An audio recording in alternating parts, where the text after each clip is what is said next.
Shining is the land's light of justice. Ever flows the land's well of purpose.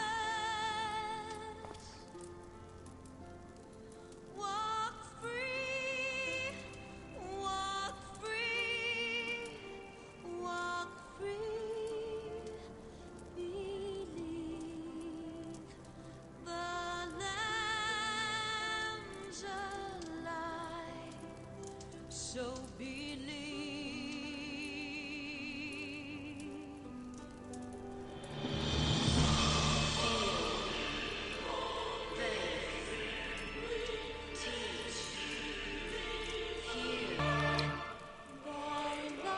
Still an absolutely incredible song, and good morning with that.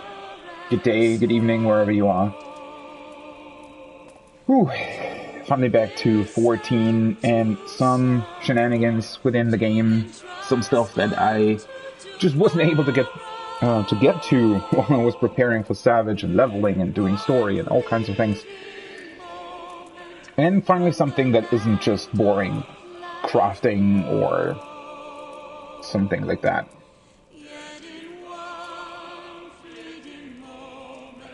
I got my coffee. Morning time is the best time. And at least for me. I know a lot of people see that kind of differently, but I'm always the most awake during morning, which is kind of a problem because we're raiding tonight. No, but that won't be any kind of problem at all. So let's get into this, right? Ooh. Next good song's playing. What's the plan for today? Well, as I said before, I wanted to get to the role quests. Or maybe I should start with what I did yesterday. It's not all that exciting. I managed to get the, I crafted the crafter set, the current one, for myself. I wasn't really sure at first what I was going to do with it. So the crafter sets are a bit weird, and I'll show you. And I don't really like that because it's so annoying. You can already see one specific thing that I went for because at some point I just told myself, what the hell are you even doing here? So I have the whole crafted set, right? I have the rest of my inventory here, the accessories. The issue now is that CP is the most important stat in crafting because it allows you to do more actions, and that's always going to trump a higher control or craftsmanship rating, right? So the issue then here is that most of the time you're overmelding CP on the last slots because not that much CP fits onto these pieces, right? You can see here that the last slot is even doesn't fully get the full amount out of the materia that I had back then when I was overmelding. Meaning that if I switched out this piece, and if we go into item comparison, right, you can see that directly. If I switch out this piece, then I'm losing CP.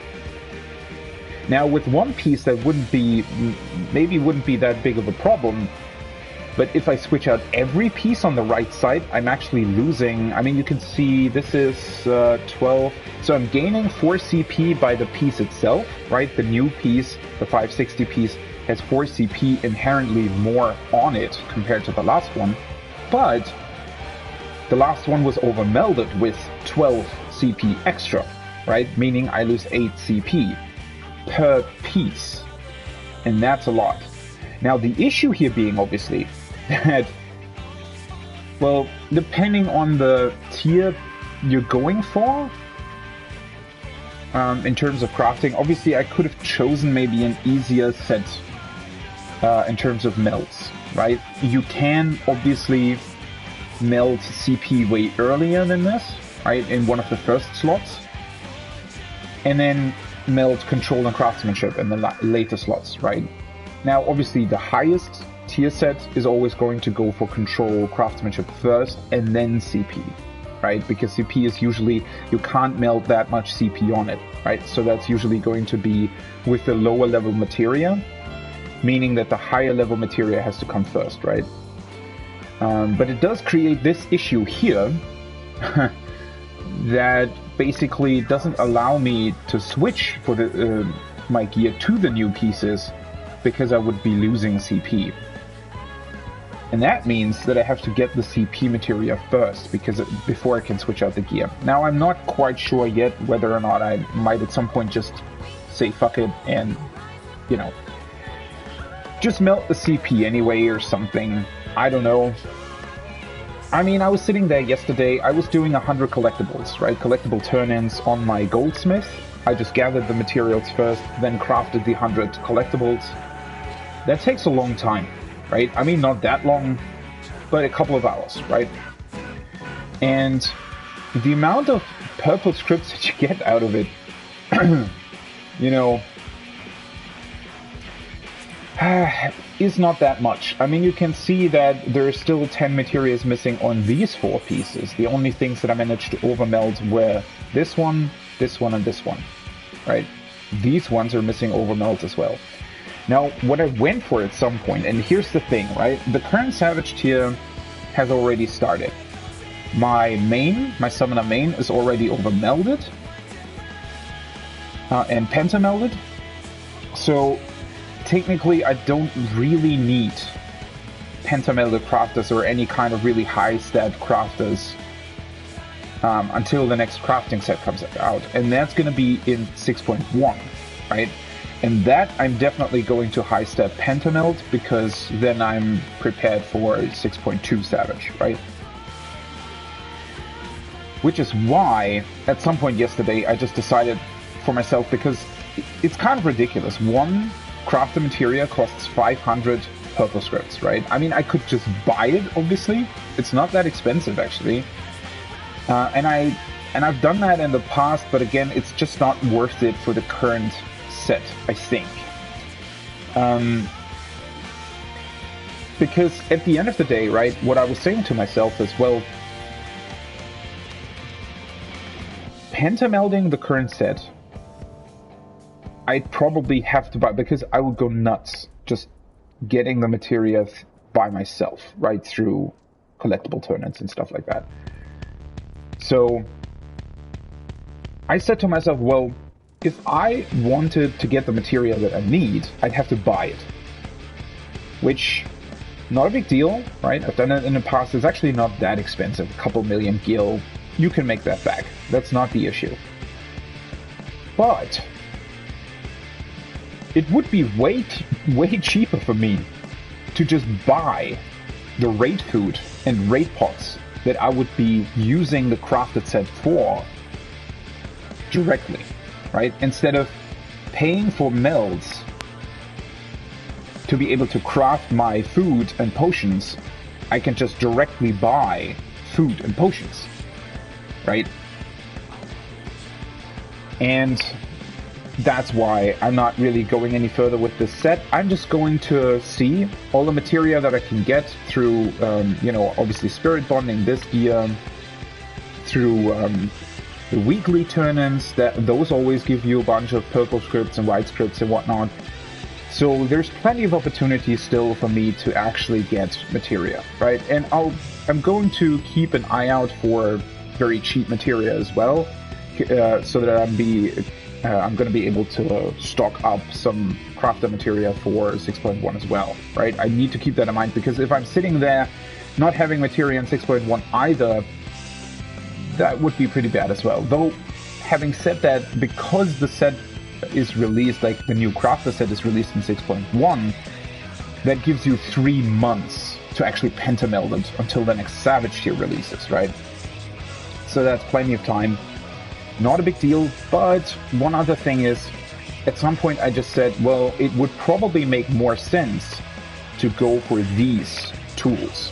And the reason being is, you actually need some minimum stats in order to be even able to craft the new stuff, right? So I'm, without even pentamelding, without doing any of that stuff, I'm probably still able, if I get some HQ intermediate materials, to still craft at least raid food or something for myself, right? That's probably a bit too annoying with the pots. But at least for the food, it's going to be possible. I just need to hit those minimum stats, right?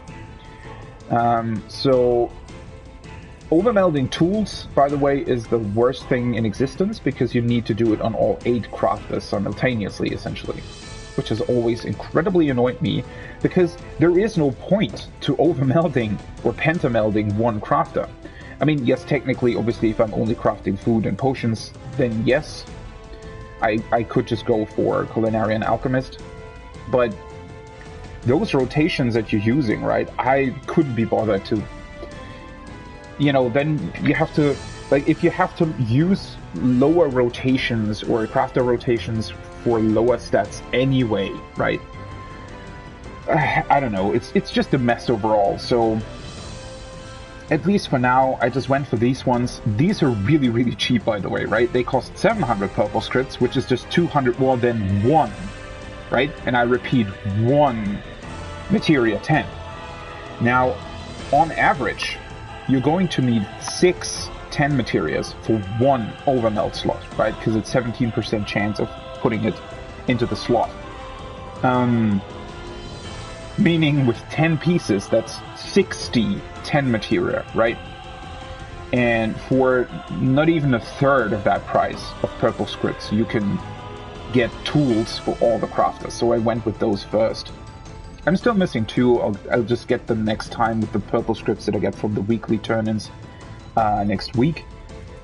But yeah, that's my current crafting situation. I think that's going to be fine, you know, probably next week or so. I mean, I still have raid food for this week anyway. Again, if I'm missing something, I'm just going to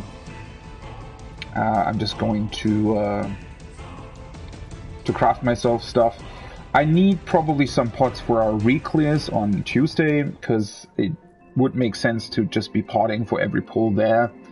And that's going to, you know, consume some potions, but other than that, you know, the raid food lasts for a long time. I only need, 4 per raid evening, 4 or 5. So that's really, really cheap. I mean, that's basically, even if I would just directly buy that, I'd get that back just through doing dailies, right? Something like that. In terms of guild that it costs. The only thing that I would really be paying for is potions. Again, yeah, at some point, obviously I want to be able to craft the next crafter gear set for myself as well, because that will require me to actually switch over to new stuff. And obviously, if you're crafting, you're also spirit bonding your gear, meaning I get materia out of the level 90 gear, which also, that's sort of the main reason why I even switched over, right? My pentamelded level 80 gear was still fairly good for all crafts, except obviously for the new 1-star crafts that got released with the Savage patch.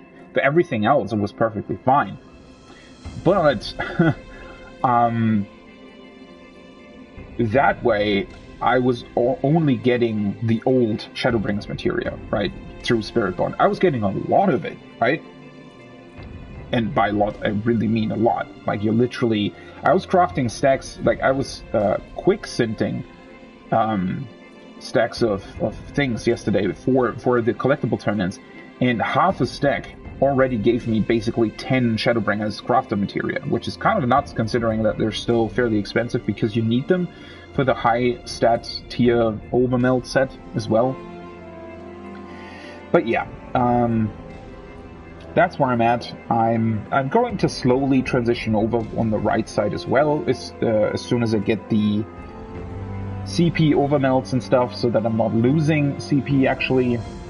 And I'm going to get the 2 remaining tools that are missing next week, and then hopefully at some point I'll be able to craft. I mean, most of my right side tools, let me actually check. So these got +3 CP, but I think I only ever melded that, or maybe did I meld that on everybody? No, I did not. See, I only melded that for my specialists. So technically I can definitely replace these ones, because I think the new ones of these should technically have more stats on them even without melts. At least I hope.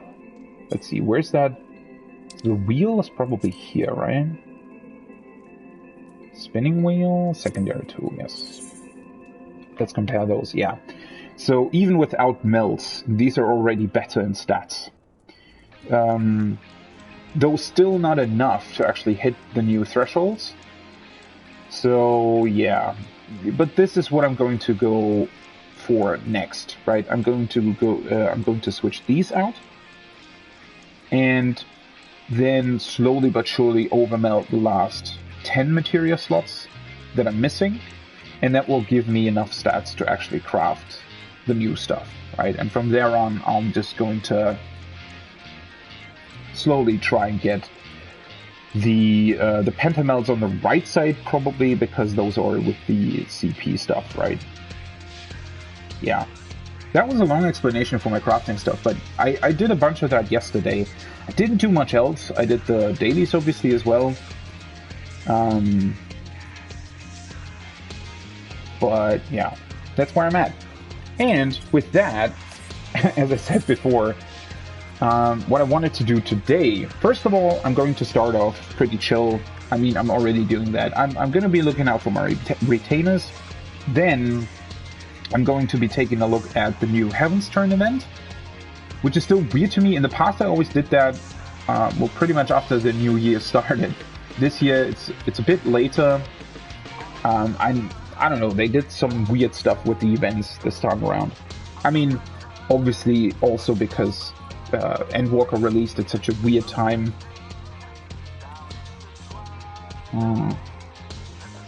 Sorry, I'm also still drinking my coffee. But yeah, I'm going to start with that.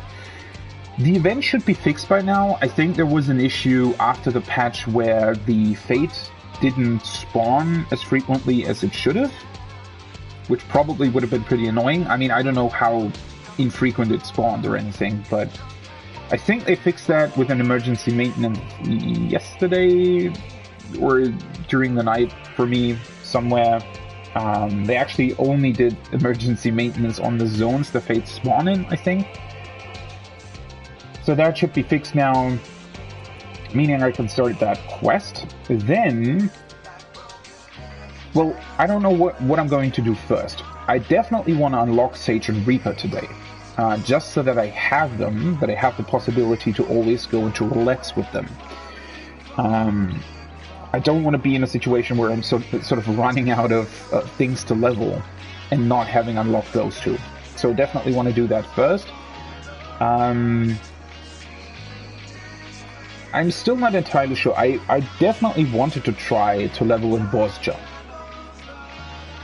But considering that I also have dailies, you know, I kind of have to see what I'm doing there and how fast I want to level these things. And then I'm going to start the Tank-Rolequest on my Paladin. That's also going to be a thing. Depending on how much time is left, or how I'm feeling, or what I want to do, I might also just level Paladin a little bit through dungeons and maybe do a couple more role quests. I don't know if I'm going to be finishing it today though. That remains to be seen. I need to take some time definitely to review a couple of strats and things for P3S tonight for my static. Because we're kind of hoping to clear today. I mean, we only spent about an hour in P3, or even less than that, on Wednesday. And we only had 3 hours of raid today, right? So I'm not entirely sure if we're going to be able to clear it, especially considering that it was a pretty big stopping point for a lot of statics during the world race. I mean, now obviously we have strategies, we know what's coming up, right? So it's going to be faster because of that. But there's also an enrage to consider, right? I mean, we're still sort of quote-unquote only pentamelded. I don't know how difficult that's going to be with a couple of deaths. I mean, apparently it's not that bad, because I saw a lot of groups with deaths still clearing. I mean, the world first team literally cleared with like 3 deaths on the last fight, so it doesn't seem like the enrages are too difficult to hit. But still, right? I don't really want to set sort of expectations for my group or for myself of having to clear tonight. We still have another raid night this week, so I'm on Sunday. So I'm really confident that we're going to clear it by then, at the latest, right? And then we're going to start with P4. Obviously, re-clears on Tuesday. Remains to be seen how fast those are going to be, but there's still probably going to be plenty of time for progging P4. I don't know if we're going to be able to clear it in week 2. Like, that would be really, really early. I mean, we're raiding 12 hours a week. So, yeah, I mean, that's right on the threshold, right? You always have to remember that you have to do the re-clears as well. So, overall, like a proc time of 20 to 25 hours for the whole Savage tier, I think is fairly good. And, you know, for a not hardcore static, definitely something to aim for. I mean, if we're managing that, that'd be really good, but that's sort of right on the threshold to week 3, right? Because that's proc time, right? But there's going to be about, I don't know, 2 hours or something, hopefully somewhere around that, or maybe even less, of re-clears on Tuesday. So those are not going to be part of our proc time, right? So we're right on the threshold. If you sort of combine that, right? If you take those 2 hours out of the time, combining the 2 weeks is going to be 22 hours of proc. Right? I mean, that could go into week 3, and then obviously in week 3, re-clears as well. Right? Taking time away there as well, but you know, remains to be seen. I mean, I'm fairly confident we've done a pretty good job, I felt like, so far. But again, no expectations, no pressure. Week 3 would still be, it's, at least for someone like me, who's rated fairly casually in Shadowbringers. The only exception being T, that actually procced pretty hardcore. Or, well, I mean, it depends, right? Some people, so we proc T with 6 to 10 hours a day. With breaks, right? Without breaks, it was 6 to 8 hours. So 3 lockouts per day, essentially 3 to 4 lockouts per day for 3 weeks to get the clear. You know, that's right on. I would consider that right on the threshold, right? Semi-hardcore to hardcore kind of depends. I mean, it was almost every day, right? So that's already fairly hardcore. But then again, there's what would you consider streamers, or not streamers, people in general who literally proc for 12 to 16 hours a day, right? That's hardcore in my book. So semi-hardcore would be 3 to 4 lockouts of ultimate per day.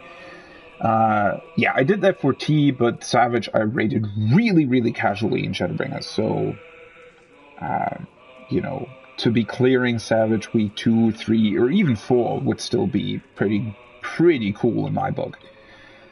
And will give us ample time to prepare for the new Ultimate as well. Yeah. But that's the things for today. I'm still drinking my coffee here. So in a second I'm going to be looking at my retainers first.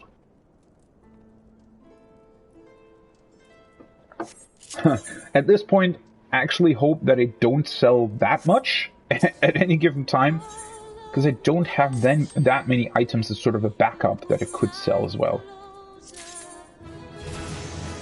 Okay, so she is now level 50, meaning I definitely have to switch out her tools. Because now she should be able to do this one. That gives way more experience.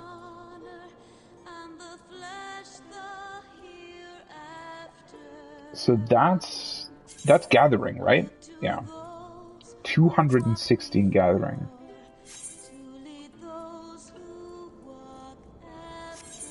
Okay. Let's go for these things first. 2. The Dina, do I still have that on them? Does it even sell? Sometimes. Yeah, why not? I can put the old material on here. That's also a thing, right? I tend to sell a lot of the old materia, even though you still need that for a lot of stuff on the new sets as well. But then again, you can always buy that back. I mean, technically, if you're not, like, if you're paying somewhat attention to the markets, you usually don't spend that much on materia anyway. That was kind of interesting during when I pentamelded my Savage set, or the new crafted set, right, for raiding. I actually spent about 7 million gil on materia initially, because I just bought very, very cheap 99 stacks on Twentania, because we were on that server anyway, right? Because that's where our pentamelder crafters were, our raid lead. And, well, I bought 99 stacks of 10 materia on Twentania, and then quickly went back to Phoenix to sell the stuff that I still had, because I obviously didn't need 99 of everything for pentamelding, right? Because it's the first slot, it goes in fairly quickly.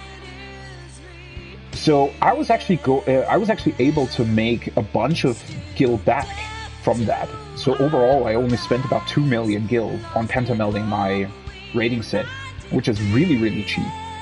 Considering I bought the materia not like before stocking up on anything, I didn't do that. I just went to the market board right the day Savage released, which is probably the dumbest thing you can do.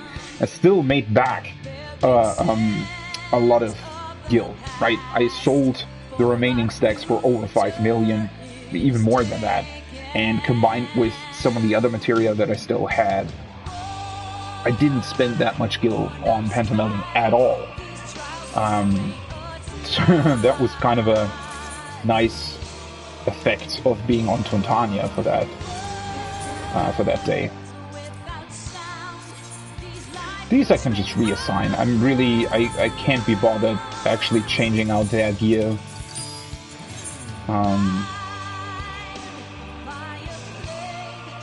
Let's see, there's still a bunch of stuff. Oh. See, the other one's actually sold. 5, let's do 5-8. Maybe I'll get lucky. 690. Why are they always... You know what? Let me put it on the same price for now. This is probably not going to sell anytime soon. I'm not too bothered by it though. Somebody else is still adjusting the price. Kind of funny. See, let's go to 7. Okay, and then I can... let's sell these ones.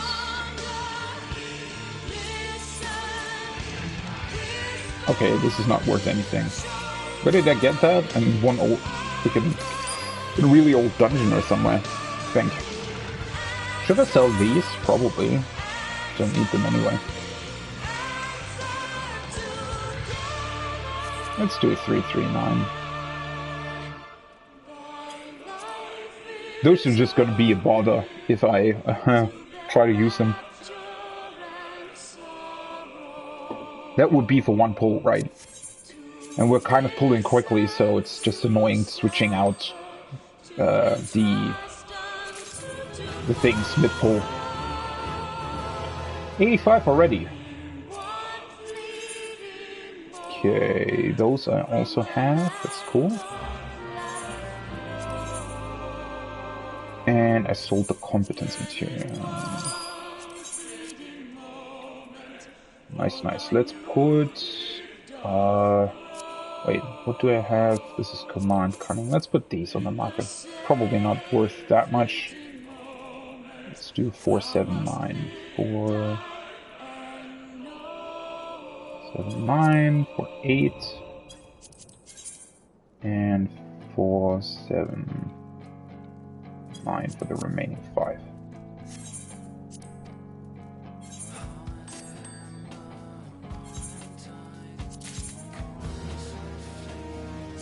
These I still have as well, yeah.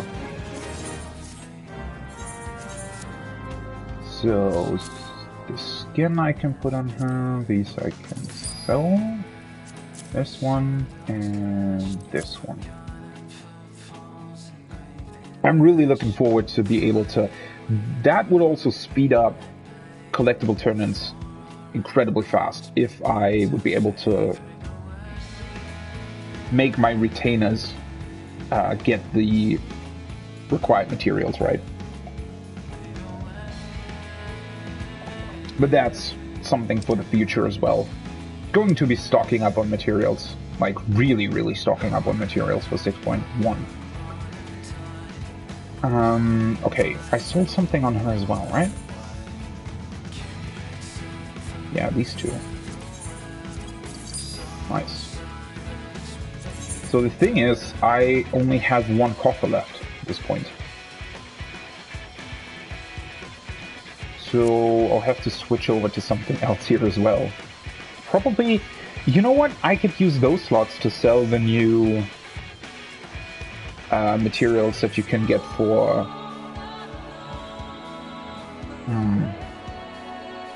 tombstones, right? Should probably do that. I think I actually sold the fish. Okay, wait. I didn't actually look at her gear, did I? I sold these. Put these back on the market. 669. Nice. Oh, wait. 669, right? How can I forget? Yeah, whatever. This way. Let's actually look at her gear. So, yeah, I know. I needed to do that, sorry. So these have 50 for gathering, and she needs, what, 260? Yes.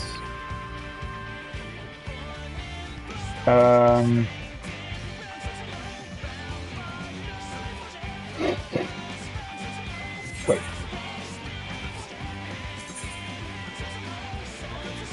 Let me take a look at what the level 50 fishing rod has in terms of stats compared to this one. So this one has 54.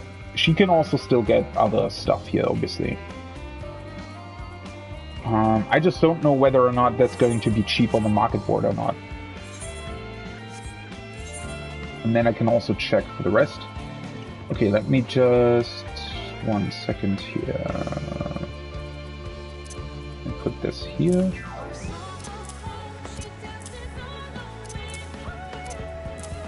Okay. So...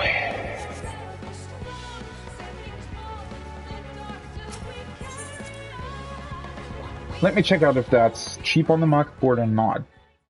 Because sometimes those kinds of things, right? With Heavensward, the amount of gil that those like NQ normal items cost for, well, everything really, like the gear items, they're fairly expensive, right? Even when you buy them from an NPC, they cost like more than 10,000, close to 20,000 gil, right? So it might be worth it to look at it on the market board, because you might be able to get the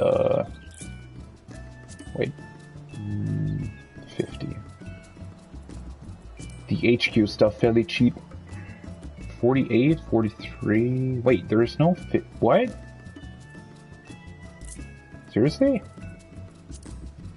Guess the Heavensward stuff starts with 51.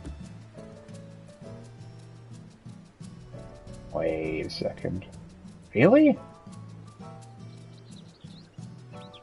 Well, this one isn't worth it at all. I mean, first of all, there's nothing on the market board, but this would have 95 in HQ. I could also just craft that myself, probably. The materials for that should be really, really cheap. But this is not really worth it. Wait, where does what? Why isn't there a level 50 fishing rod?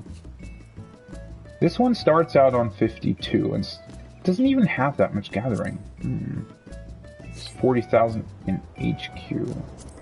Yeah, that's really expensive. Okay. Well, that's annoying.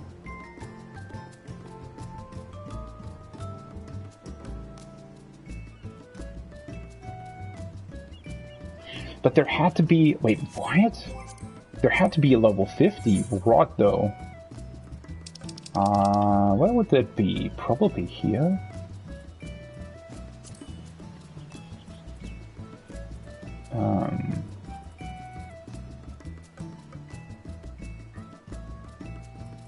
That's the 48 one.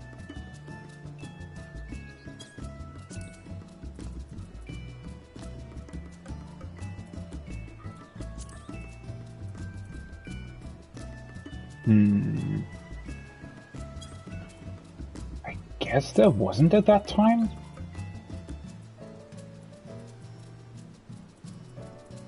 There are spinning wheels here, though.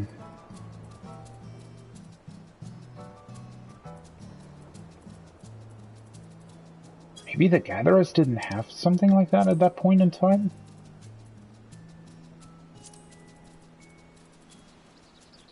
Plus... No, there's a... See? There's this one. I mean, it's not really good, but... There has to be a fishing rod as well, then. Maybe it just doesn't appear on the market board for some reason? Wait, let me actually check. Shouldn't all fishing rods technically be called something rod? Something something? Are these sorted by level?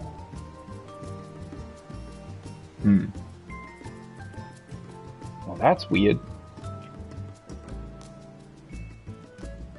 That's really weird. I guess I'd have to get that as well, huh?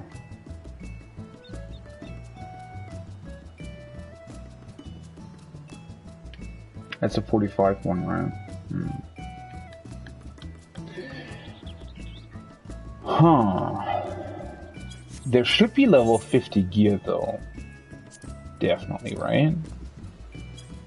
Or let me actually check for the headpiece first. Fisher.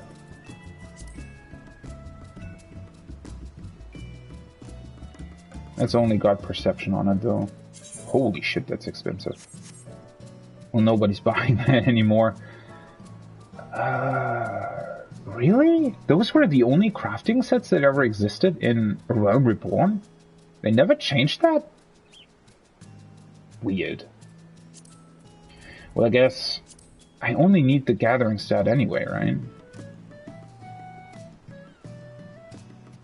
Gathering 62, perception GP. So this would have 70 gathering. And what she's wearing right now has nothing on it, right? Oh wait, there's... okay. So there's like a Fisher shirt? Huh, interesting, okay. And this vest, which is really expensive. Holy shit. I'd imagine this is also going to be really annoying to craft, to be honest. I don't have that, right? Let me just quickly check. No, I don't. So that would be 70 gathering. Holy shit, that's annoying. Stacking out the gatherers. I guess maybe they released some not viable stuff. Wait, maybe I can even... think I might be able to buy something through white scripts. I don't have that many left, though. Ah, shit. That's annoying. See, this is why I hate leveling retainers. They can... yeah, I only have 280 left. I mean, that still might be enough. Let me check. Where's the nearest script turn-in stuff? Let's just go to Idleshire. I don't want to be... that's annoying. Probably takes me 30 minutes or something to get gear for my frickin' retainer. Level 50.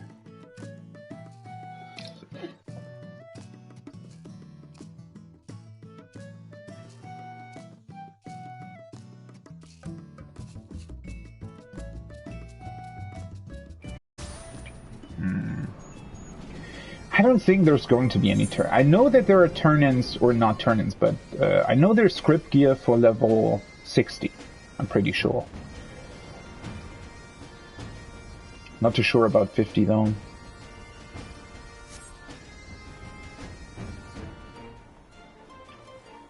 But I mean, let's just check.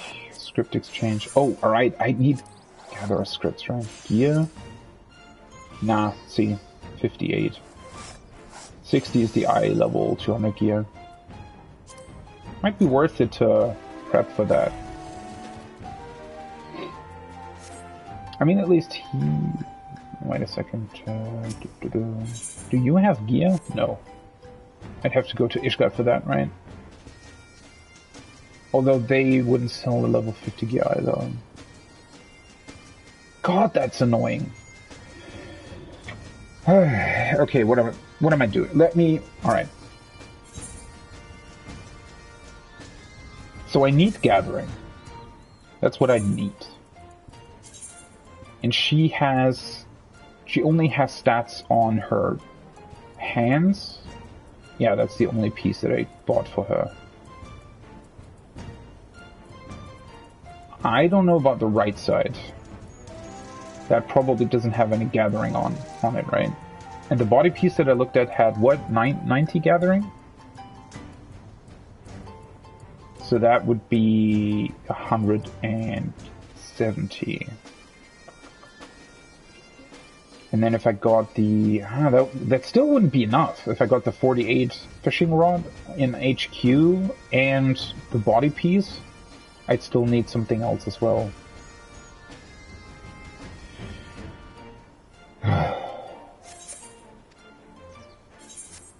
Let me teleport to Ishgard. I need to take a look at that.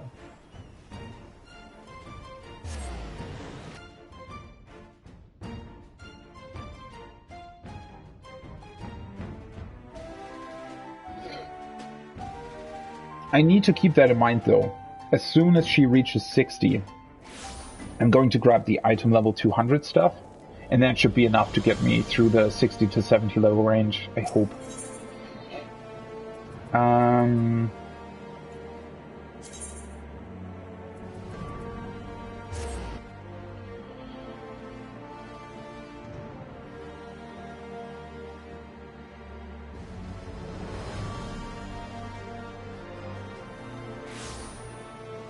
Just need to remind myself that it's also gathering.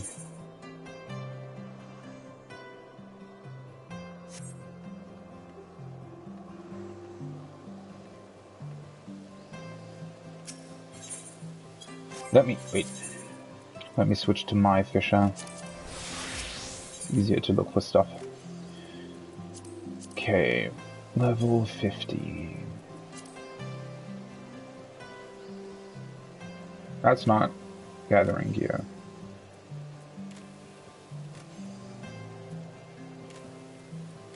Is there even... It's so annoying that everybody can wear that, right? These ones. They only have GP, alright. So... I think that's probably not going to be... There isn't going to be any kind of stuff that I can... Crafting... Are they even gathering? What? Perception GP, this one. Yeah. That's not going to work.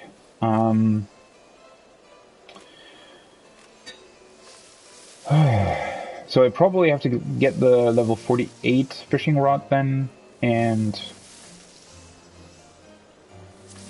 let me just check. So the body piece had gathering on it. +3. Are you kidding me?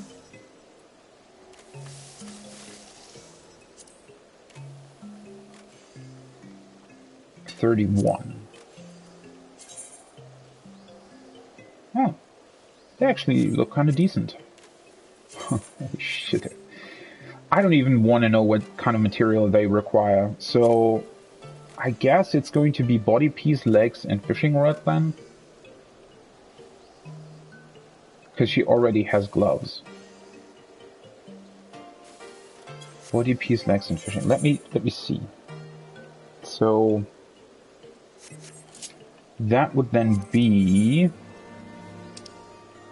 Where did I find that damn fishing rod? Here probably somewhere, right? It's a 48 one. This one. Gilded rosewood fishing log. And it requires a freaking rosewood fishing log. This is going to take ages. Wait, that one was 45, right? Rosewood. This one.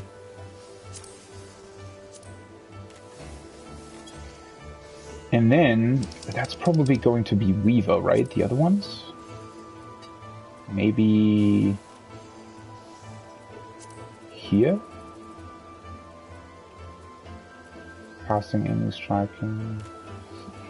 Or maybe not. I think it's going to be here. I mean, there are some... Well, that's not it.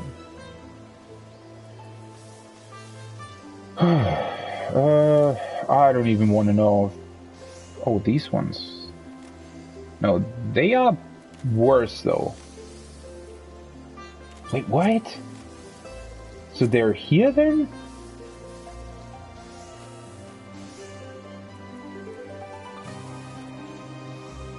This one, right?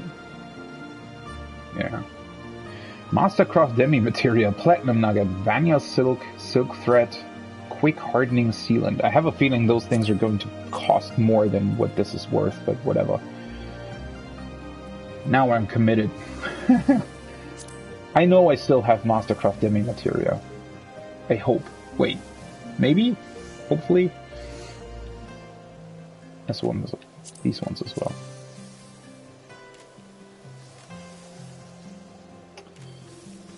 Okay, well, this is going to be interesting.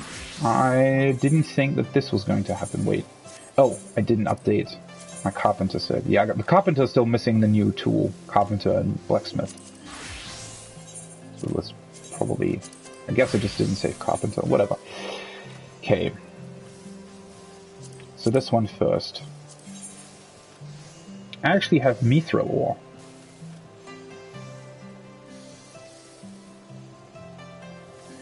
The rest of the stuff should hopefully be really cheap. Wait, let me check if... Oh, for fuck's sake. Do we need something else for this as well? Electrum ore and mithril ore. Right.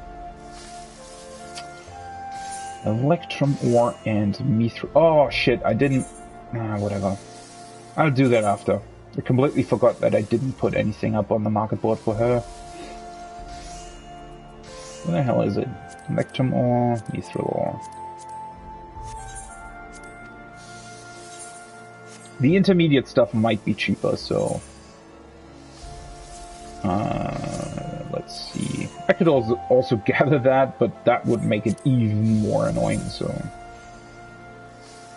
Why does this need wood as well if you're using the other fishing rod to craft it? What the hell? Wait, this actually needs frickin' fish? What the fuck's going on? I swear, if that hammerhead shark costs like 30,000 gil or something... I know I gathered that at some point for some reason. Seriously? Oh, wait, or is it counting the... Never mind, I'm an idiot. If you look at these ones, this actually tells you everything you need. Okay, rosewood, log, and branch. Let's see. Rosewood... Yeah, that's just... 1 branch, 3 wood. Well... 3... It's really cheap. Seriously? Combine... let's get these then. I can just sell the rest of the stuff, right? Well, that's interesting if you need... Because they only did that at the end of A Realm Reborn, I think, where you had to use actual gear pieces to craft an upgraded version of it. Megalo crab. Megalo crab.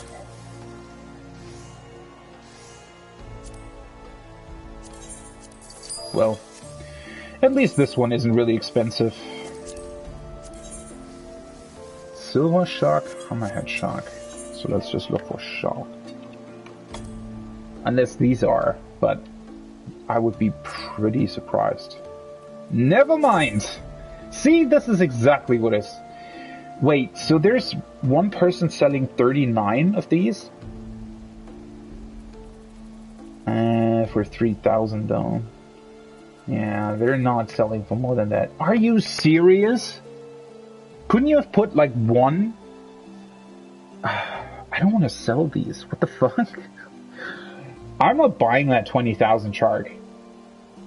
Wait, let me see what the other one's worth. Well, this isn't expensive. What the fuck? Should I actually switch servers to buy this one shark?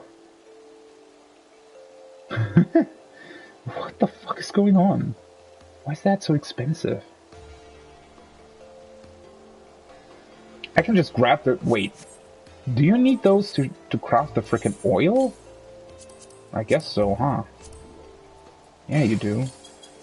Let me just look at shark oil, to be honest. Shark oil.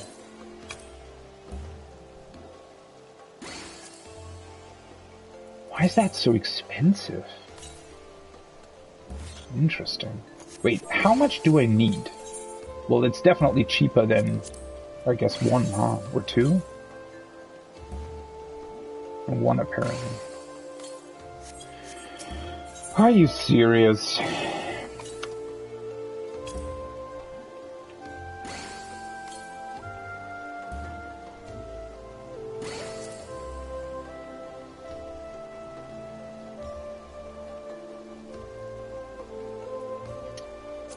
Guess let's get these.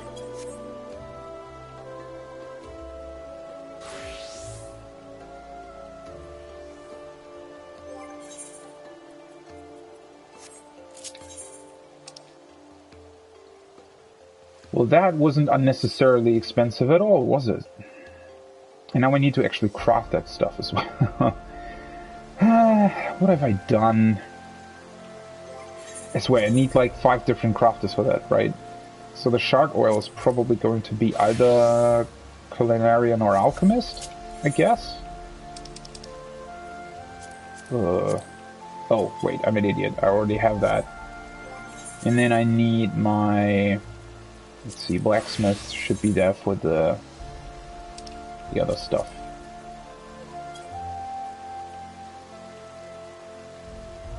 Wait, this need... Oh. Yeah, never mind, I have those. Mithril ingot. I need 2 mithril ingots. Apparently.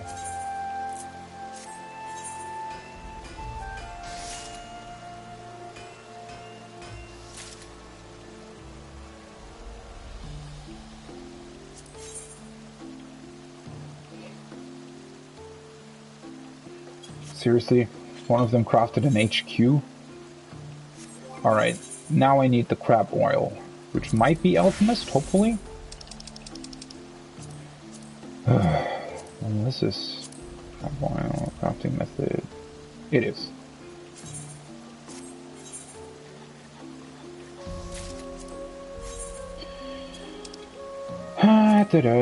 Okay, and then I need an electrum ingot as well. Oh.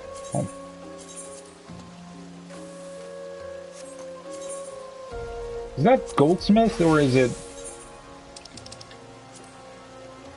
It's actually kind of funny crafting this old stuff. Wait, I need 1, right? Yeah. Yeah, goldsmith.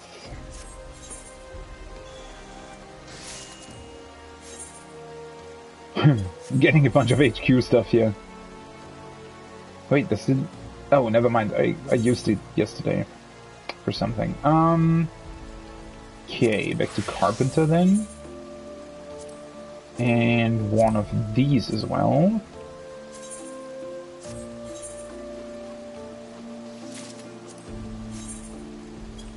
I just hate that it's a level 48 one and not a level 51 or whatever. The funny thing is actually these get recorded in my crafting log, meaning that at some point for the achievement You know, I might need this. Whatever. Wait, what? Oh, right. So let's not accidentally craft this in NQ though.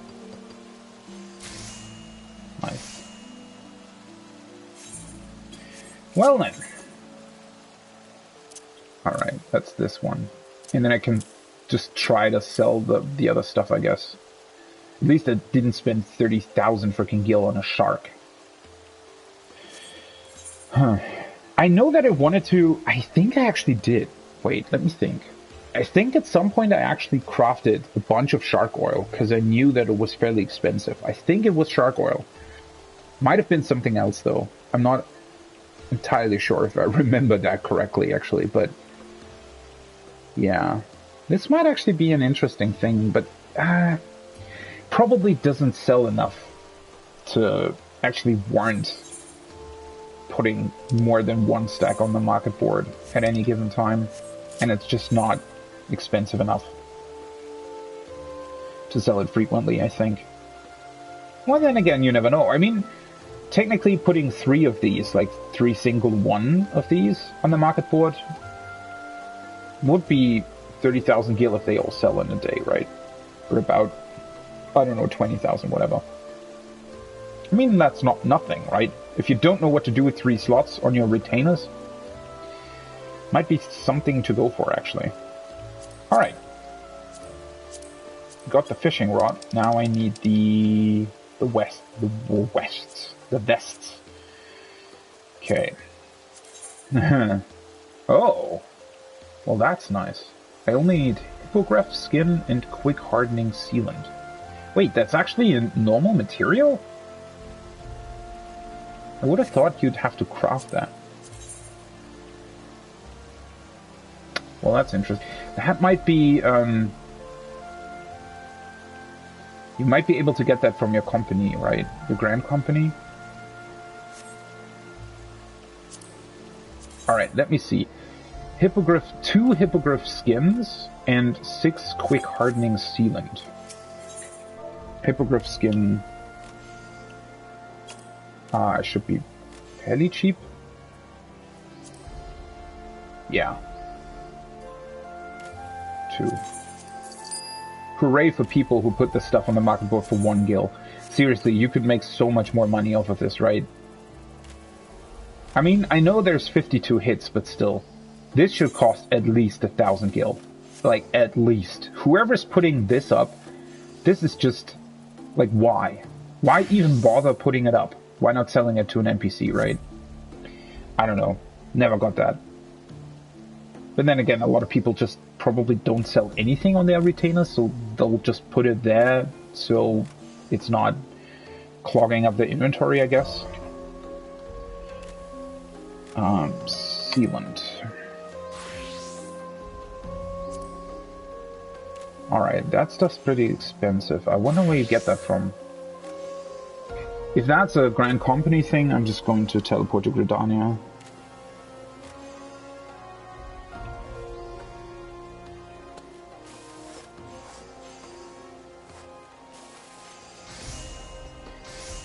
One second.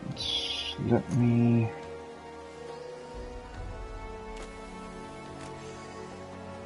just remembered something else as well. There are 2 90k gil things on the market board. Well, usually they sell for way cheaper. That's interesting.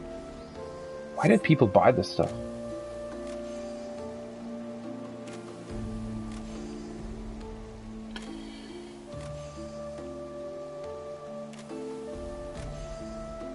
Wait, what am I looking for? The sealant, quick hardening. I literally have that up on my screen, right? And I was... what the hell? Alright, let me... see. We probably want to go to Garland Tools, right? So this is the easiest way.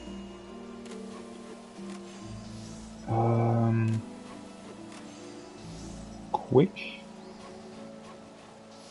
hardening sealant.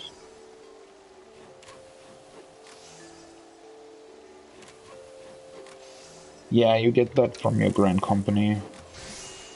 2,300. Wow. No wonder it's that expensive.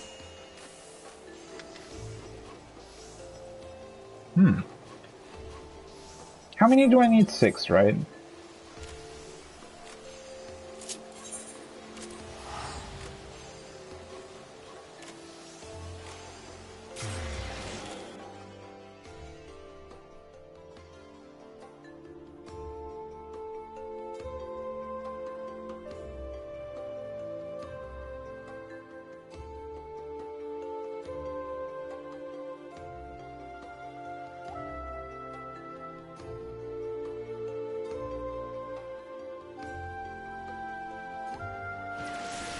See, this is turning into a whole ordeal.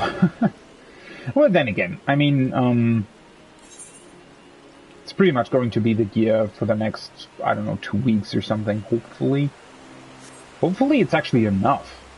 Would be really annoying if she's missing like 1 or 2 points of gathering after all of this. Alright, where is that stuff? Is it here? Materials. This one. 6, right? Yeah. Let me report that guy really quickly. I hate RMT advertising. I don't know. I just don't get it. Who would be stupid enough to buy Gil? Like, that literally destroys the whole point of playing the game, right? I don't know. I just don't get people sometimes. Alright, technically I should have everything, right? And... yeah, let me just teleport back to Kugane. Or Shirogane. Because I need to... still put stuff onto my other retainer as well.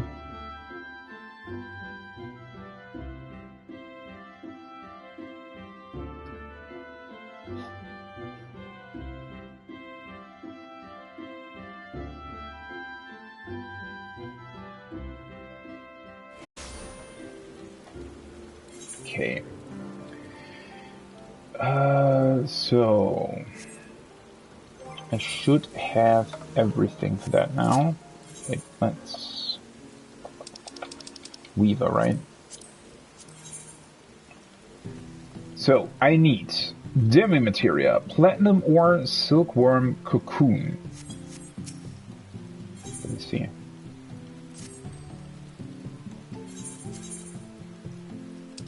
Demi-materia, that's this one.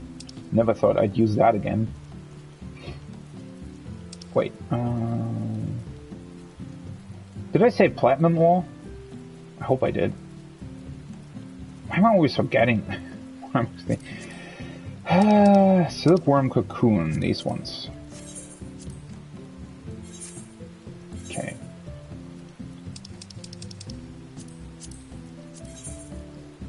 Yeah, it was platinum.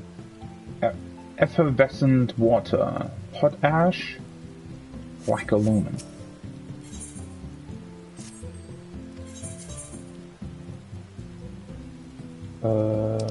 Where's that stuff? Effervescent water, potash, black aluminum.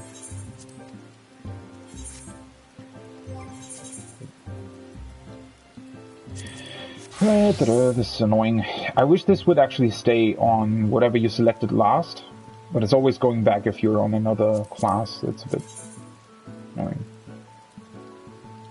Alright, I have this, and then I don't need anything for this. Okay. These ones are on Goldsmith, okay. Goldsmith. See, that's why it's worth to keep old materials as well. Sometimes you just need those for weird things you never thought you'd need. Silk thread, that's all weaver, and the leather worker. So 2 of these. Ah, whatever. Could have just quick synthesized them.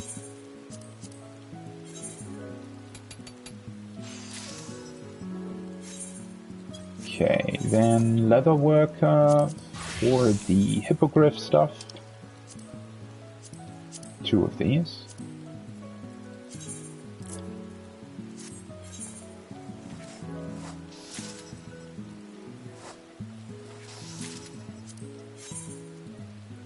And now the rest should be on Weaver, hopefully.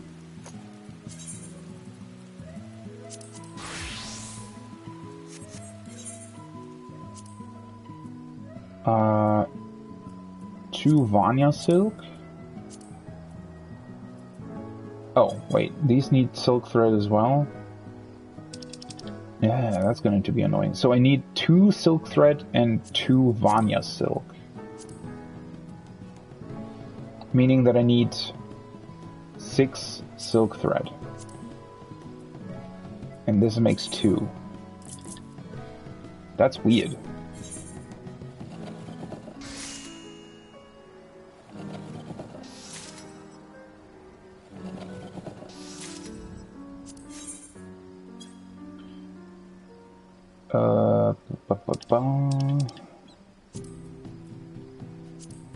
Vanya silk crafting 2.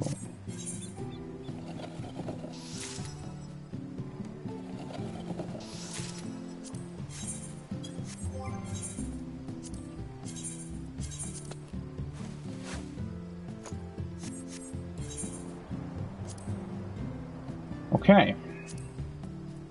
Synthesize.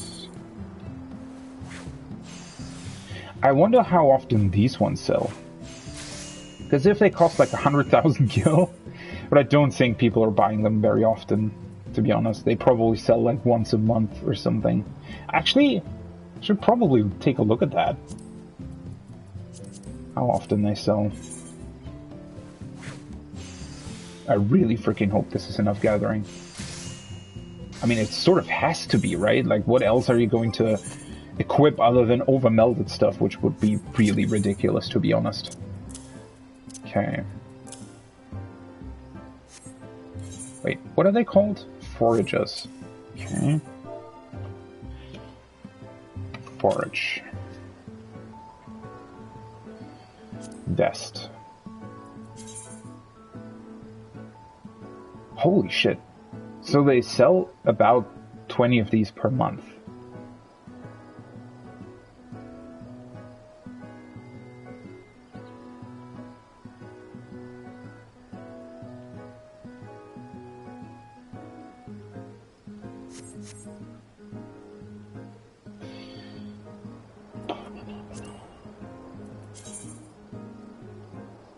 Well, yeah, these don't sell that often. I mean,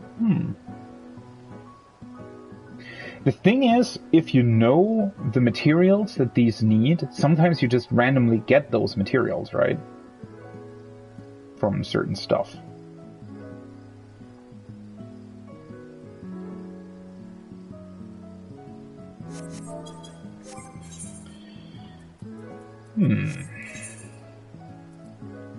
Interesting. Alright, let me do this. So...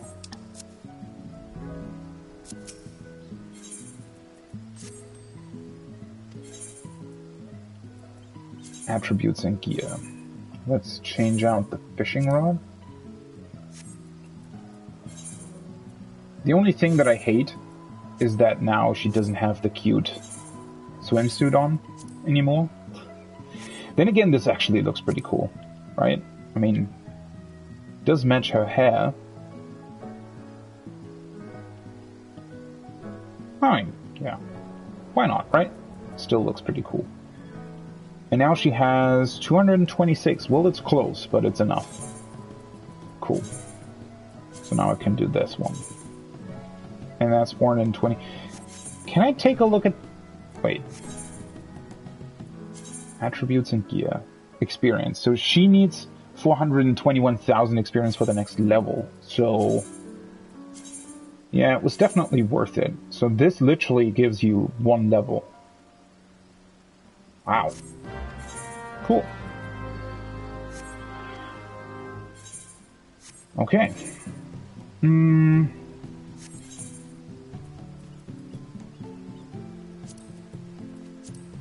Let's put these back into my inventory. Wait, what? Where are the other ones? Huh? Oh, there it is.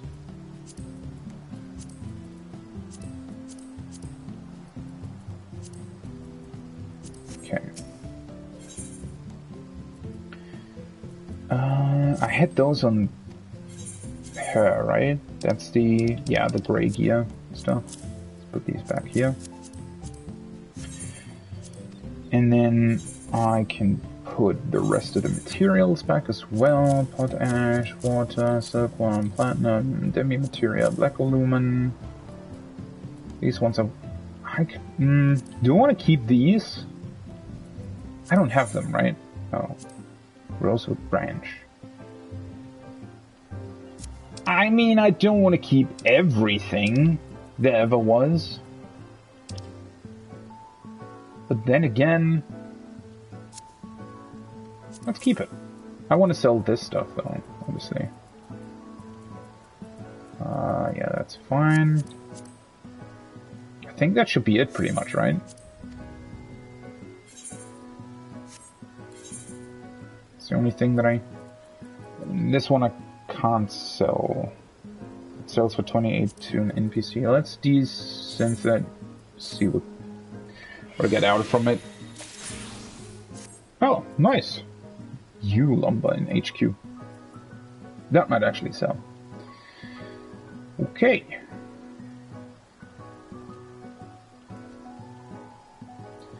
Now I want to sell this one. What was the other stuff that I thought that I could sell on my... Ah, right, how many... I have 860 of these ones. Yeah, that's definitely worth it to sell some of that stuff. I'm already almost capped on the other ones, so the dailies today will actually cap me on those. That's cool. Yeah, so let's take a look at the bracelet. See what that might be worth. Bracelet on caster. Oh wait, that's the 88 one, right? This one. 28k. Ranged 60. That's good. Melee. Nope. Healer. Why does it cost 60k on range? That's interesting. Ah, tank is even worth more. Okay. Bam.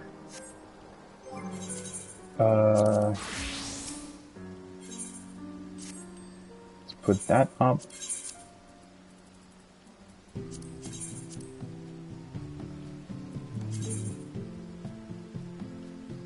Let's maybe do the same price. So it's actually match the price. 68,980. Like this. Okay. I wish I knew what the new stuff was called.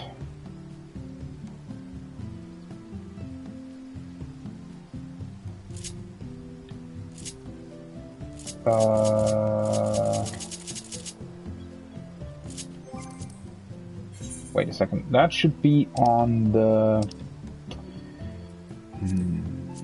take a look here.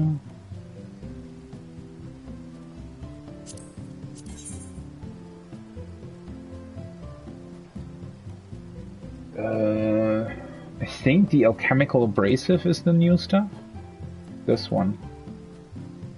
Abrasive. I think that's the new stuff, right?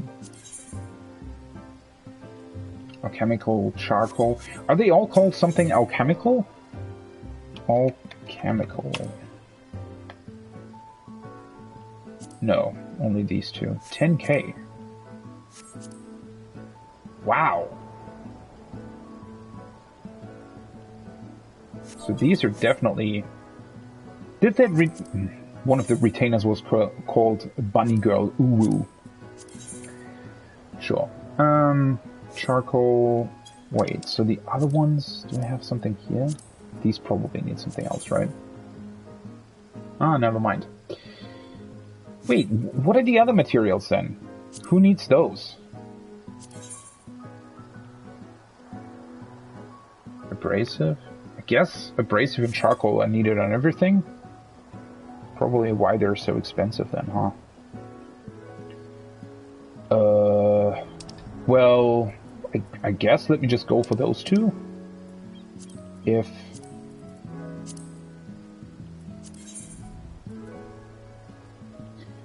I mean, Nodenheim... Well, no, that's... Still needs the abrasive as well. Huh.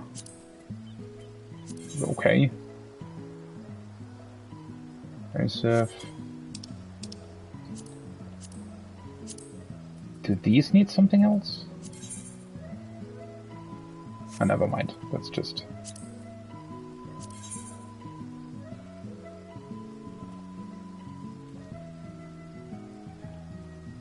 Is it Thavnarian horsetail? Is that new as well?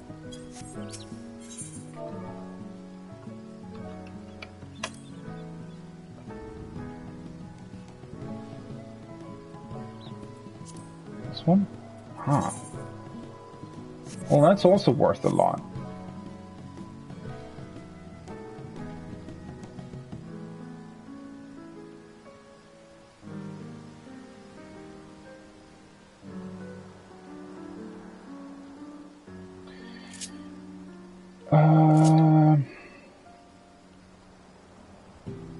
Well, I guess... Let's go for the alchemical stuff for now.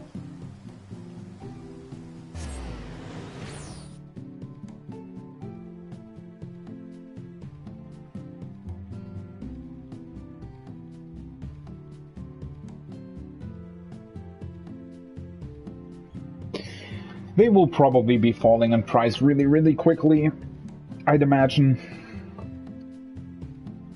These materials always do, because they're just too easy to get, right?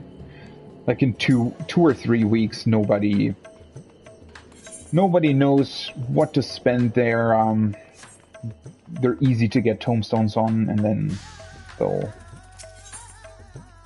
they'll just be really cheap again. Abrasive, Thavnarian oh. Well, never mind then. And this hide as well. Well... I mean, I guess it doesn't really matter then, if I get... They literally only cost 20. That's really, really cheap.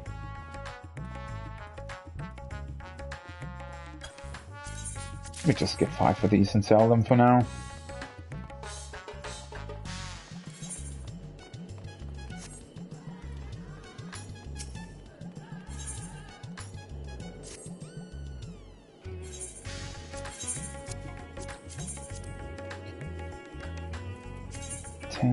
$12.49. I guess I could just match the price.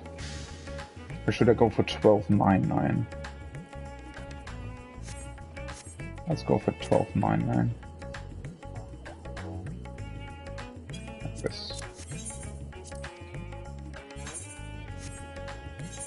Okay. Perfect. And then let's finally go do the stuff that I wanted to do in the first place, which is the new event.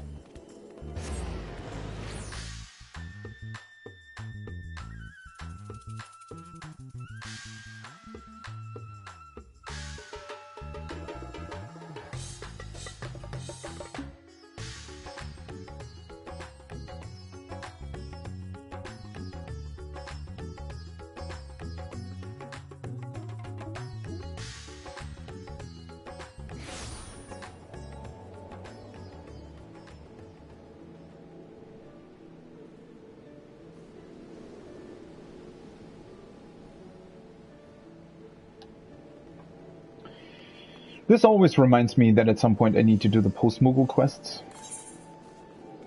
I'm actually annoyed at myself that I've never done them. Like, I have done, I don't know, 24, but there are like 50? 50 of those quests, I think? Oh yeah, the unlock is here as well, right?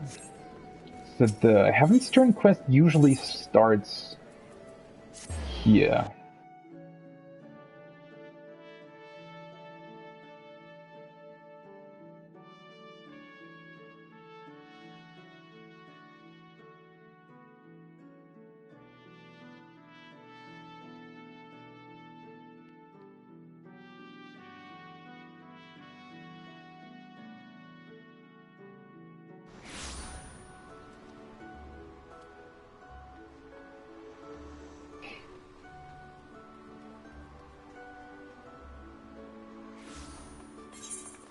It's here, right?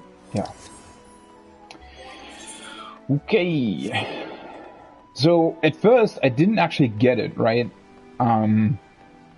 They posted, like, a really cool picture and a message of Yoshi P for the new year, like a New Year's message or something, on the lodestone. And there was a really cool artwork of Yoshi P sitting with a tiger, or with Byakko, rather.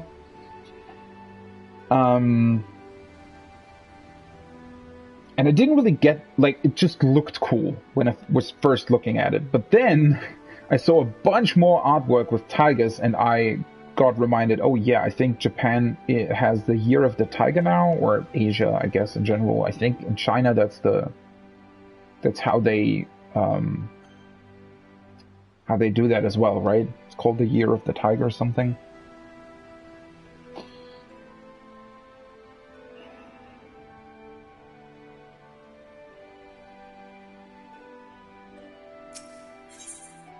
Alright, Tangle with the Torah. And you always, I don't know, these are always, it's cool that you get them, right? They do look kind of cool, but then again, these are really, really difficult to integrate in any sort of actual gear set, right? Although, obviously, with the tiger head, this already looks much better than the ones we got over the last years, because it was a Year of the Rat or something, like last year, right? I remember at some point we had like a mouse or a rat on our head, and I don't know, a couple of other animals as well. These look really cool. It's just they look like samurai gear, right? So it's kind of hard to integrate them on other jobs, I think.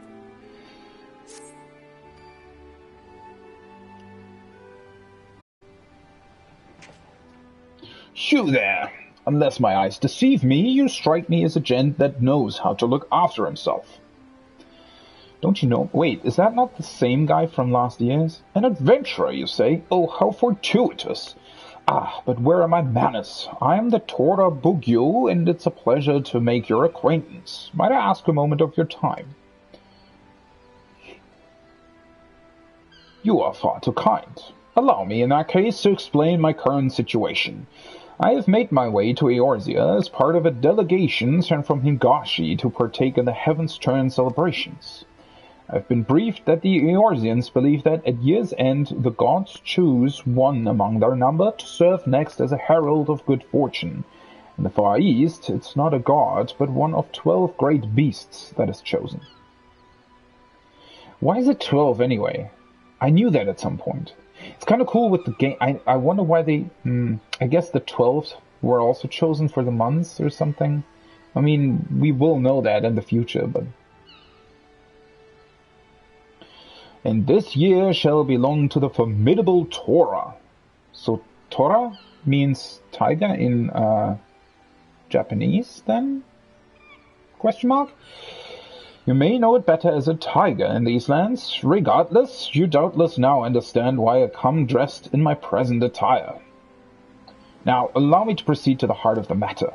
Normally, we celebrate auspicious events with a spot of mochi pounding. However, I think you'll agree such a meager celebration is hardly befitting of the mighty Tora. Now, no, I have something much grander in mind, and am currently searching for like-minded souls to help me. Frankly, a battle-hardened adventurer such as yourself would be perfect. Should you be willing to aid me, I shall see you rewarded with a kabuto of your own. What say you? Sure. Although I always like the mochi pounding events. Those fates are always fun. I mean, you always do them only once, right? But they're still cool. Oh, thank you kindly. Now... Why, Torabugyu, I see you have found a willing assistant at last. Who's that? Ah, the timing could not be better. Yes, this kind soul was willing to lend a much-needed hand. Who are you? Well, I must say he certainly looks the part. Apprentice Onmyoji.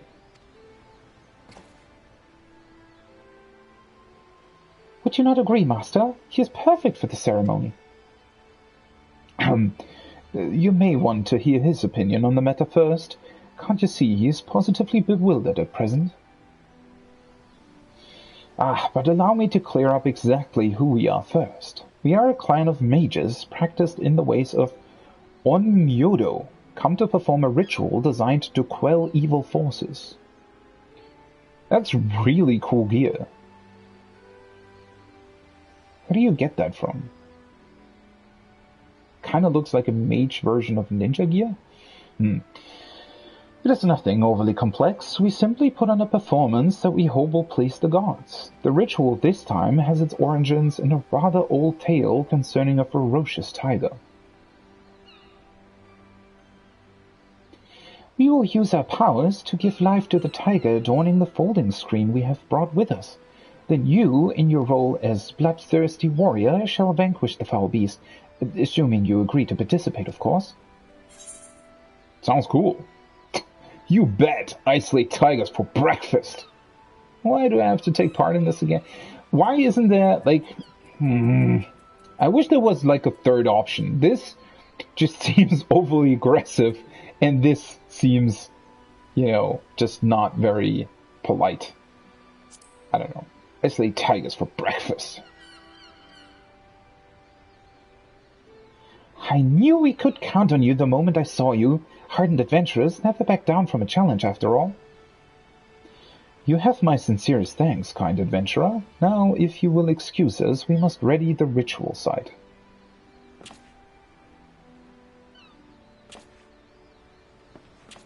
Okay. If you would head to the site of Middle Anosha, southeast of the Zephyr Gate, I shall see to inviting spectators to the performance.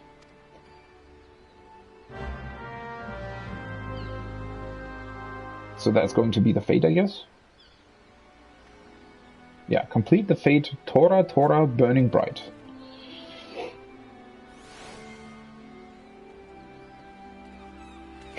One thing I'm always confused by with this platform, right, is the fact that there is no actual way to get to it or off of it.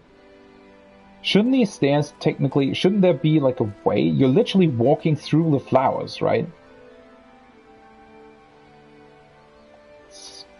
It's a bit weird, but whatever. I wish you could get these decorations. I don't know, does a folding screen like this actually exist in game? I know we have, you know, things like that, but I guess they could have also been part of past events, maybe? I know these trees, I think. These decorated trees exist. And we're part of a past event or something. Whatever.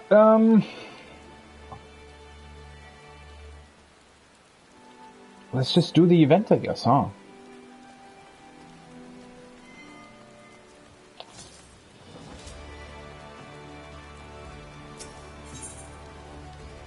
Zephyr Gate. Yeah. It's at the same spot it always is.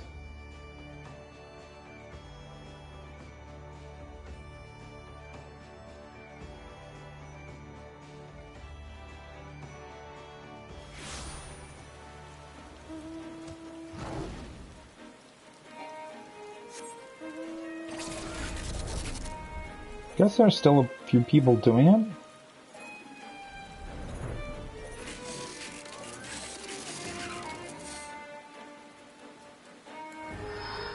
I probably have to resummon my carbuncle anyway, huh?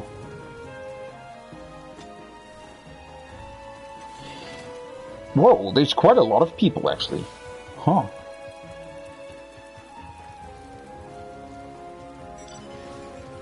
Because this event usually is... I mean, I know that the... Oh, spectators are far east. Oh, that looks cool.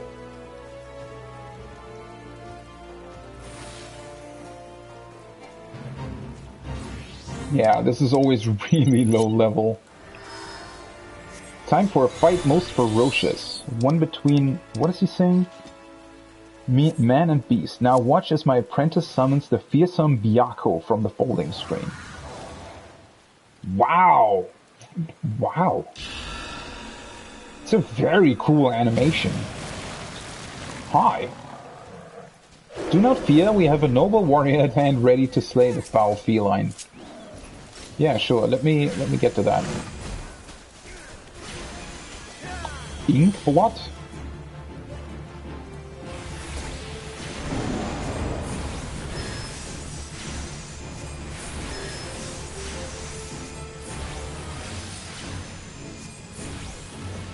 Byakko possesses a bulky frame, but he's more agile than most men.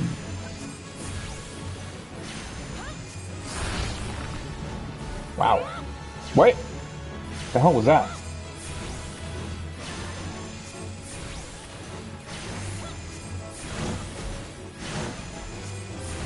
That is very cool. The animation for the folding screen, that looked really, really cool. Byakko is more than capable of bewitching any foes that let their guard down.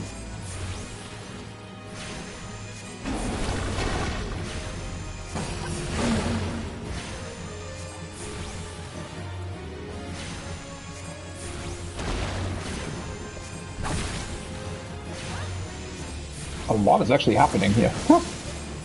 Interesting.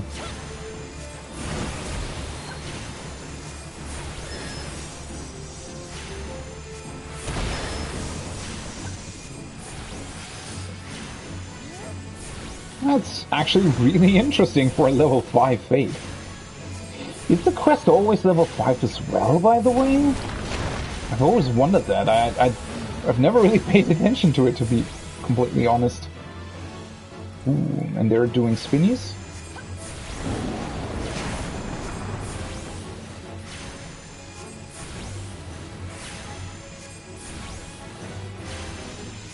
At least in the past, low-level summoner had 1 dot to keep up, and now you literally just cast Ruin. Well, you do have energy drain though, so... Phantom Byakko. This is really cool, right? I mean, if I would be a completely new player, this would be incredibly awesome to do this Fate. So it's really cool thinking about that, right? That it's a low-level Fate, but it's really well designed. Heavensturn of the Tiger Ticket. Now he's back on the screen. Very cool. And everybody's clapping. It's really cool that they also actually have... The beast is slain, and with that the land has been successfully purified. This marks the end of our ritual. We do hope you found it to your liking.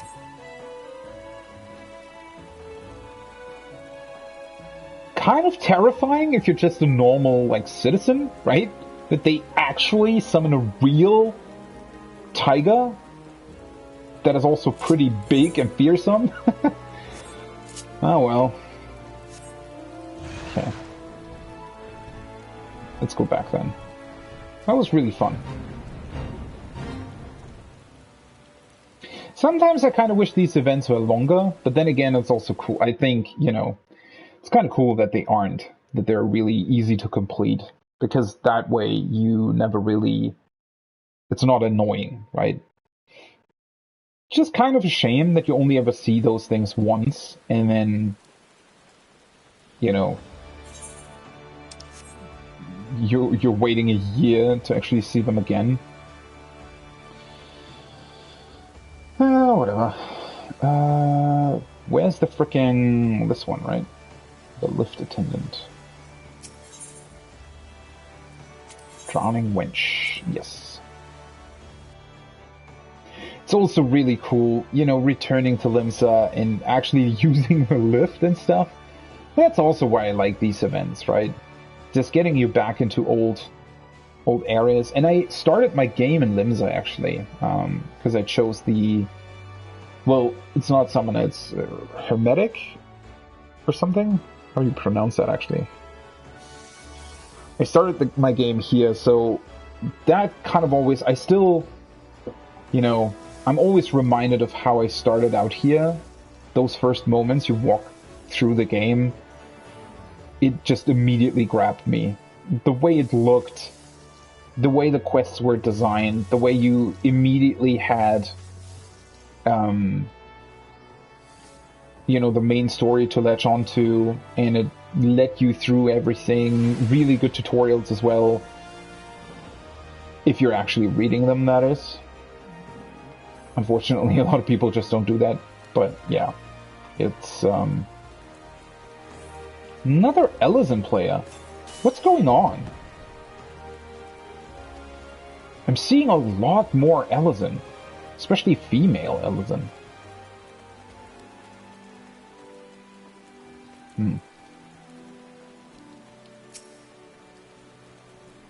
But yeah, that's why I like these events, because they just bring you back to these old areas and remind you of when you started out with the game, right? It's really cool. Ah, you returned. Judging by your contented expression, I assume the ritual was a resounding success. It was indeed. I take it our friend here has delivered the good news. Truly an astounding performance. It was as if I was gazing upon the great Tenzin himself. Ten who? You flatter me. I think the last one you can probably only say if you have completed the Tenzin questline and Stormblood? Yeah, definitely. You know of the tale of Tenzin. Then you are more worldly than I gave you credit for. The tale of Tenzin is far and away the most well-known epic in the Far East. Our little performance just now was inspired by but a part of it. Legend has it that upon stopping at a small village, whilst on his travels, Tenzin encountered a starved, crazed tiger. Naturally, he made short work of the beast, thus saving the peasants from their plight. That's not how it actually happened, though, right? Tales such as this tend to become somewhat exaggerated over time, and while I cannot account for their veracity, the importance of helping those in need is something that cannot be overstated. That's not really what happened, I'm pretty sure, because we talked to the actual Byakuo, and I guess they told it a little bit differently, but... Allow me to extend our thanks to you once again for all you have done. As promised, this Kabuto is yours to keep.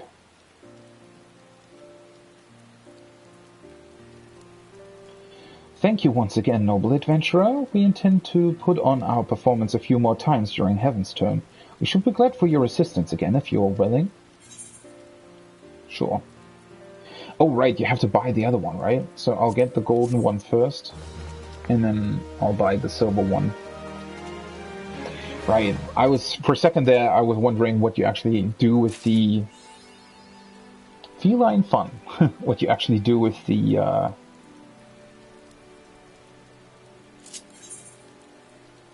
tiger tickets. So I'll have to put these ones into my glamour dresser. Or not glamour dresser, but the other thing.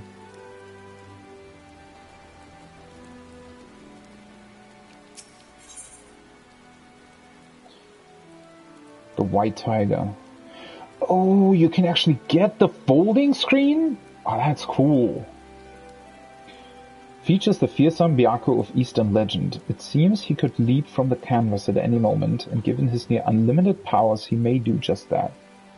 Probably want to get that a couple more times.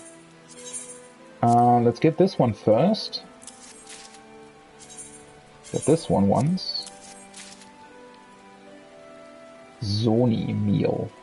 Clear soup served in special occasions. Its origins are in the Far East. Advent cakes.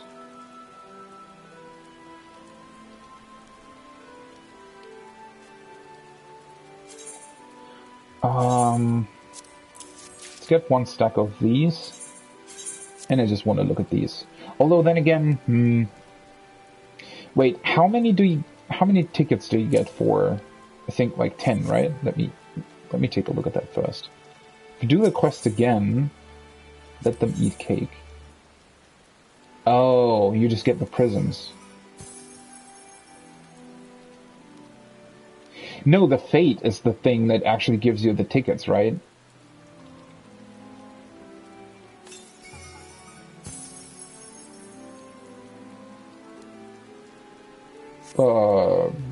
Well...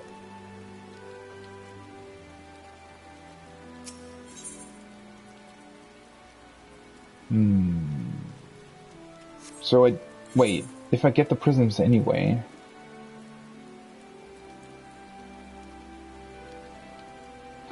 Oh, wait a second, this is just a meal, I'm realizing.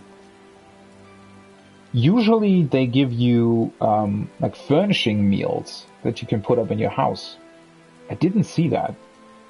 That's weird. Huh.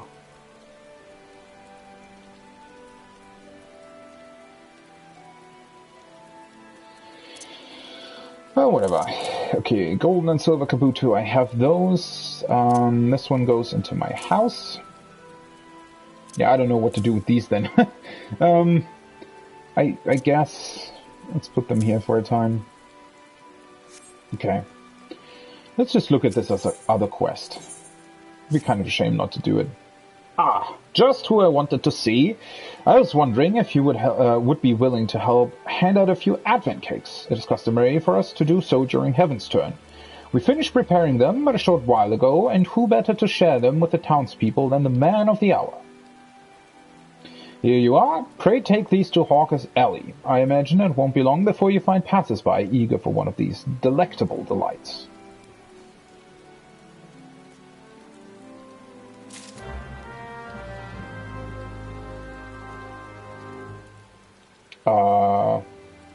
So that would be...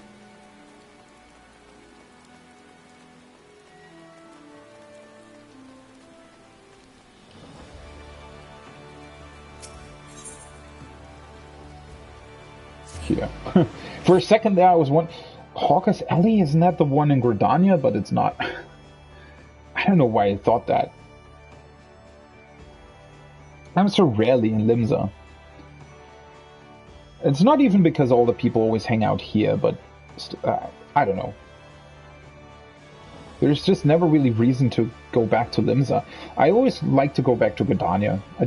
Gridania is more chill.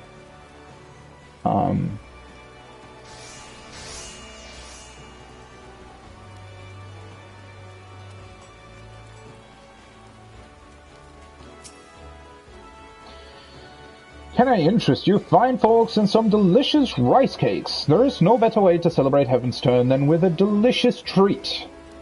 Hello there, old friend. What brings you here this fine afternoon? Wait, have you come to help distribute Advent cakes? Your timing could not be better. Advent? Yeah, it's called Advent, right? Alright, the key is to position yourself somewhere that sees plenty of footfall. I shall go ahead and hand my cakes out elsewhere. I guess there's always, I think, someone rather familiar. Yeah, these are always really, really cool because it seems to be a white bunny. You get to see old people or old familiar NPCs that you met at certain points throughout your whole adventuring career, and they actually have unique dialogue for all of them, right? So in a way, if you really want to get out everything out of these events, you need to do these quests a couple of times. Yeah. Resplendent Rabbit. What quest was this? Is that also an event? It's been too long since last we met, old friend. You do not recognize me. I concede the phantom you slayed recently was a fair likeness, but surely our battle was far more memorable.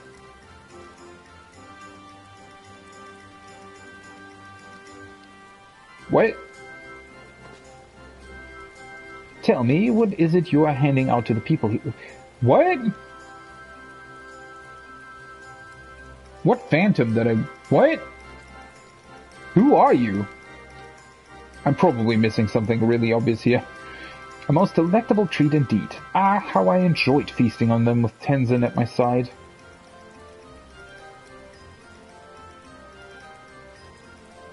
Oh, so he was talking about the Byakko during the fade.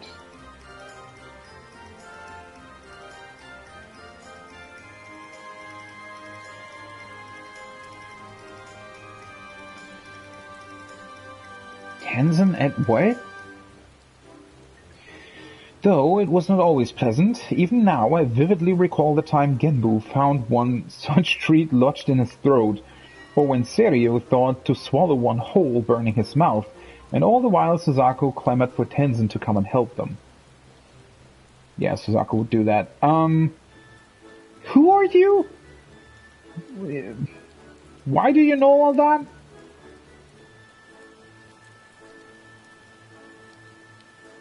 But enough reminiscing, you must be wondering why I've come all this way. Given the beast chosen as this year's herald, it piqued my interest to hear the Onum Yoji would be traveling here to perform their holy rites. What they summon are merely shades, but they are made in my image. As such, I felt compelled to ensure no harm came to the people of these lands. I can't remember who this would be. And why in a rabbit's costume? The tale itself is little more than fancy, of course, but I was surprised to learn you, of all people, were chosen to play Tenzin. If I may be honest, their failure to faithfully depict those past events vexes me at times, but that is neither here nor there. It is a lasting reminder of our hard-won victory over Koryu and the peace restored to the Far East. Viewed thus, I can see no reason to be unduly harsh in my criticism. It is comfort enough that we and the other four lords shall always remember the truth of Tenzin's life.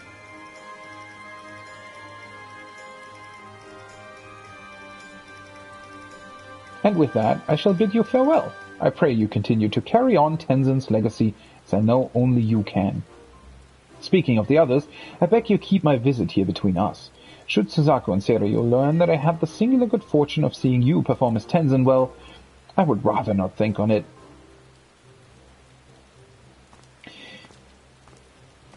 Maybe I should actually go back there to figure out who this was.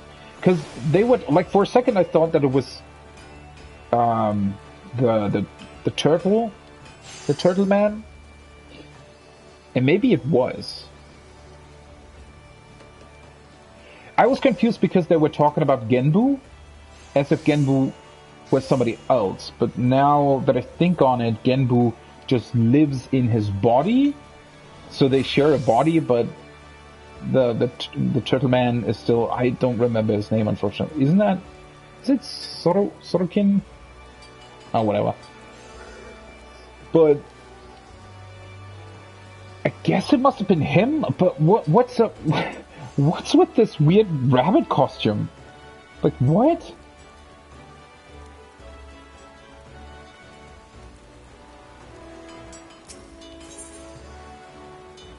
Huh. Weird.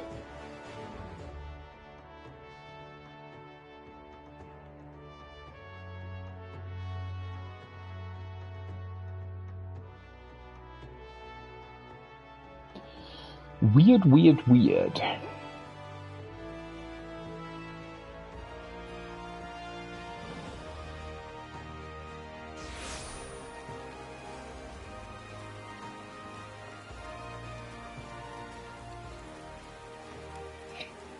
But that's always really cool, right? You can have a conversation with Baderon, for example. Baderon, the owner of the Drowning Wench.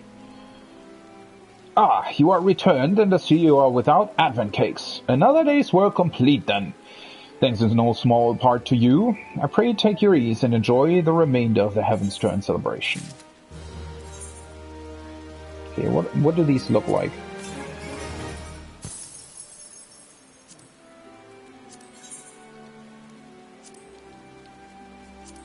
I don't have more of them, right? I mean, they kind of look cool, but I don't really... Not really worth keeping them, though. I have way too many... Look at this. I have way too many of these ones, so...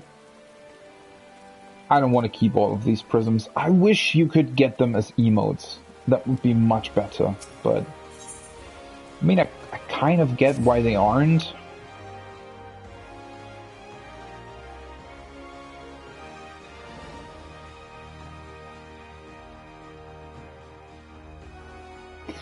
Let's do the Fate one more time. I want to get a couple more of those folding screens. Actually, only one more, but...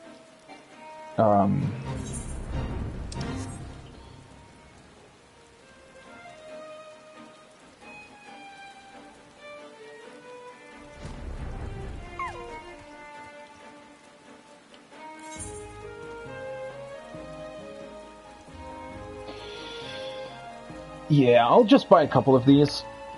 Unfortunately, you can't sell them anymore. Oh, my God, why am I suddenly getting tired? I'm sorry.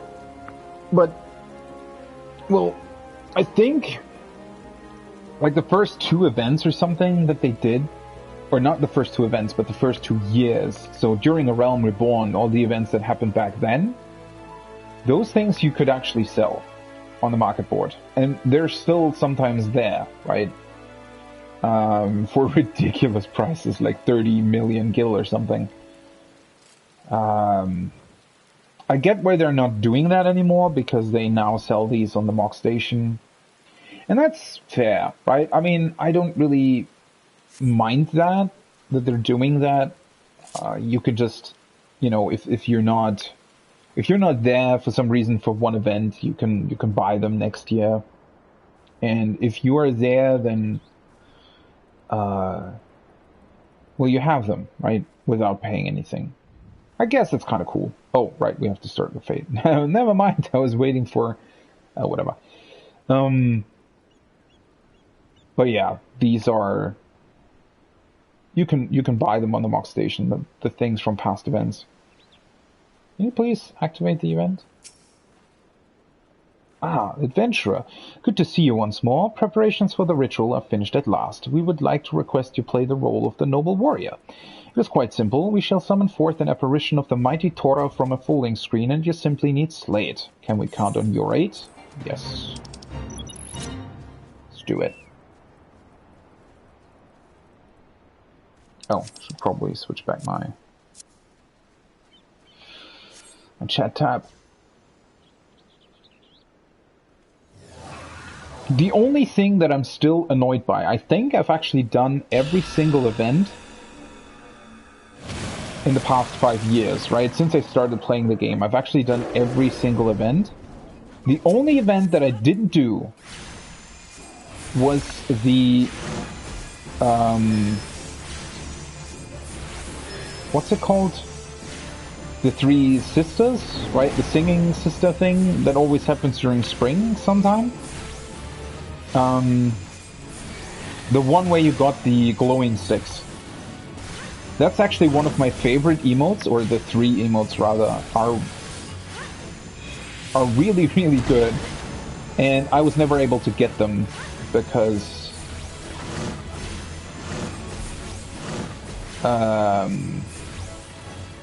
I didn't do the event, sadly.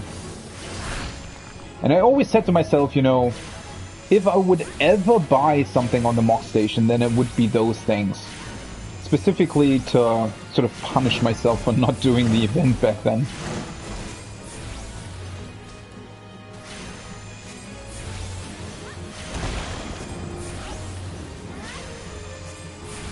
They're just really cute, right? The glow sticks are always really cool. I really like everybody always uses them, right? If there's something cool happening, or if some person is doing something really interesting, or he actually jumps back through the screen. Interesting. Yeah.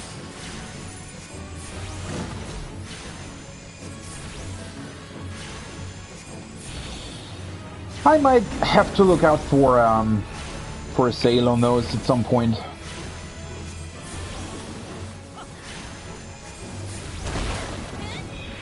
Oh, I'm going... Oh. That actually looked kind of weird.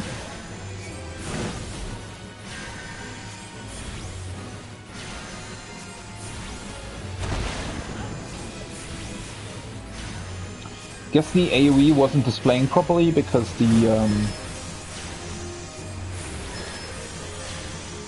what's it called? Well, we're on sort of a slight incline here, right? So now they're doing their spinnies.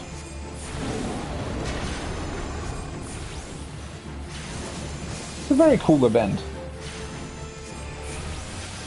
I definitely like the animation when the fate starts with Byaku jumping out of the folding screen. It just looks really, really good.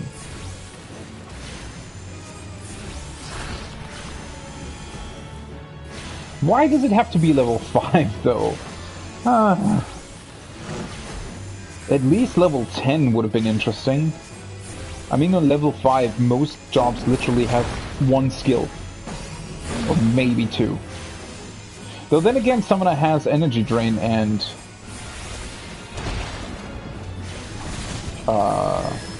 Festa. And the shield.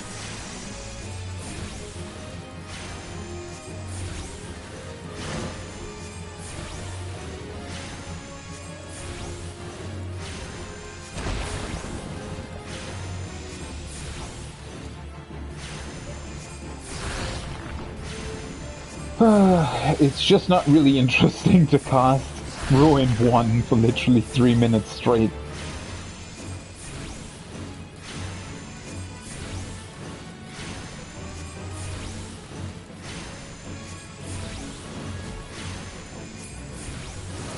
Okay. Nice. 10 more tickets. I'll just buy as many folding screens as I can and then it's gonna be it. Maybe I'll just buy a bit more of that food. If I actually want to level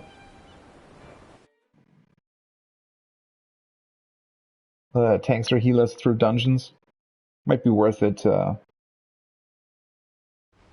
use the food.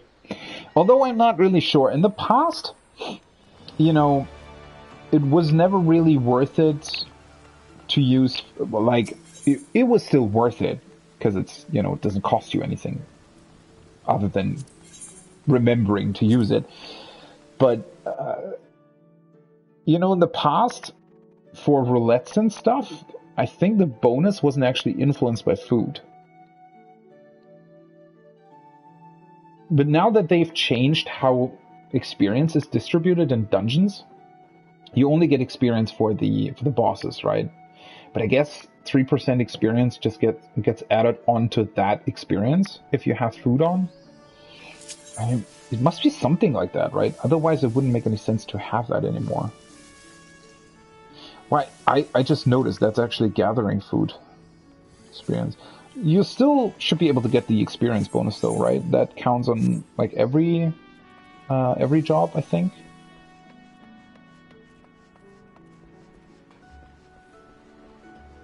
Nice Titan Axe. There's a lot of people doing the event right now, huh? When did it release? I thought it released 2 days ago. Maybe it released yesterday, huh?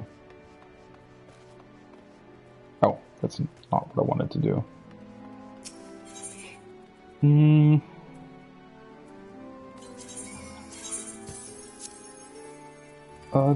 Let's just grab...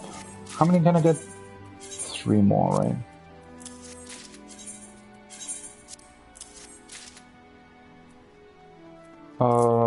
Let's just get more of these, even though I won't use it, but at least the tickets are used this way. And these can go in store. Okay. And now that I'm in Linza already, I'll probably do the unlock quest. Is it Sage? I think it is, right? Sage unlocks here.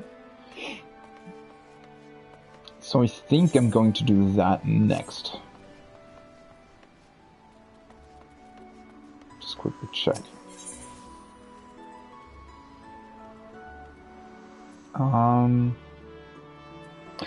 It doesn't display. Right, I forgot about that. Ah, never mind. Oh, well, I'm just going to take a short break, especially since I need to turn my heating up. It's really cold in my room. It's annoying. Let's take in the sights for a couple of minutes. I'm going to take a short break, 5 to 10 minutes or something, and when I return, I'm going to do the Sage unlock quest, then I'm going to do the Reaper unlock quest, and when I've done that, I'm going to start with the Tank-Rolequest. So, be back in a couple of minutes, and see you then.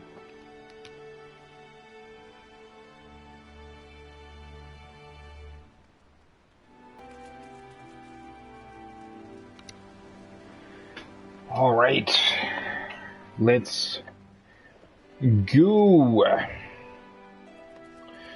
Feline fun. This doesn't give you anything, right? I think the event achievements never really give you any kind of title or something. Sometimes they did, though. I think I remember doing a couple of events that actually gave you titles. But maybe I'm also misremembering that, I don't know. Okay, let us go to... I guess let's just go to the Aetheryte Plaza. I saw the quest somewhere. I'm just not entirely sure where it actually is. Oh, it's still really cold here. Freaking hell. Why does it take so long to heat? I mean, I'm also wearing shorts, right? That's not... and a t-shirt. Should have probably worn something warmer. But then again, I hate... For some reason, I hate wearing really warm clothes indoors. I know that technically, you know, you should probably not heat that much and just wear warm clothes, but sometimes Jenny kills you. Is that the Ellison I saw? Yeah, I think that's the Ellison I saw before. That weird elephant costume. I definitely need to keep an eye out for when these events spawn.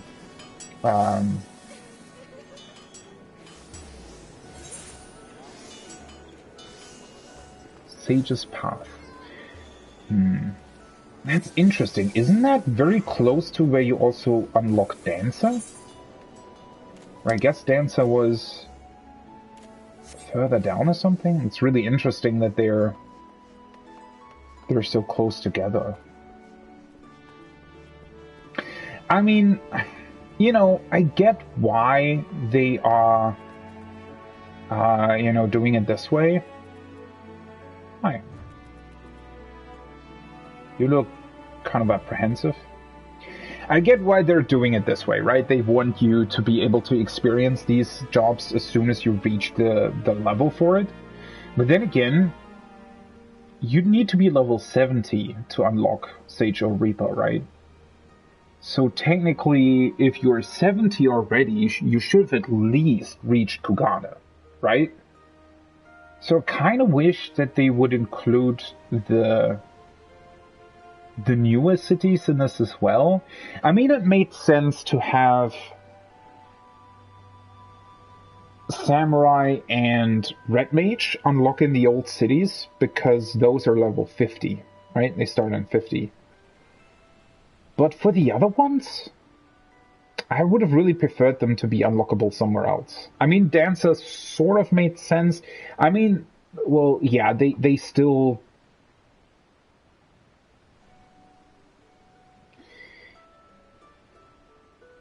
They still make sense, right? They're doing these quests in a way where they're explaining why these people have come to the base cities of A Realm Reborn, right? Why they're here.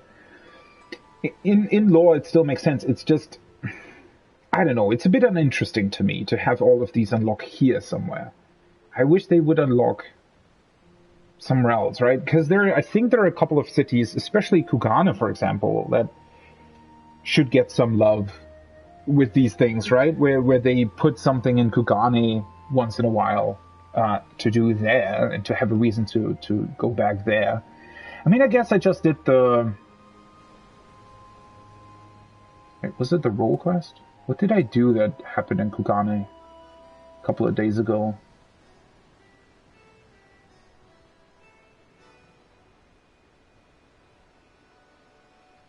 Wasn't that this love story something something? Date? Oh, the right, it was the Studium quest, right? The Crafted, or the not the Crafted, the Gathering quest? That took place in Kugani, right? Or at least the level 65, not 65, 85 quest took place in Kugani, I think. Yeah. So sometimes they do, right? Which is great, but still, I think, especially considering that Dancer also unlocks in Limsa, to put Sage here as well, eh. Alright, I guess. Bookworm's attire, stone gold, millpreefs, Sage's path. Let's see what this is about then, huh? Limsa Lominsa, a former disreputable haven for pirates, now one of the realm's finest city-states, boasting a peerless shipping industry and an enviable culinary culture. Oh, how it bustles, the tomes did not lie.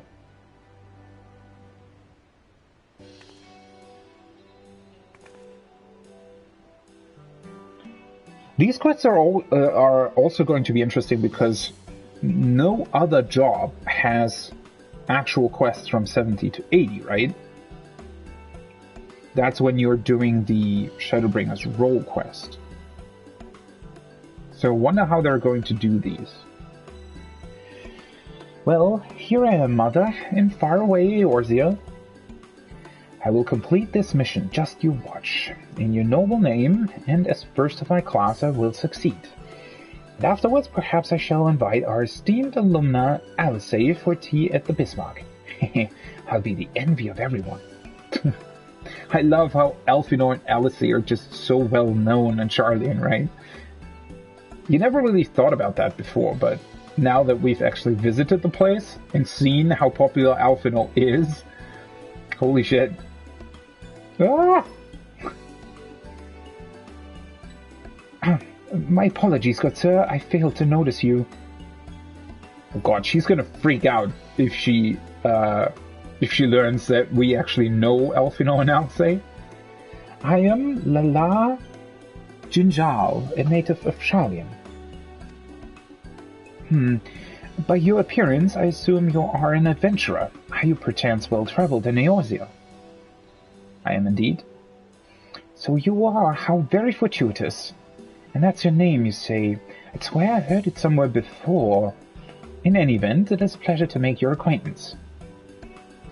As for myself, I am an operative on a mission from the Forum, our nation's governing body. This being my first time in Eorzea, I studied as best I could in preparation, but there is no substitute for a local's knowledge. Thus did I intend to hire an adventurer like yourself to serve as my escort. The mission is the pursuit and capture of fugitives, and thus it will entail some danger, but you appear to be no stranger to such. Might you be willing to assist me in this endeavor? Fugitives? From Charlian? I'd be glad to give you the grand tour. Sure. Why not? Wonderful. Why, I have some skill with a blade, and can fend for myself. I shall be glad of your capable company. Oh, she's a paladin, right? I'm just noticing that. Now then, ere I divulge the particulars of my mission, we should head somewhere more private. Perhaps outside the city by the Sapphire Gate? Okay.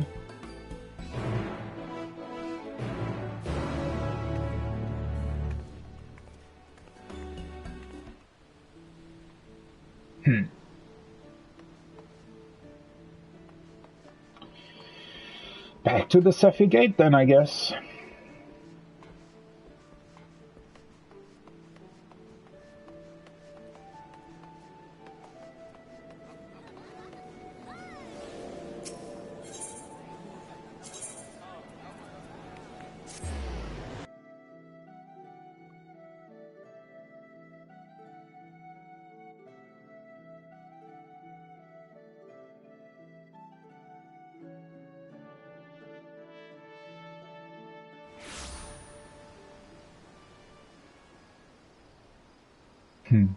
It's just interesting to see so many people here. Oh, there she is. Okay. All doing the event fate. Never noticed there's a ladder here. I wish you could climb that. I mean, I can just fly up, but... Forgive me if I seem overly cautious, but this mission is highly confidential. Were the wrong people to learn of it, my superiors would give me an earful, but I believe we may speak freely here, so permit me to brief you on the details. As I mentioned, I am on the trail of fugitives, criminals who fled Charlian and came to these shores. Interesting. I guess I never really thought about there being criminals in Charlian, but guess every nation has to contend with that. Extremely dangerous individuals who have enhanced themselves via forbidden means which have rendered them unsound of mind. Okay, I'm intrigued. While in a state of delirium, one of their compatriots even committed murder. Wow. He died thereafter due to side effects of his enhancement, but 3 others remain at large and pose a threat to innocence. Their leader, Viera Male, is also alleged to have stolen valuable technological secrets. By way of reference material, I've brought the Soul Crystal. Ow! It's hot, it's hot! What? What in the world? I've never known Soul Crystals to give off such heat before. Is it reacting to me? Did it belong to one of the criminals, or why did you bring it? Ew, it's finally cooled down, but what could have triggered that intense reaction? Not even at the studium did I ever witness such a thing, but maybe it was you.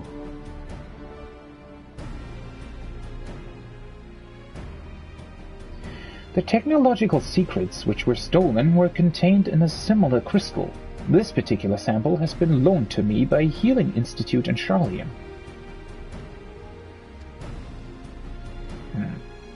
Tell me, in the course of your adventures, have you ever fervently wished to save someone? But failed to do so despite your best efforts, and afterwards cursed your own powerlessness? Well, that's very specific.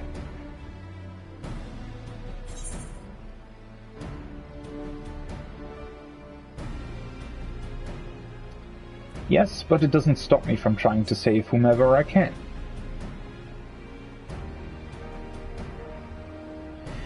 Forgive me if my question was indelicate, but there can be no doubt the Soul Crystal resonated with that desire within you. When I received the crystal, I was told that should it respond in this manner to my Eorzean collaborator, I should entrust it to them. For the knowledge it imparts, the knowledge of Somnautics, would surely avail me in my mission. Developed at the studium, Somnautics is a discipline which combines the wisdom of medicine, etherology, and sorcery, and those who have mastered it are called sages. Through medicine, a sage grasps the workings of the flesh. Through etherology, he unlocks the secrets of the soul, and through sorcery, he learns to manipulate the two. Thus trained, a sage has the ability to both strengthen and heal. Yet by the same token, he is also capable of the opposite, of causing harm. Not just anyone can take up the sage's art. No, one must be prepared to hold the lives of others in one's hands. Are you willing to bear such a burden? If you are, and would swear to use the art for good, then I shall entrust the Soul Crystal to you. You know, I mean, I know they have to do this somehow and also still make it somewhat immediate, right? But just thinking about her giving these powerful tools to a complete stranger is a bit of a stretch, right? Not that it's a big deal, but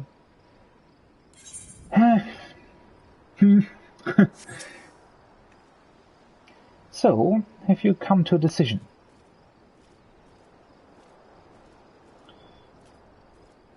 Then I will bear witness to your pledge. Do you swear to use the sage's art for good, and to wield its power to the best of your judgment and ability?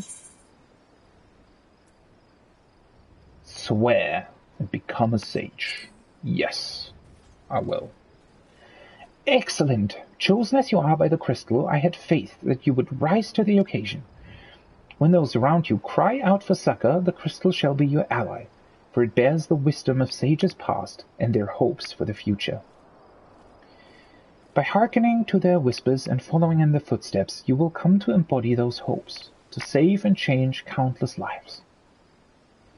Lest you worry how you will learn the art, I can provide guidance, to an extent in any case. During my time at the studium, I had occasion to study summonautics, you see. While I wasn't gifted in spellcraft and came to favor steel, I remember the lessons and will share what I know. Wait, aren't you? Oh, I guess she's not a paladin, but rather more of a, gladiator? Is that gladiator? Yeah, it is, right?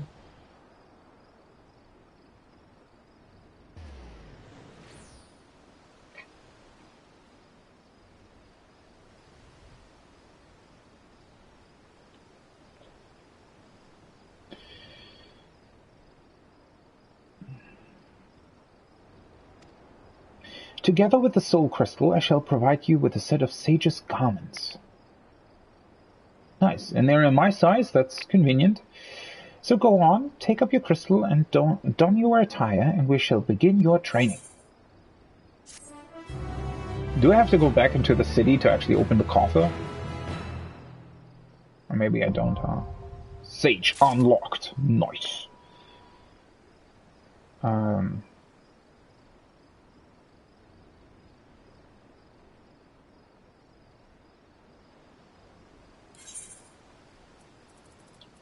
Okay, that's the weapon, right? Stone gold mill press.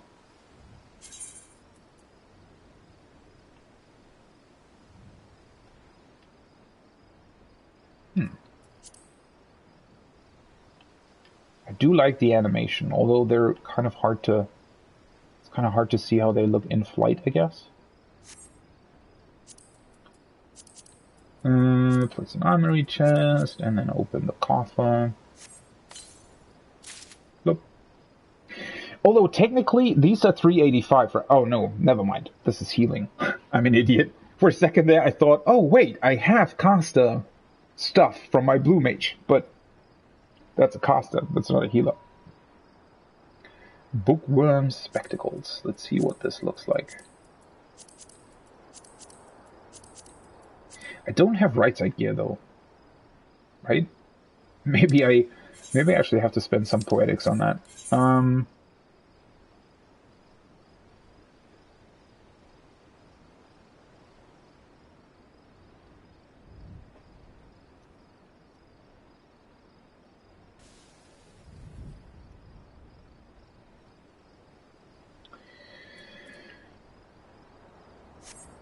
I have to... Is there something that I could put back into my inventory? Oh, that's the scholar one.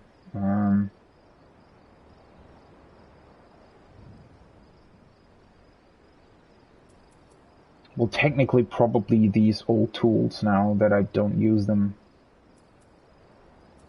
I still have to level them. Definitely want to get back to that.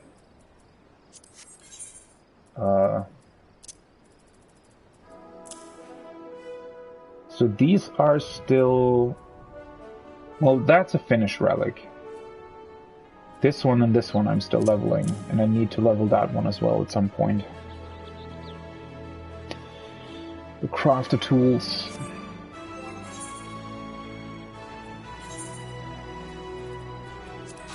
Bam! Oh! It's putting on these ones. 260.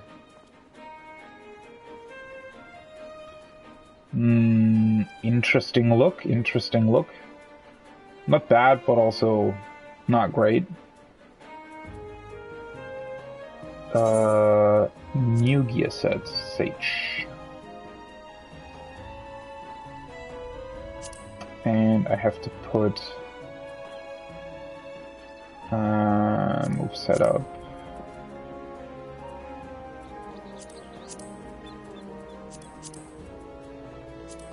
Kind of annoying that you have to do it. Reassign set number. Oh, I can do it. Oh, I never noticed that. Right. Whoopsie. What? Like this.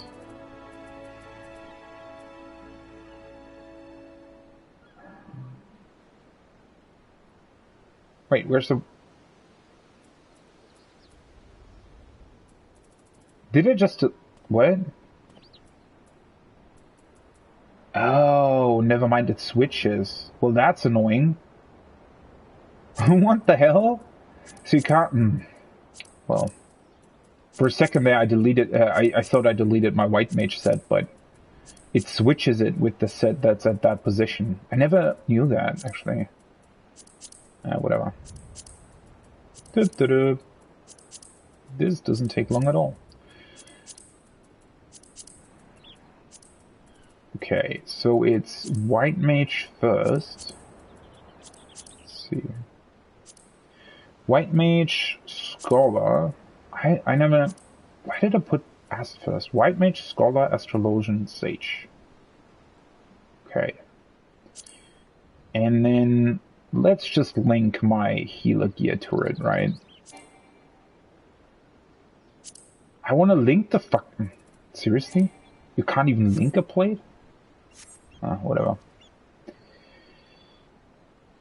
Alright, this is gonna take a bit of time. Oh, no, I don't want to mount. I wanted to draw my weapon. I do like the animation. That's really cool. Reap. Reap. Yeah, that's pretty cool. Oh god. Okay. Adder's Gall Gauge. The Adder's Gall Gauge indicates accumulated stacks of Adder's Gall, which are restored automatically over time. So that's the stuff at the top then. Adder's Gall can be consumed to execute actions such as Jewel Coal, and Caracol, acquired at level 50. The gauge builds stacks of Adder Sting when the barrier effect of Eucrasian Diagnosis is completely absorbed. Adder Sting stacks can be used to execute actions such as Toxicon and Toxicon 2. Okay, Eucrasia. Eucrasia, when active, can be used to enhance the effects of Doses, Diagnosis, and Prognosis. Sure. Let me grab those things and put them where the others are as well. 120.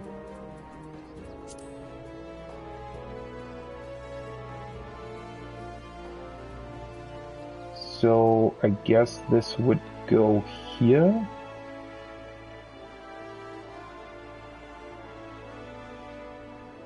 Somewhere. And then the Adder Skull Gauge at 120 will go below it.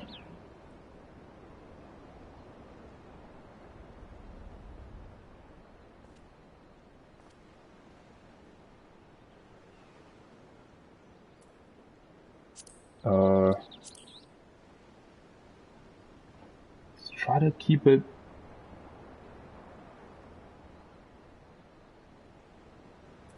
This should be fine, hopefully. I think.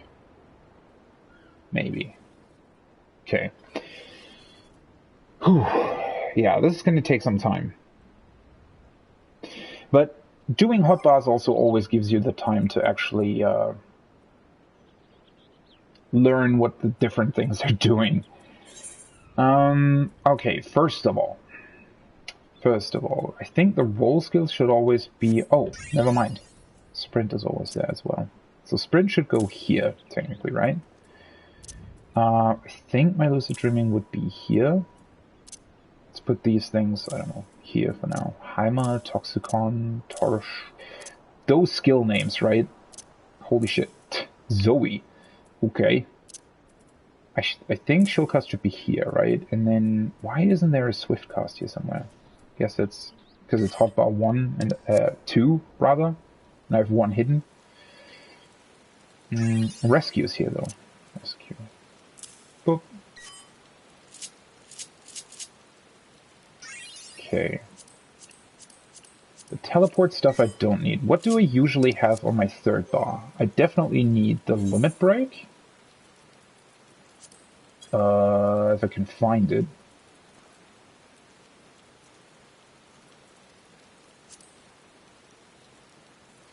I have a ready check here somewhere, right? Where the hell is the limit break? Why do I always forget that? Here. Right, the limit break goes here. Anything else that I need from here? I don't think so. Let me take a look at the other... This is saved, right? Yeah.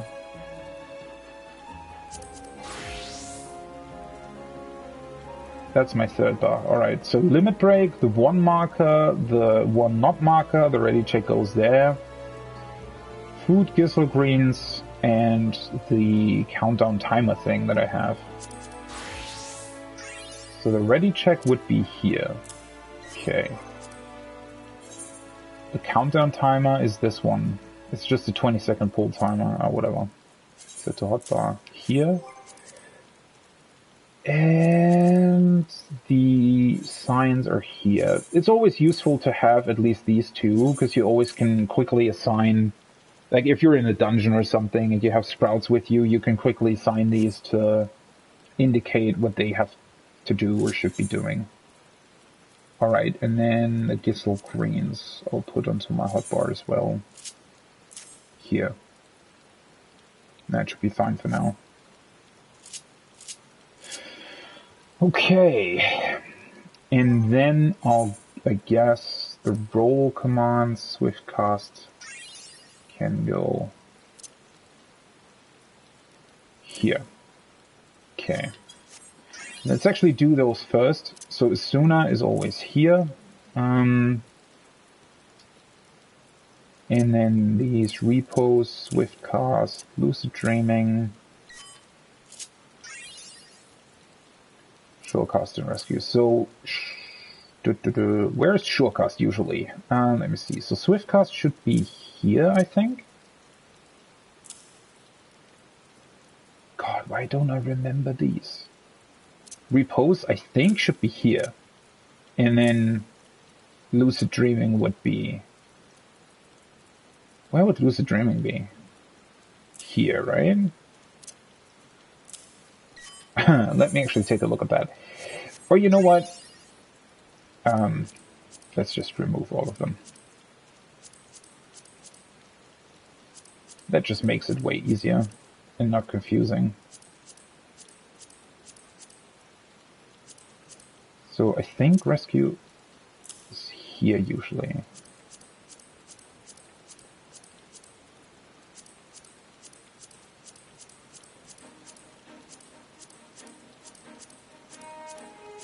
Phlegma. Okay. 3 and then 1. Let's get rid of these. That was definitely the race that I just deleted. Okay. Okay. So let me double check the positions of these. Shorecast is correct. Yeah, that's correct. Alright. Nice. Roll actions done! Okay, let's look at these. So, Dosis is my normal spell, which is really interesting because I think this is probably a lot better than the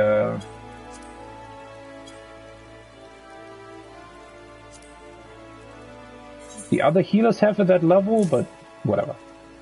Deals unexpected damage with a potency of 300.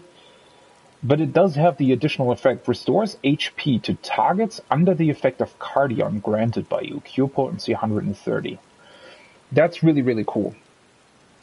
That they've done Sage in a way where you heal by doing damage. I think that that's something they should have done a long time ago for the other healers as well. And I don't know why they didn't change that. Maybe that would have been too complicated to change that on all healers, because they probably would have had to massively change their kits as well had they introduced something similar like this to them. But still, it's definitely interesting. Diagnosis is your normal cure 1, so that always goes here. Cardia. Instant, recast 5 seconds, grants self the effect of Cardia and a selected party member or self the effect of Cardion, restoring HP after casting certain magic attacks. Okay, so that's the thing that you have to put on to people in order to be able to cast or to heal them. Almost like a dance partner. Let's put this here for now. I don't know if that makes sense. Restores own HP and the HP of all nearby party members. So that's your normal group heal. I always put that here. Agero, that's the race. Let's put that here. Physis, gradually restores own HP and the HP of all nearby party members. Oh, that's an instant hot. Wait, that's a... Sage has a group? Hot?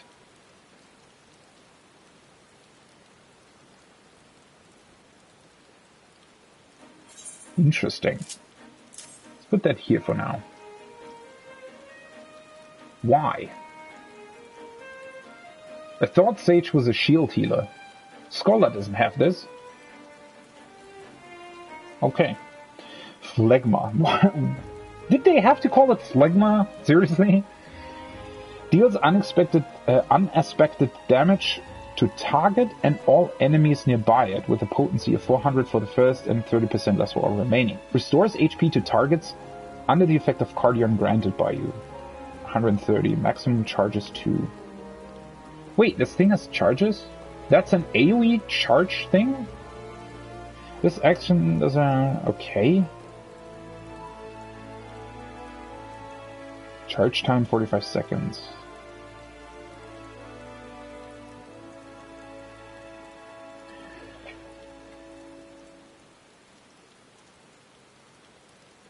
But, wait.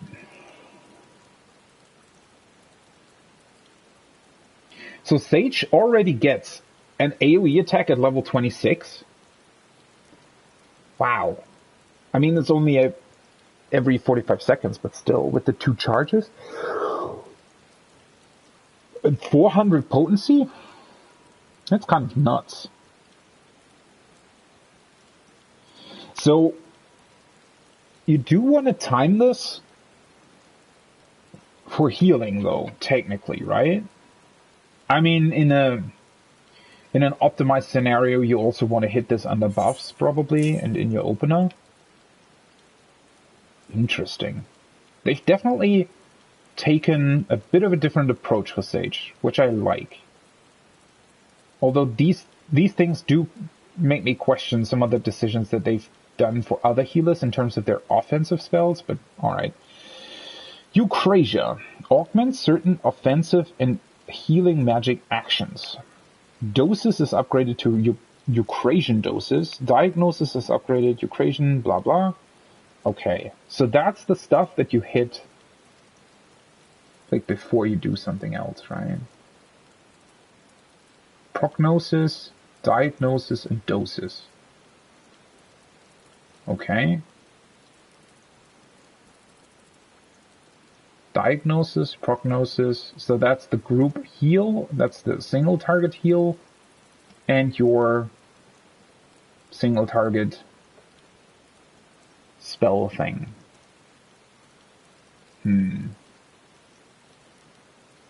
Restores target's HP, cure potency 300, erects a magic barrier which nullifies damage equaling of critical HP, also grants differential diagnosis nullifying damage equaling. Okay, cannot be stacked with Eucrasian prognosis or Scholar's galvanize. So, by using Eucrasia, you alter your healing spells to be shield spells. Let's put this here for now, I guess. I definitely have to switch around some of these later on. And then the same for the group heal as well. Rats and magic ground, all of us 230% of the amount. What the hell? And what does it do to this one? Deals unexpected damage over time. Potency 40, duration 30 seconds. Restores HP to targets under the effect of Cardion granted by you. Interesting, interesting. So you don't really have a dot on Sage. I mean, you do. But it's the same skill as the one you're using for your single target damage, just with the Eucrasia in front of it. That is really interesting.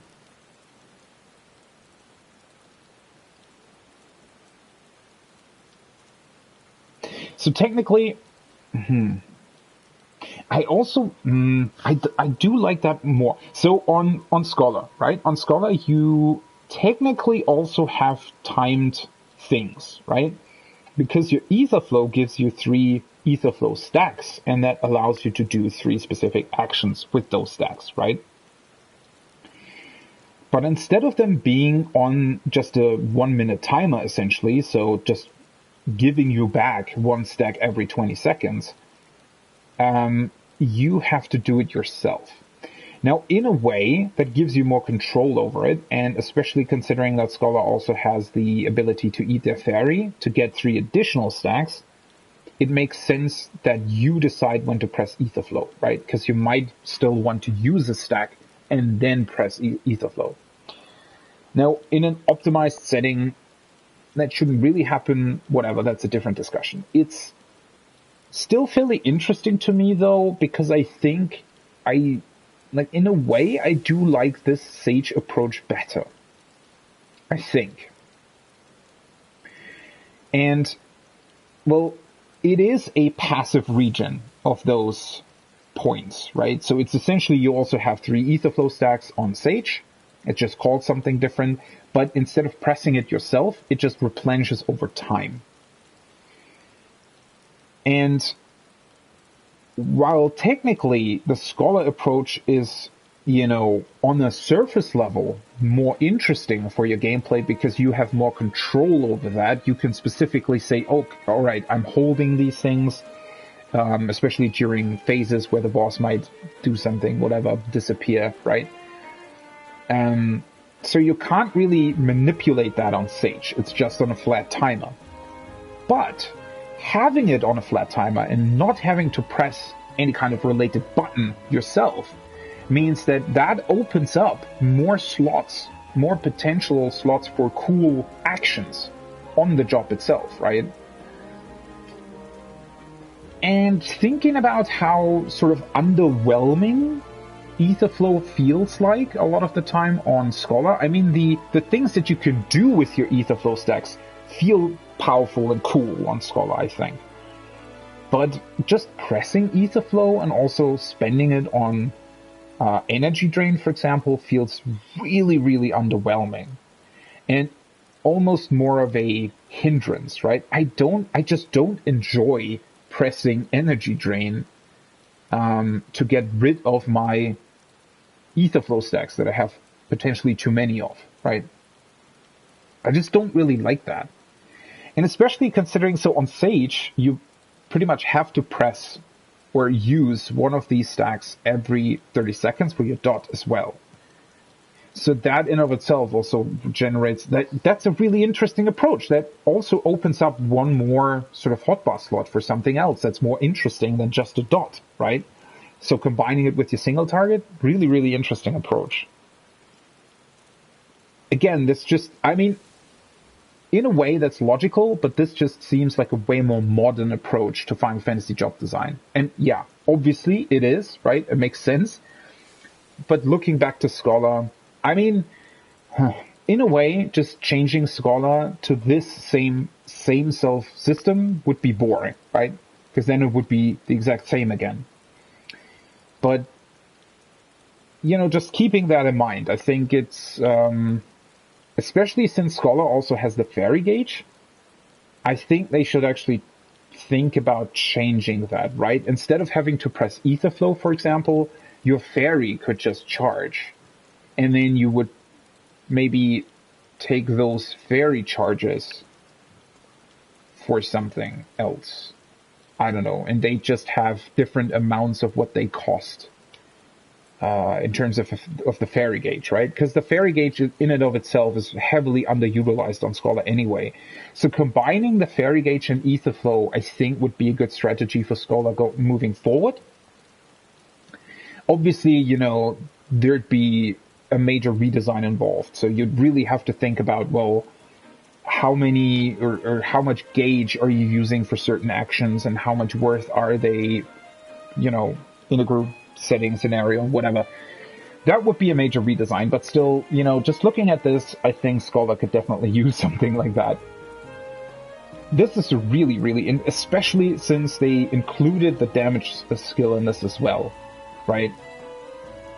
Changing your main damage skill to the damage over time effect through that. It's really interesting. And then you get the shields with that as well. So I mean, I can already do that, right? You press this one, and then you can do this.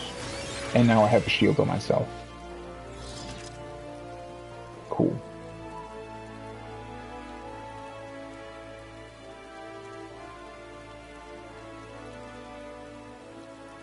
Yeah, it's a really neat idea. I like that. That's called Eucrasia. And then we have Soteria. Increases the cure potency of Cardion effects granted by you by 50%. Cardion effects.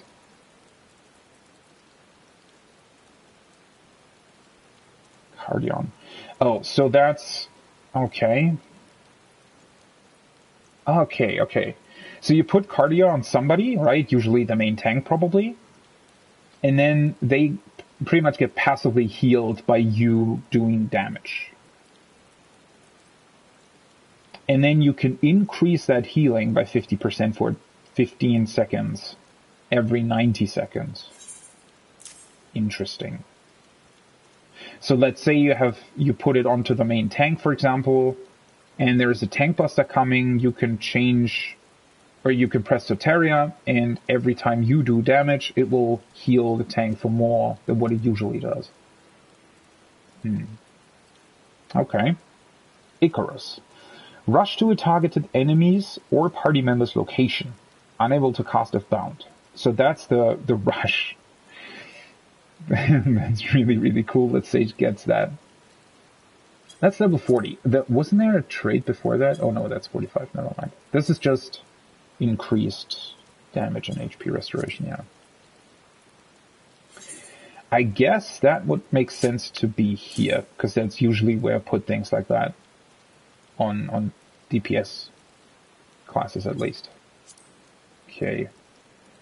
Druacol. Is that called Druacol or Druchol? Druacol, probably. Restores target's HP. Cure potency 600. Restores 7% of maximum MP. Add a skull cost 1. Wait.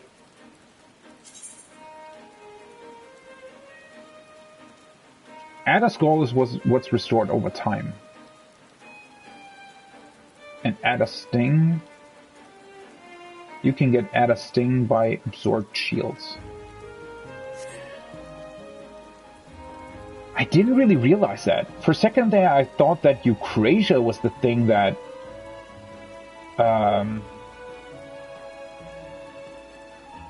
consumed these stacks, but that's not it. I mean, it wouldn't make any sense to be that. So you have to do Eucrasia every... That's interesting. Like, on a surface level, I know that you probably won't be pressing that a whole bunch. You'll be pressing it every 30 seconds for your damage over time effect. But other than that, I don't think you'll be pressing it that much, actually, right? Unless you do want to GCD heal. For a second, I thought that this was consuming the stacks, but it actually doesn't. Huh. This is an instant spell, though. I'm just realizing. So that's an instant cure too. Very interesting. Okay. Let's just put it there for now, because that's usually where Cure 2 goes. Okay. This is what I was waiting for. Why is it level 46? Why? Aren't all the other healers, don't they all get their AoE on 45? Why is this 46? And that's just... Alright, so it also gives the Cardion HP regen, which makes sense. And then it just does a flat amount of damage to all enemies around you. And you still have this as well. Wow. Seems kind of nuts. But alright. Adderskull. Grants 1 stack of Adderskull automatically every 20 seconds. So it's actually the exact same as Scholar. It gives you 3 stacks per minute. Interesting. And Scholar also has the... Like, Scholar's Cure 2 works the exact same way, right? Where it also... You don't have a normal Cure 2 that you can just cast on Scholar. Those... only Astrologian and White Mage get the GCD Cure 2s, essentially, right? This one functions exactly like Scholar's Cure 2, which is consuming 1 stack of Etherflow. Okay. Interesting. And what is this? Carashol. Reduces damage taken by self and nearby party members by 10%. Duration 15 seconds. Effect cannot be stacked with Torocol. Caracol. Okay. Additional effect restores 7% of maximum MP. Adderskull costs 1. So that's just literally the same thing as the Scholar Shield, just without the regen effect, right? Does Scholar's Shield still have the regen effect? So technically I want to put this here then, because that's where Scholar's one is.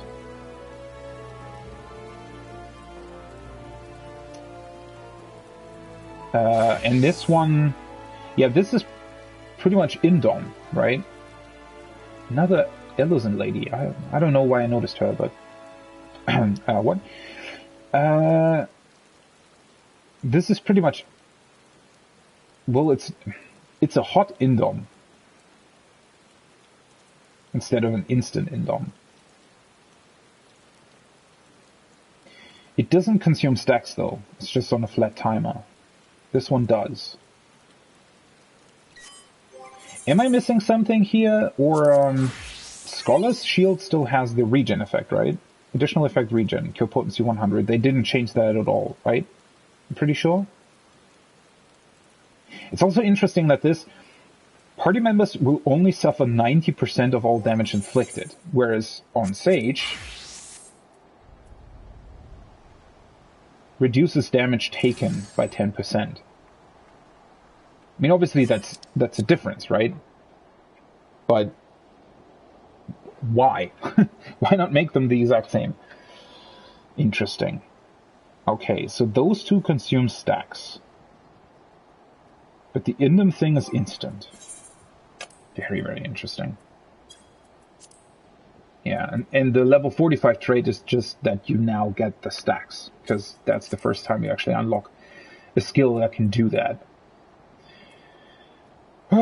Which probably makes everything below level 30 really boring as well. Although then, no, it doesn't. You have Phlegmon, right? That being level 26 is pretty cool. It's actually really, really cool, to be honest.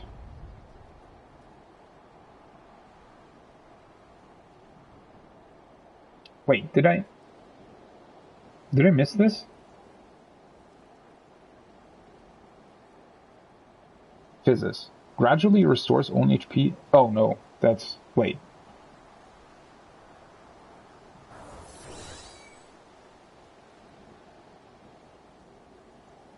Oh, it upgrades. I didn't see that before. I was just confused because it's a different symbol. Gradually restores HP and the HP of all nearby target members. Okay. And then there's Physis 2, which is just a higher cure potency.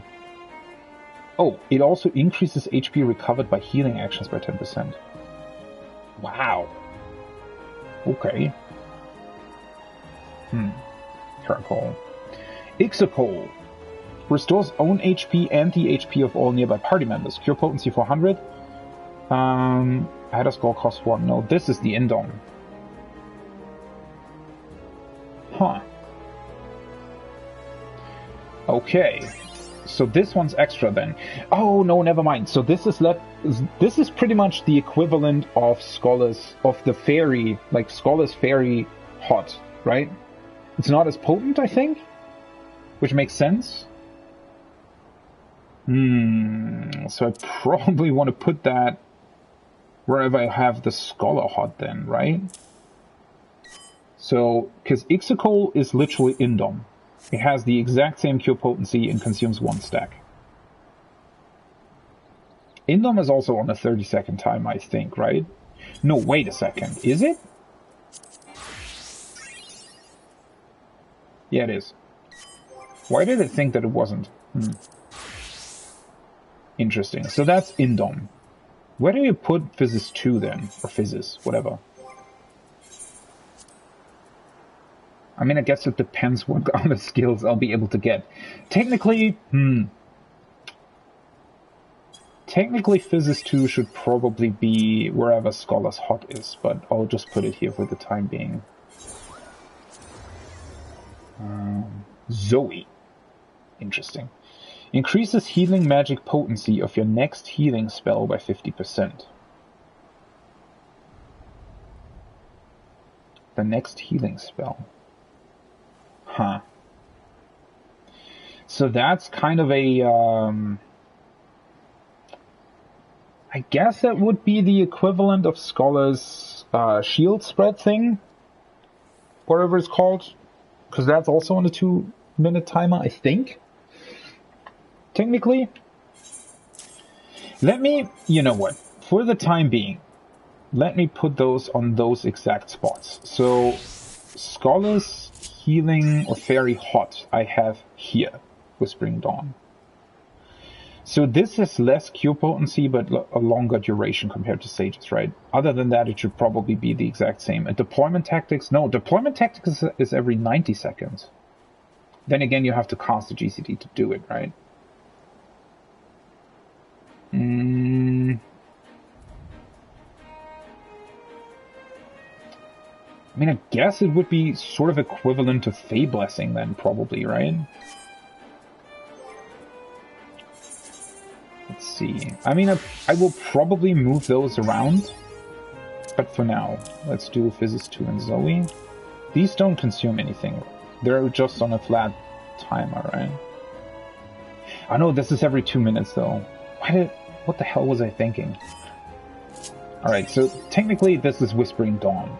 I guess.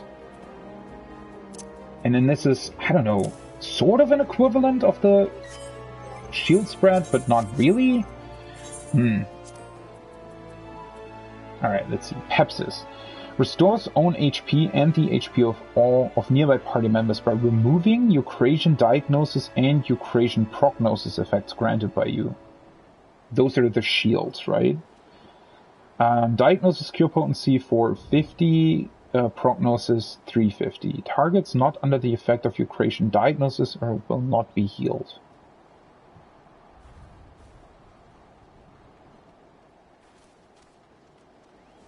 Interesting.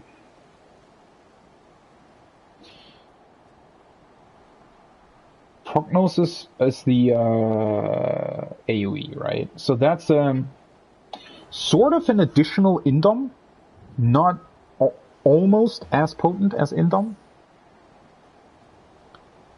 but only if you have shields on you.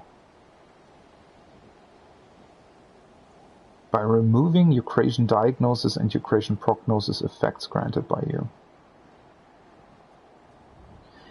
This feels weird.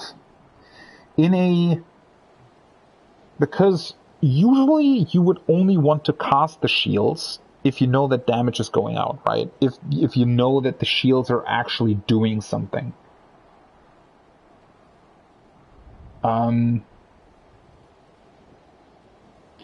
I guess this would be a potent way of healing people up if you have to use a GCD. you would be able to cast. So you would be doing Eucrasia, Prognosis, and then pretty much immediately Pepsis, right? And it's just a very potent AoE heal, I guess. It does require GCD though, to cast either Prognosis or Diagnosis.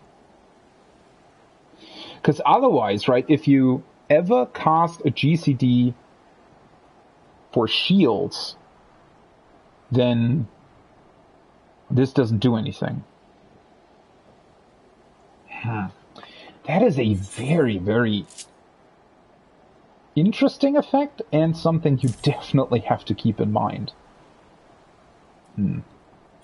Well, then Physics 2 is just the upgraded version. Toracol restores own or target party members' HP. Cure potency 700. Additional effect reduces target's damage taken by 10%. Duration 15 seconds.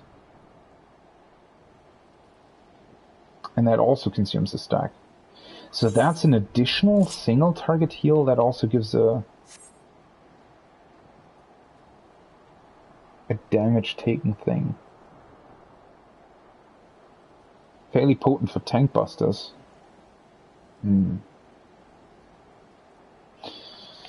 There are some weird interactions going on here. Like in a Savage scenario. So if this... Wait, this costs 1 stack, right? It's 45 seconds. Why would you ever use this one? If you also have this one. I mean, I know you can always use this one, obviously. And you have the stacks anyway, correct? So... But other than that... Okay, let me put this one. I guess this would be equal to Scholar's emergency tactics in a way. Which where do I have that? Let's put this one here for the time being. Where is Scholar's emergency tactics? Here, right? Yeah. Recitation. That's without consuming stacks.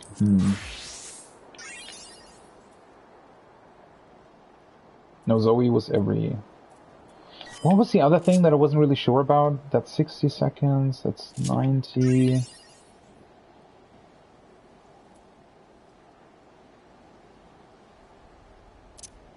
I guess I could put this here. That would even make sense in terms of cooldowns. This is sort of an emergency tactics. Okay. Tarcoal. Yeah, this is weird to me, that Drool Coal exists, and then this exists as well, and they both just cost 1 stack. I mean, yes, this is on a cooldown, like, obviously, but why would you ever need more than 1 every 45 seconds?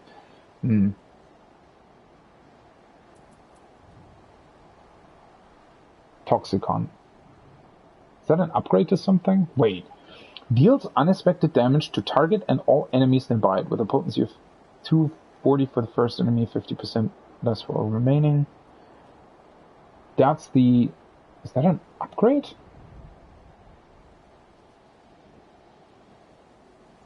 Wait, what?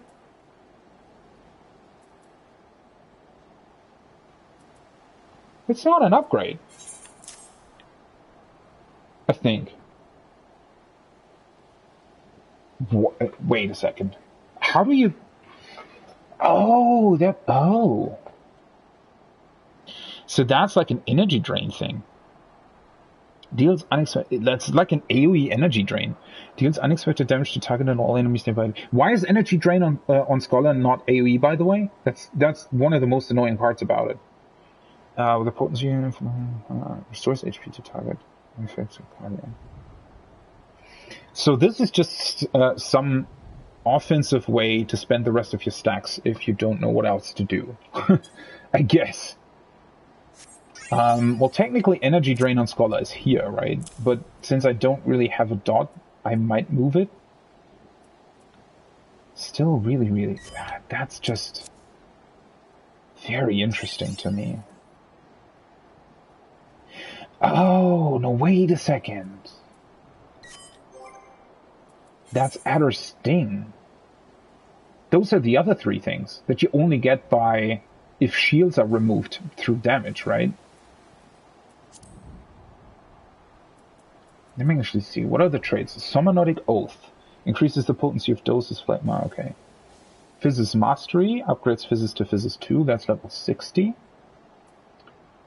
Somnotic Oath increases the potency of your stuff more. And then Adder Sting. Grants 1 stack of Adder Sting when the barrier granted by your creation diagnosis is completely absorbed.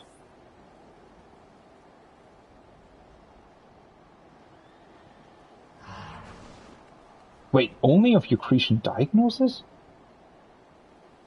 I thought it said something different here. The gauge, the Adder Sting. When the diagnosis, Adder Sting stacks can be used to execute actions such as Toxicon.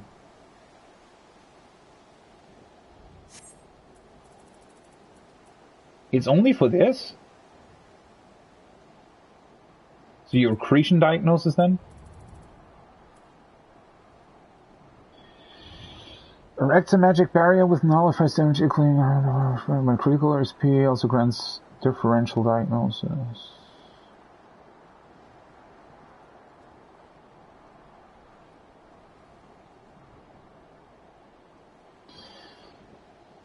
So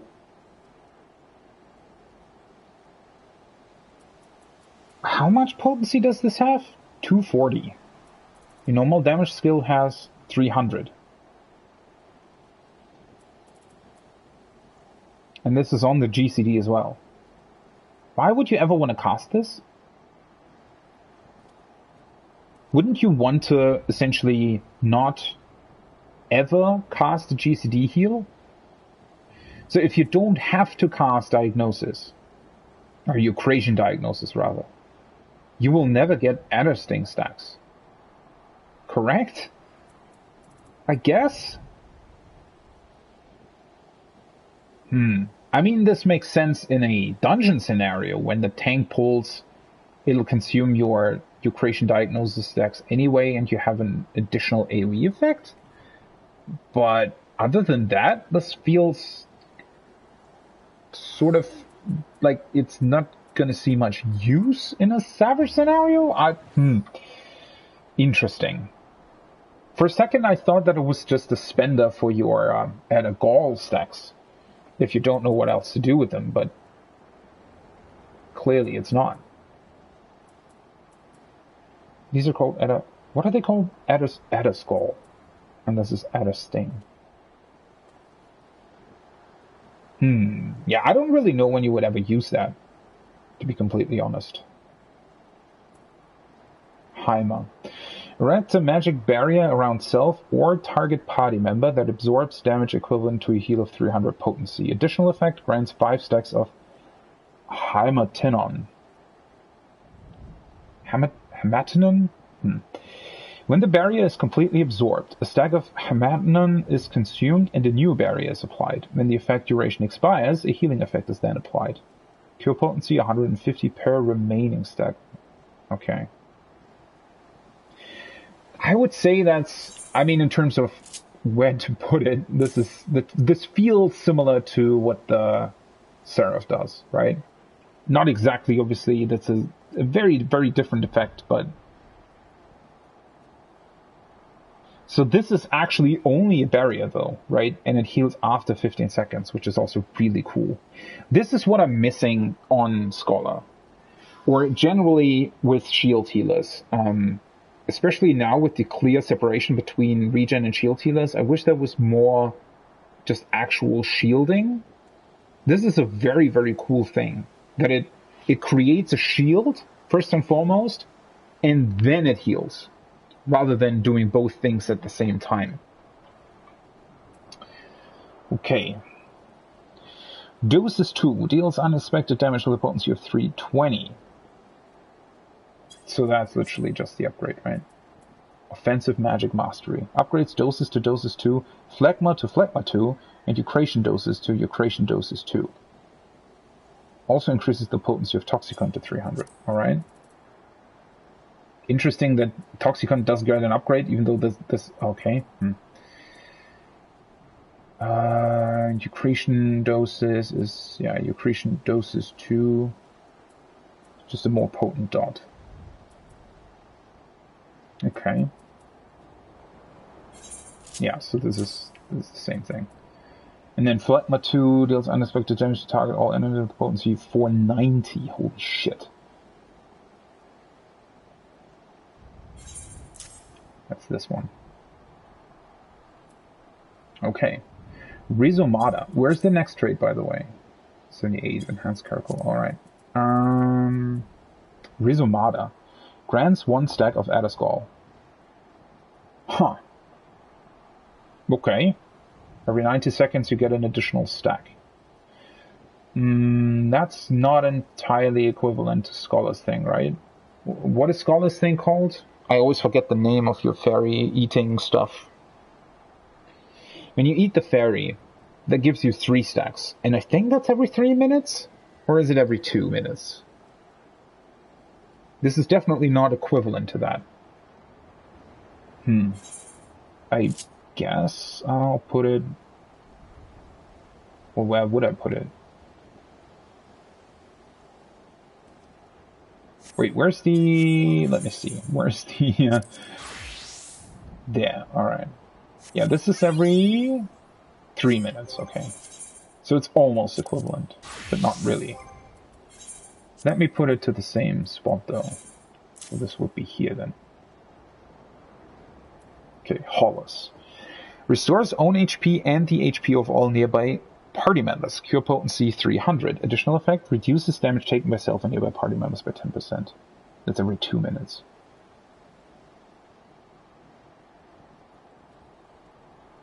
Huh.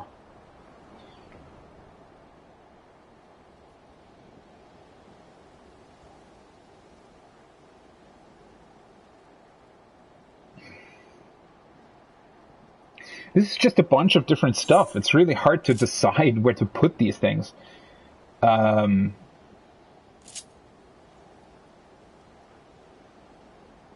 other things do I have in Scholar that heal? I mean, I guess this is a heal shield combination. Scholar has that fairy heal every minute as well. That costs fairy gauge. And then you have the single target HP increase thing as well. I mean, I guess I could put this here. It's usually where shields go. Then again, I have a couple of different shields here, so... what was Zoe again? Alright, increases the potency. Panheimer. Erects a magic barrier around self and all nearby party members, and all party members near you that absorbs damage equivalent to a heal of 200 potency. So that's... Is that an upgrade, or is that... Let me see. I don't think it is, right? Enhanced Caracol. Adds an additional effect to Caracol that grants healing over time. So now it's literally Astrologian's shield. Which is kind of nuts. And it's not even... Oh, no, never mind. I'm an idiot. That's just... It just literally makes it to Scholar's regen thing. Scholar's shield thing. Interesting. And we also get doses 3 and those kinds of things. So there's Heimer and Panheimer. And they're both on a 2-minute cooldown. Okay, red around self only by party members. Grants 5 stacks of Panheimation. When the berry is consumed, new berry is applied. Subject to 100 per remaining. Heimer is better though.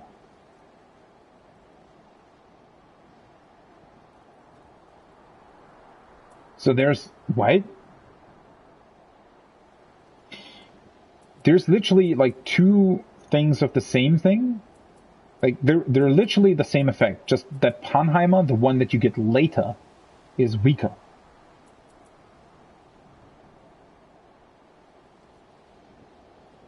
This one has range, though. Wait. And this has a radius? Or target pipe. I'm an idiot. Heimer is targeted. Okay. And this is AoE.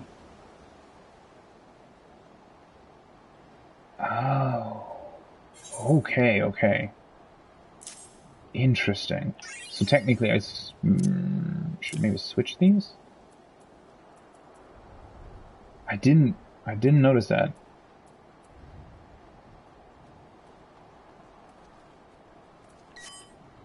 Interesting. Then we get doses 3, which is just a normal damage skill. Phlegma 3. Even stronger. Holy shit.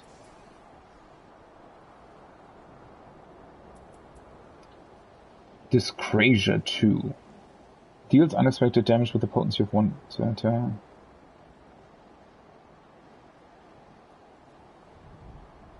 That's the normal AoE, alright.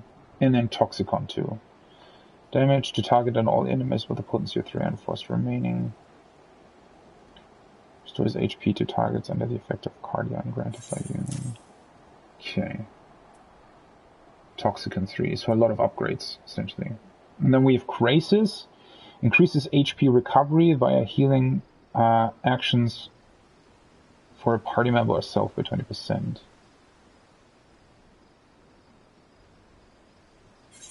So that's a little bit like the Scholar thing, right? Just on a 60-second thing instead of a 90-second thing. And then we have Pneuma. Pneuma. Deals unexpected damage to all enemies in a straight line before you. What? With a potency of 330 for the first enemy and 40% less for all remaining enemies. Additional effect, restores own HP and the HP of all party members within a radius of 20 yalms. Cure potency 600. Restores HP to targets under the effect of Cardion. Cure potency 130. Okay. So every 2 minutes you just heal by doing damage. Through an AoE. Okay. Sure. I guess. What are the other upgrades? Enhanced healing magic. That's just potency increase. Enhanced Zoe. Reduces Zoe recast time to 90 seconds. Oh. So it literally becomes Scholar's shield. Equivalent to Scholar's shield. Whatever the hell it's called. Spread. Deployment tactics. Why do I always forget that name? I mean, I guess this looks pretty cool so far. Makes sense, right? Gradually restores.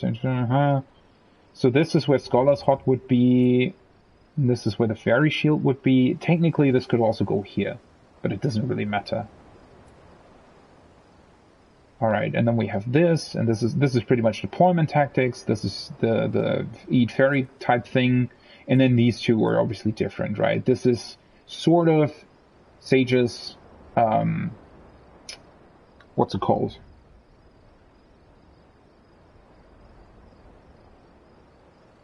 Why am I suddenly not remembering the name of the fucking fairy, super fairy thing? And then you have a single target of that as well. Interesting. Yeah, what does Scholar have here? The additional fairy heal, right? I mean, Sage gets this thing. I guess it looks good. I'm pretty sure I haven't forgotten anything. So this is your... I mean, I guess this also makes sense. Increases the cure potency of Cardion effects granted by you by 50%. This definitely makes sense to be here. These are all your offensive stuff. I'm a little bit confused as to why Adder Sting is such a... I thought that was a way more of a central theme of the whole thing. But I guess it isn't. For some reason. And then... Toracol, you have these. These are also still weird to me.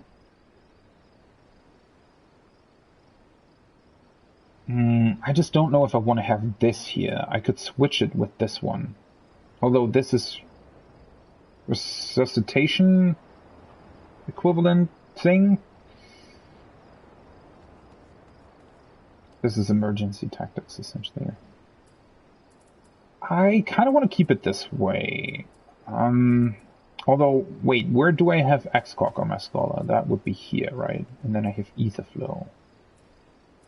I mean, I guess it doesn't really matter where it would be. Then again, you might want to switch this thing around, right? If you want to spot heal somebody else. So I guess it also makes sense to be here. I hope that I have everything, but I'm pretty sure I put everything on my hotbar. The shield, what was this? Oh, the Indom, yeah. Indom, Zoe, Pepsis, this is 2, Toracol, Toxicon, Heimer. Doses 2, Phlegmatil, Rizomada was the, yeah, grants the stack. Holos, Panheimer, Doses, Phlegmatil, Crasis, Toxicon. Crasis was there. Right, okay. And then Numa. Okay, so all that remains now is to put the things that I don't see onto my cooldown hotbar. So that will be Panheimer, Heimer, Crasis, Crasis, I don't know. Zoe, weird name. Rizomada, the charge thing, where's that? Icarus, very cool name.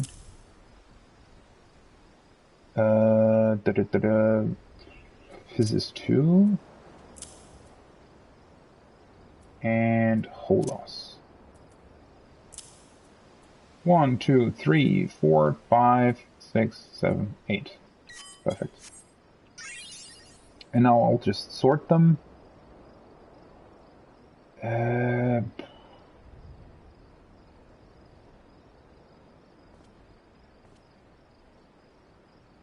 These two are single target, huh? This is 2. Guess could put Heimer here, Panheimer here, and then we'd have Physis 2 as an AoE here as well. We'd have Crasis, that's a single target, right? So I could put Crasis here. That's the shield thing.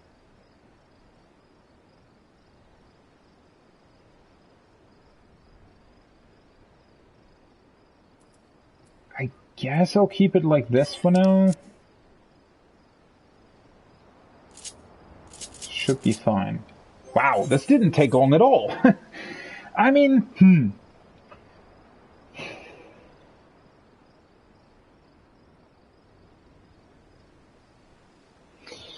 Obviously, I have absolutely zero clue how this actually plays at the end of the day, right? Because I've just unlocked it. But it does feel like a sort of more straightforward Scholar with more interesting offensive actions. You definitely have to keep some of the additional effects in mind when using certain skills, right? Because especially the fact that Heimer needs to well, it doesn't necessarily need to consume all of the shield, but there are a couple of things that are definitely interesting.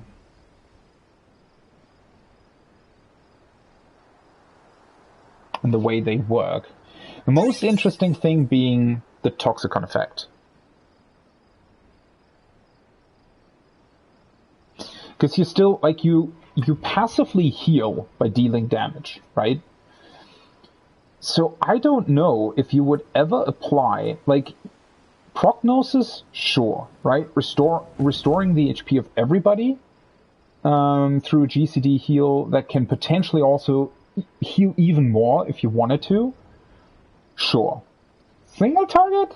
I don't know how often you do that if you also have something like Torkoal. And the effect of Toxicon is only ever granted by... Like, you only get the Adder Sting stacks by healing with Diagnosis, right? Or did I miss something there? But it literally says so, unless this changes somehow. Well, this just says that it consumes Adder Sting stacks, right? The gauge builds stacks of Adder Sting when the barrier effect of your Creation Diagnosis is completely absorbed. This one. Not this one. I mean, yeah, in a dungeon scenario, when you actually want to AoE, this is definitely cool. It's definitely very, very cool to have. But at the same time, it just feels weird.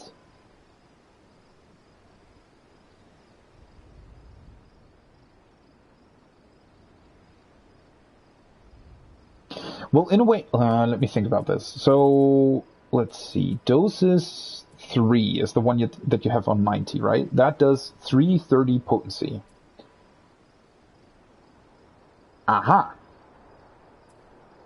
Yeah, that's the weird part here, right? So this one does 300 potency. This one only does 240. So if you would use Diagnosis or your Creation Diagnosis, you'd lose 60 potency, right? Because your Creation Diagnosis is a GCD. So you get the Adder Sting effect if you know that the barrier is going to get depleted, but you would be losing 60 potency because you had to cast your Creation Diagnosis.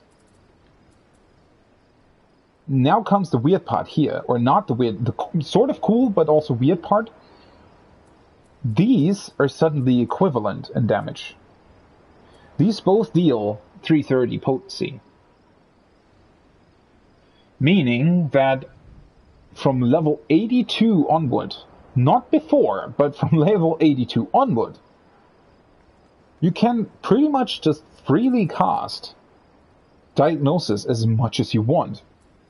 And then just spend it on...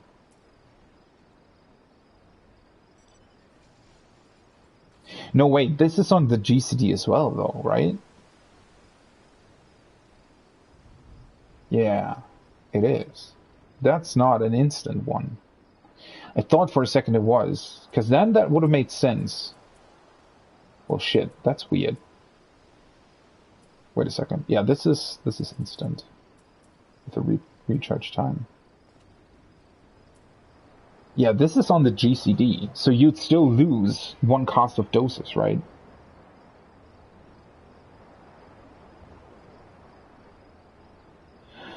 What?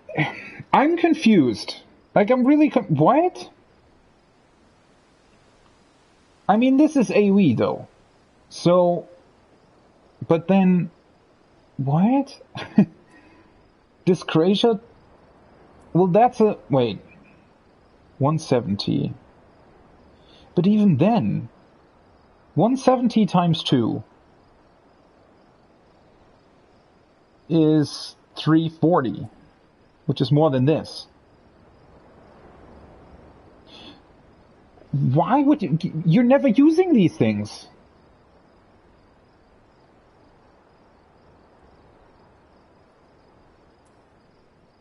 If you can just use doses, why would you ever use this? This is only worth it, I mean, during dungeon pulls, I guess. If the tank is losing HP constantly anyways, and the barrier breaks, you can use this. This will be a massive potency gain. But no, it won't. Actually, because in order to cast this... 1 second.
Sorry about that. I think I have to figure out something for lunch. No, whatever. Let me get back to this for a second. So, I don't get this. So even in a dungeon scenario, well, again, if you need to GCD heal, because your tank will die, you get this, right? And obviously then that's kind of cool. But in every other scenario, if you don't need to GCD heal, you will never actually get to cast this. Because it's not a potency gain over anything. I mean, if it would be, it wouldn't make sense either, right? If this would be a potency gain over this, then you could literally cast Diagnosis every time, right? I mean, you couldn't, but like, or if this would be instant rather. So that wouldn't make any sense either, but it's just weird. That feels weird. I mean, I don't know how much I will actually play Sage in any kind of, challenging scenario, meaning extreme trials or whatever. But I guess even in normal raids or something, I could test this, right? And I would like to see if you ever actually get to cast this. Because I feel like the Adder Sting stacks literally will never appear. Because you never use, how many times am I actually using the single target Cure 2 or the single target thing that Scholar has in any kind of raid scenario? If there's, if everybody just plays normally, nobody's standing in AoEs or does dumb shit or whatever, right? I'm using that in dungeons to spot heal the tank in big pulls. Other than that, I'm never using it. So it just feels weird. I mean, it's cool because Toxicon does AoE damage, right? So you can use it in a dungeon scenario, but other than that, it will never be useful. Unless I'm missing something really obvious. That is weird to me. Really, really weird. No, whatever.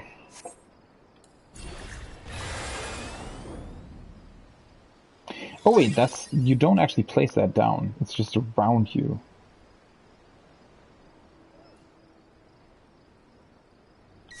Cool. Yeah, I mean, Sage is pretty cool. I like a lot about it, right? The animations are cool. There's a bunch of other stuff that's cool. But other than that, though, it's, I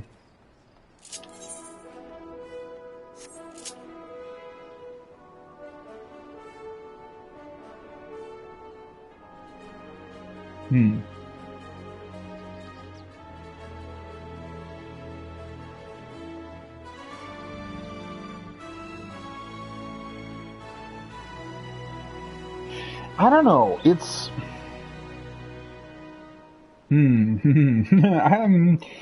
it's probably cool to play, I'd imagine.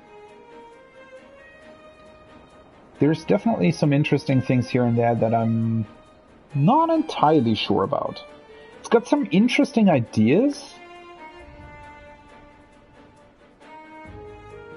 But when I saw it, I never really looked at any kind of deeper stuff concerning Sage from the media tour. I just wasn't really that interested. Or I guess I wanted to be surprised when I actually leveled it myself. It just... I don't know. It has a bunch of instant stuff.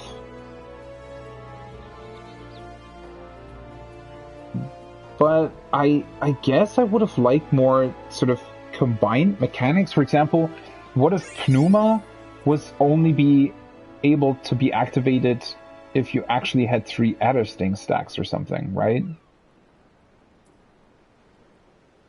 I don't know. It just feels like there isn't any kind of interaction really going on with anything. It's just, oh yeah, there are a couple of instant things that I can hit that just do stuff. With very cool animations, but Huh. Huh. I don't know. Sage's focus. It's going to be interesting to see how this plays. But yeah, I'm a bit not really confused, but I don't know. I don't know. Scholar seems a bit more intricate, but Scholar has the problem that it has just some lingering remaining issues that are still present, and things that also don't really interact too well. Like mainly the fairy gauge, for example, is just weird that it exists the way it does. But as a completely new job, this seems a bit too... Basic is the wrong word, because it's not basic. It has a lot of things going for it. It's definitely not, easy to pick up, I would say. Not that it's hard to pick up, but, you definitely have to read through your tooltips in order to know what you're doing. But at the same time, I also feel like I would have expected just more interaction between different parts of the job.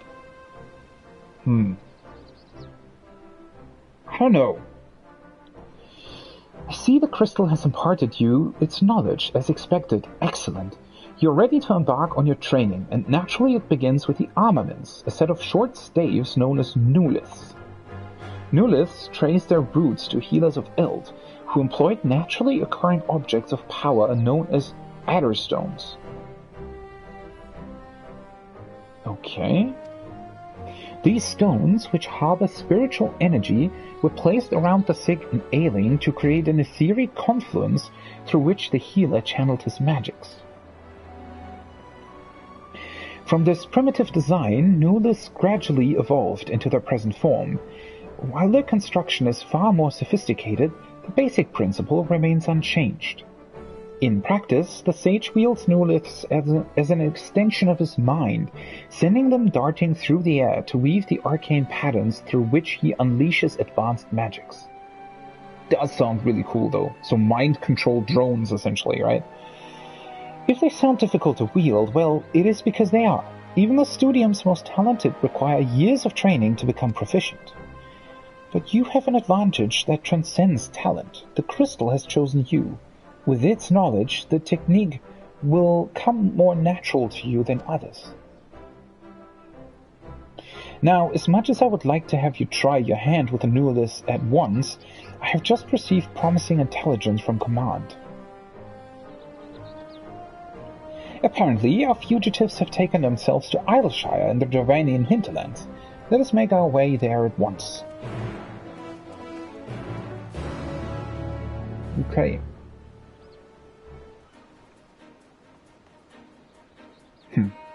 Let me go there and then take a lunch break.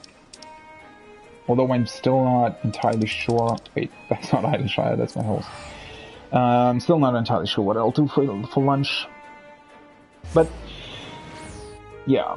This is going to be interesting. I don't know how much I'll play Sage in the coming days. If I level it, next time I do stuff or whatever. Or if I'll go into boss chat. I definitely want to start the Tank-Rolequest as well today, right? I said as much. And I need to do some other stuff as well. This definitely took a lot longer than I expected it to be completely honest.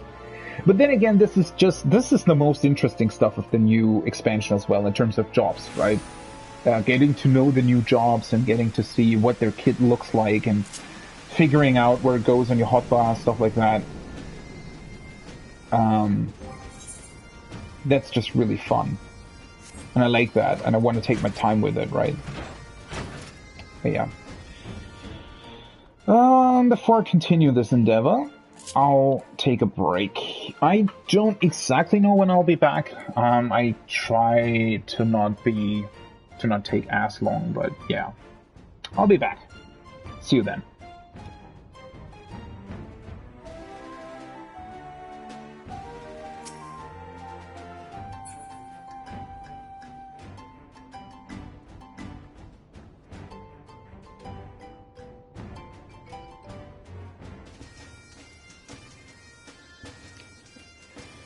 Okay, it took a bit longer than I wanted to, but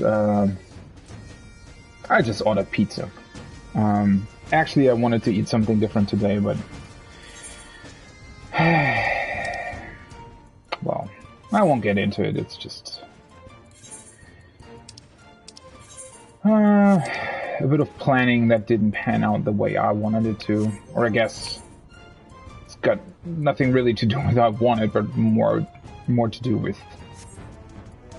things just not really. Whatever. Let's not get into it. Let's go back to this. I want to do this quest. See what this is about. I also... You think I actually need right side gear? I mean, at some point I probably want that, right?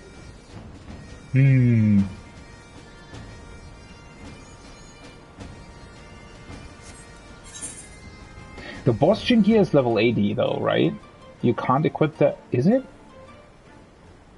Yeah, I'm pretty sure. Wait, I have that with me, but that's the upgraded one though. Yeah. I'm pretty sure that I have to grab level 70 gear from Ralgos.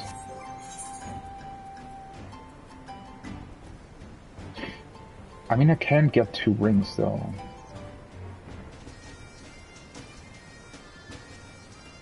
Although yeah, I probably want to go to Ralgos after this.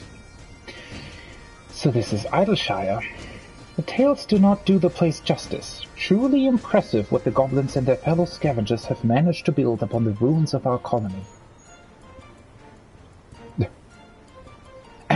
To the task at hand, as I mentioned before, we have reason to believe that the fugitives have recently passed through this town, and may even still be here.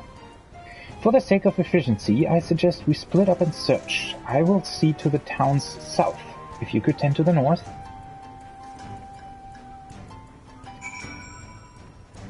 Never really knew what the south or north would be without a map.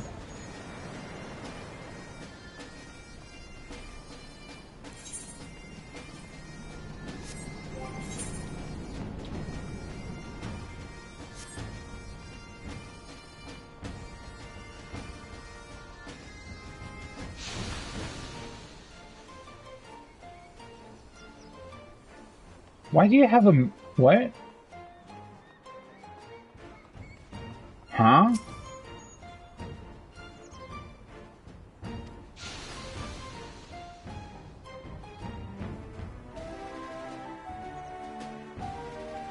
Interesting. What? Why is that? Why do you have a symbol above, like an exclamation mark above your head, if it's just for redistributing points on the anima weapon? I guess maybe it's because I haven't actually finished the quest? Maybe? Interesting. So, I'm just literally supposed to look out for people, right? Without knowing any of the finer details about this, or why this might be happening, or who I'm even looking for.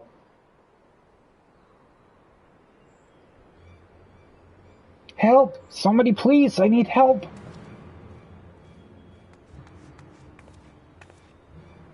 Did you hear that?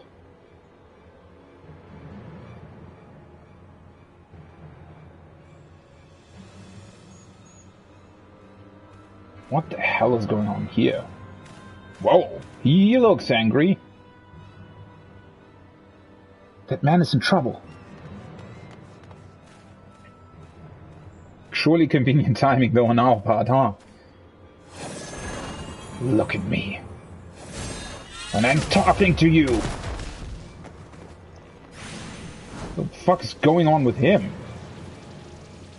Stop this at once!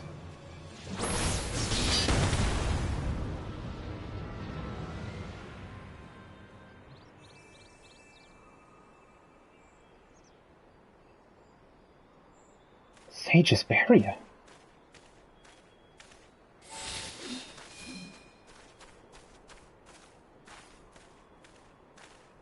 Loifa? Too many eyes and ears. We'd best leave. He looks cool. I don't know who... wait. I don't know who you are, and I don't care. Do not get in our way again. You've been warned. Wait!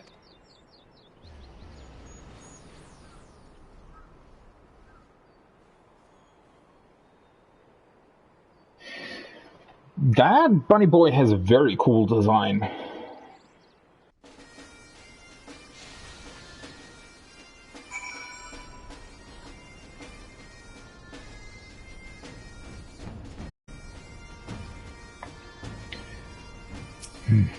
Interesting. That was them, our fugitives. But why did their leader protect you? Such questions must wait. We must render aid to this man. But I guess he has a very specific agenda and only wants to hurt the people he's actually after, not the other ones?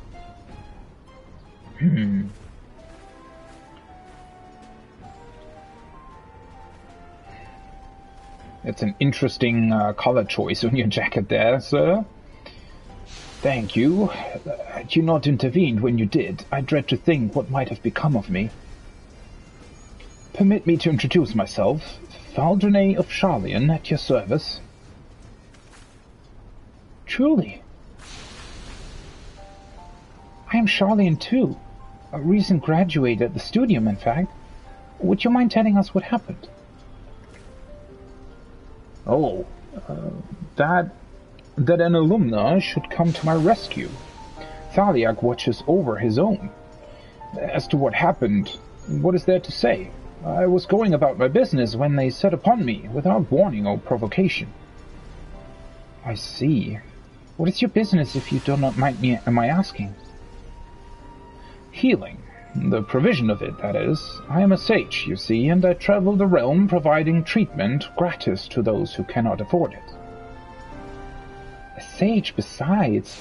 Speaking of which, one of your assailants, the Viera man, also wielded sage magic. Was he known to you? No. I had never so much as laid eyes upon him before. I do have an inkling, however, as to why the villains have come here. If they use the sage's art for ill, then their destination is like to be Saint Mosian's Arboretum. The Arboretum? What could they possibly seek in that abandoned place? Following the Exodus, the cultivation of certain plants became forbidden in Charlian, but that which can no longer be found in the motherland still grows freely there, among which are potent but dangerous herbs. I see. It does stand to reason, and I dare say it was for your knowledge that the fugitives attacked you.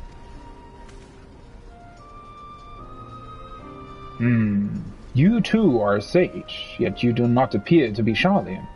How did you come by your soul crystal? The good people of Physis Technon had entrusted the crystal to me, and when it exhibited a strong resonance in his presence, I in turn entrusted it to him.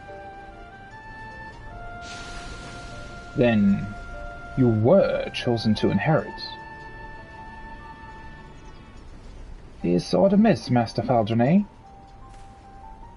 No, 'tis nothing. I was but struck by the remarkable providence to have crossed paths with sages so far from home.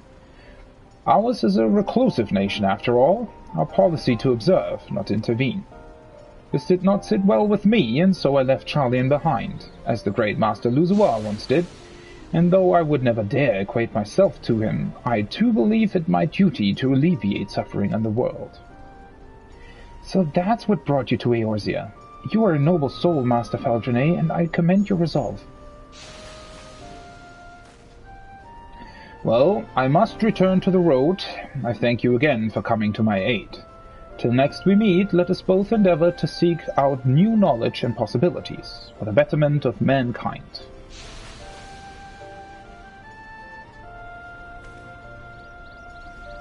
I wonder where this is going.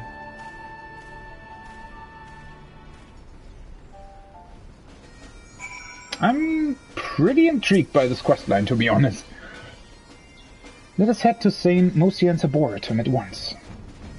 Given what we know of the fugitives, I had considered that they might be after knowledge sealed in the Great Google Library, but Master Faldernay presents a compelling theory.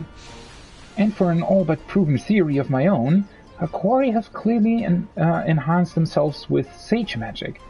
I had suspected as much given what they stole, but the leader's actions earlier leave little room for doubt. Not that it gives us any greater insight into who they are or their ultimate goal. Regardless, to use the Sage's Soul Crystal for ill is unforgivable, and I'll not rest until these criminals have been brought to justice. Right, to the Arboretum. Our mission aside, I dare say it will be an ideal place for your training. Okay.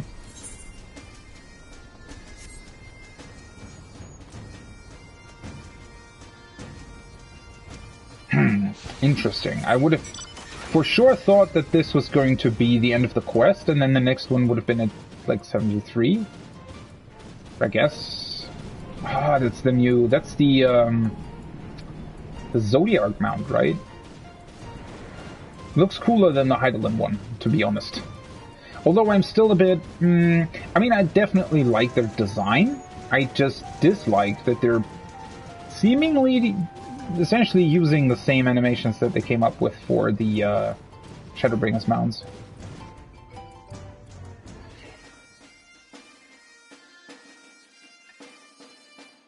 Or not animations, but rather the effects, right? 1 second. Let me just quickly check. Ooh, yeah. Pizza should be here in a second. I'll be back.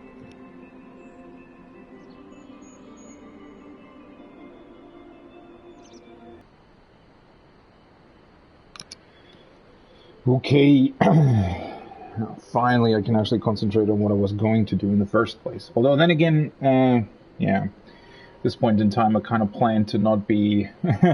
I wanted to take an actual lunch break today. I'm really sorry that it didn't really work out that way.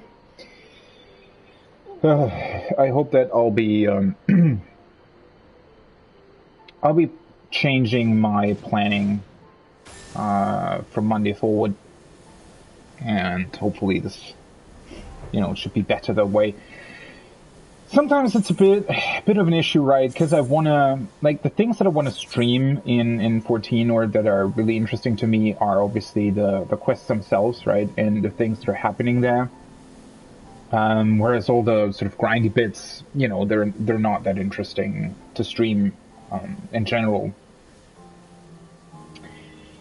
But that just means that sometimes you kind of want to grind something and you have to do like an unlock quest and you want to stream that quest, but you don't really want to stream the grinding part, right?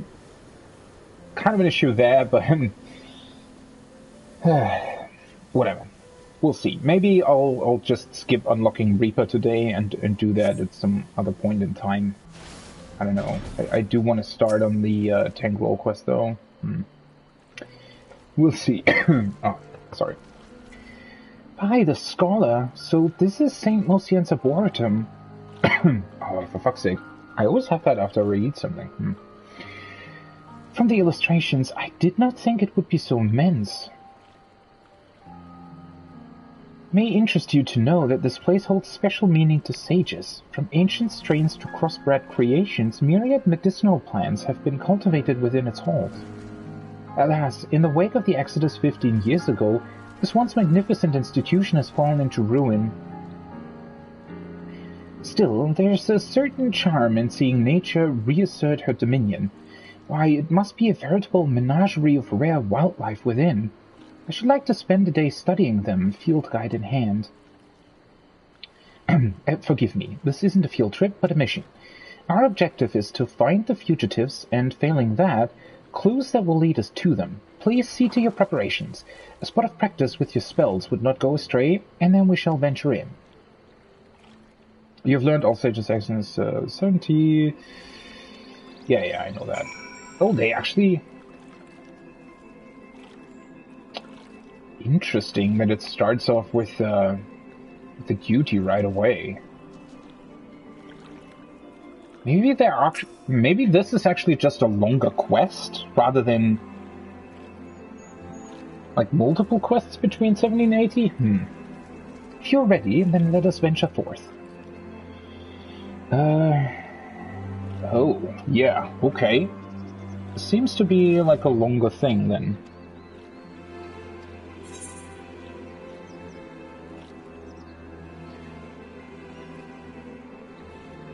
You know what? Maybe I should actually grab some gear then. This feels like it would be difficult on item level 260.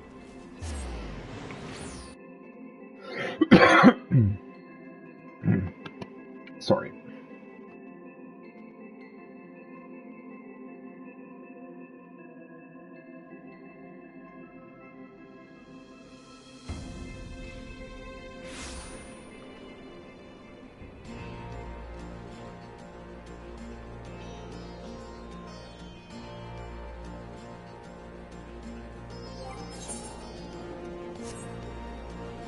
I hope this is... It should be enough for most parts. I mean, if I'm missing like a ring or something, that shouldn't be a big deal. Hopefully. I mean, considering that I need probably more poetics for Reaper anyway, might be a good idea to unlock that at a later point in time. Wait. Disciple of Magic 2, this should be it, right?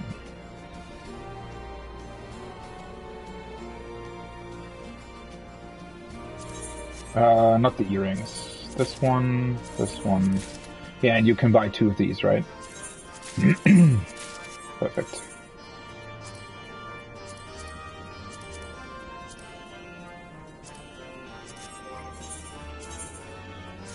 Bam. This should be better. Okay. It's a bit weird sometimes that they don't give you this stuff, right?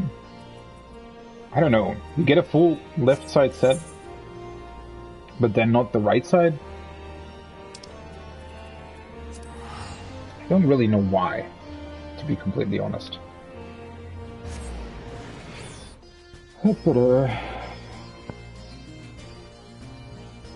But that's interesting. I wonder if they're actually just doing one long quest on level 70, and then just one other quest on 80? I mean, it kind of would make more sense that way, right? Because the reason that they didn't give us job quests, I mean, obviously there was the difference that they introduced in Shadowbringers with role quests and, you know, not doing job quests anymore. But one of the reasons for that, sort of in law, are also that you're on the first, right? And they didn't want you to have to go back to the source just to do your job quests. So, in that regard, it also made sense to have the role quests, right? And for a new player that might come into the game and then unlock Sage at level 70 and wants to do Sage for Shadowbringers, it wouldn't really make any sense to then be forced to go back to the source for job quests just because you're playing Sage, right? And I was wondering about that, and I didn't know how they were going to handle that, and now with this fairly long quest and a duty in between, I have a feeling this might actually be the only quest, and then maybe you get another one at 80, and then that would be it for the new jobs, which in a way, you know, does make sense. It's a bit of a shame, because it obviously reduces the amount of, I don't know, cool extra lore you might get for that job. And I'm wondering about what they're going to do for the jobs that are getting introduced in the next expansion, because at that point, there aren't any job quests at all anymore now on 90, right? It's going to be interesting. Okay. Let's see what this is. Let's see how good I can be on Sage during this duty without knowing what I'm doing. But then again, I mean, it's not that different from the other healers. It's very cool that they're using the... I said that last time we were in a dungeon, but it's very cool that they're using it. Let's see. If our assumption is correct, the fugitives have come and may still be here. Keep your eyes peeled and your guard up. These halls are home to dangerous creatures. I will draw their attention that you may focus on applying your techniques. So she's tanking the dungeon, huh? So shall we practice some nautical fundamentals? To begin with, cast Cardio on me. The spell will establish a magical link between us. Alright, she's not on my party like Trust, so I have to do this like that. The residual ether of your attacks will be channeled onto me, healing my wounds as you deal damage to your foes. Yes, just so. Let us continue on. It's very cool that they have an actual tutorial though this way, right? I think that's actually much better than what they do. Sizable fiend ahead. I believe this calls for a barrier. This time, augment your spells using Eucrasia, then cast Eucrasian Diagnosis on me. Alright, I should target her. That's this one, right? This will bestow a barrier on me that provides both protection and healing.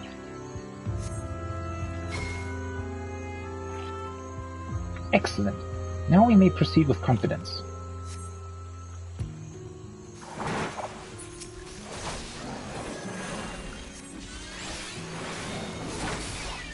That's also on the GCD though, Eucrasia.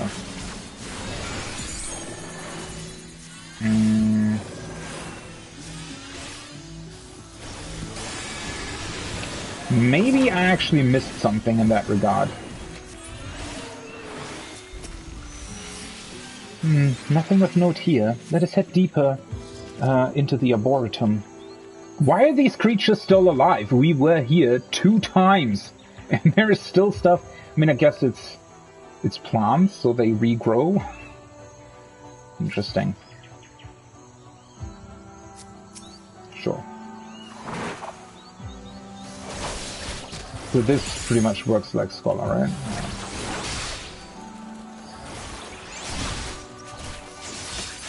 And I have, well, that's a little bit annoying that you have to change target for that. Oh, I can also use this one.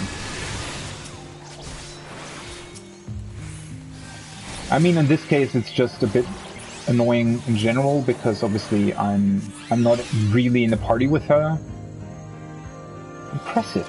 To see how well you wield your newliths, one would not think you a novice.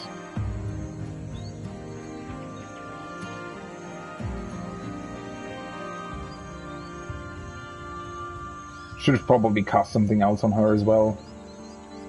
Yeah, I didn't really notice yet Eucrasia was a GCD as well. Maybe I'm missing something.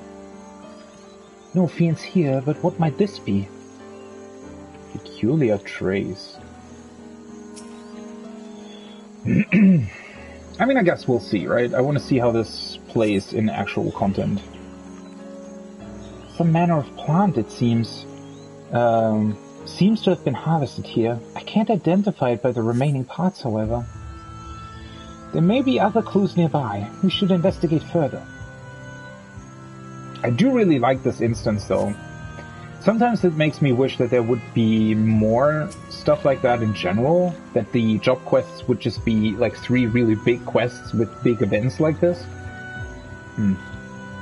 Flurries of tiny bubbles break the water surface at regular intervals. Some manner of creature hiding under the lily pad, perhaps. Never really... This dungeon is really, really cool, right? There's a lot of detail in here that I've never really looked at. An impression on the edge of the lily pad suggests someone knelt here, perhaps to draw water.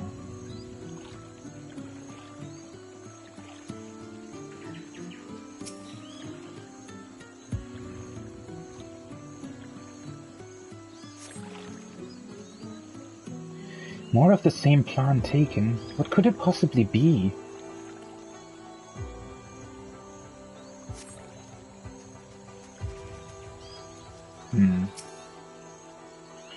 Resting at the bottom of the pool is an animal carcass overgrown with plant life. Perhaps it fell in while foraging for food. Or while we killed it?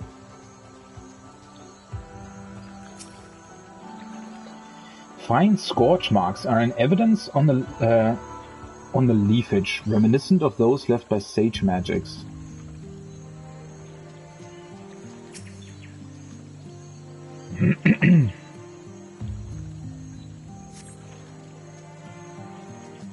Traces of ice. Someone recently fought here. Proficient wielder of magic. The fugitives may be close. Be on your guard.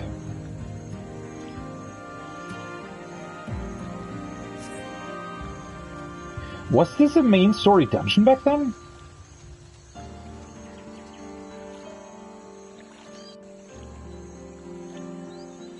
I don't remember.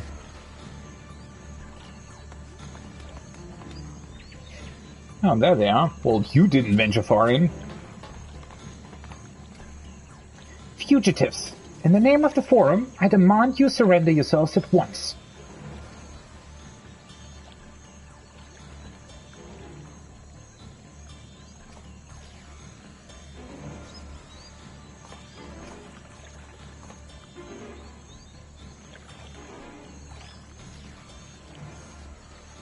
Hold the weapons to bear against us.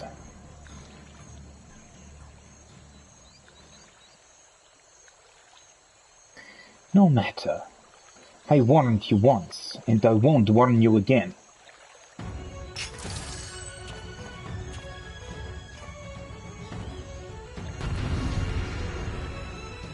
Well, this is fast.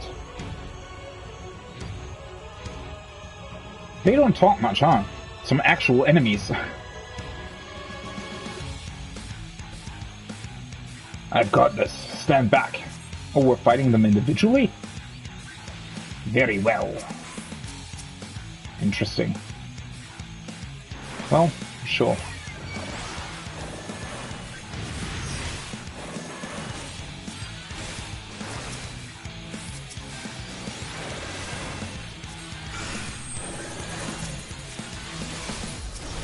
Yeah, the switching of targets is a bit weird, obviously, in this.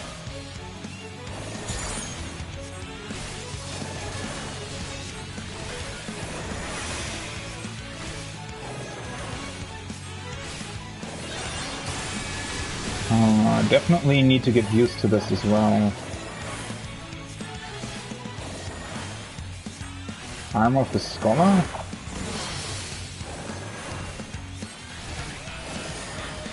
Exactly is that doing? She's still... yeah, she's still connected to me.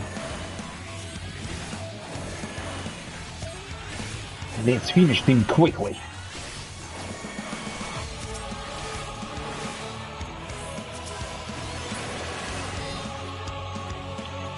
And so, that's enough. You mustn't lose your temper.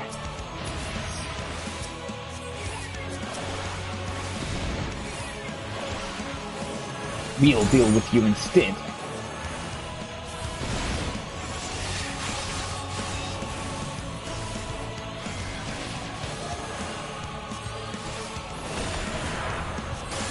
Holy shit, that actually...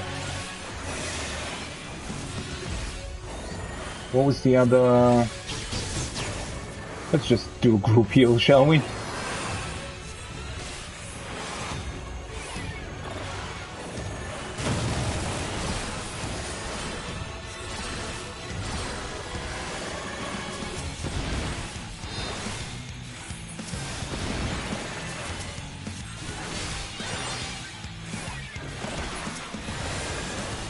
Oh wait, is he... ah, he's healing him, huh?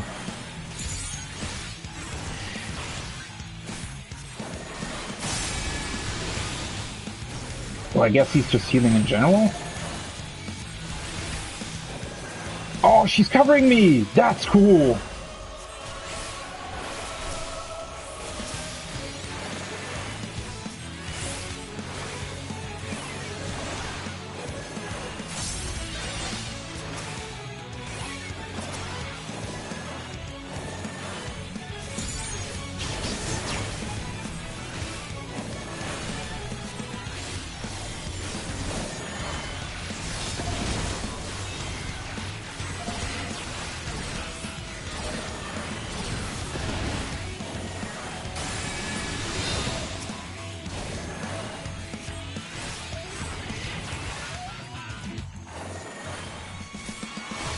That was not too bad. It's over. Lay down your arms and I promise you won't come to further harm.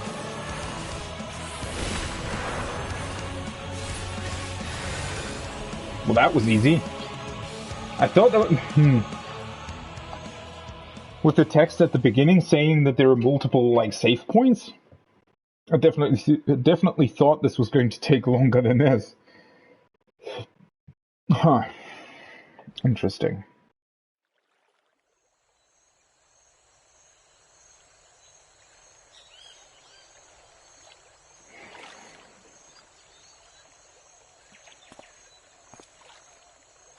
Läufer, we don't have time for this.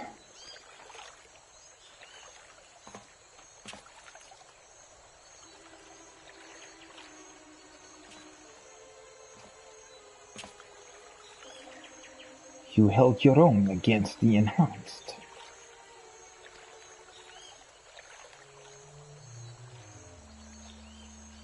What's he talking about?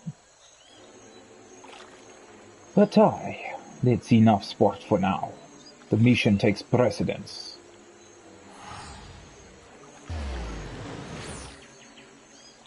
Found it, not again!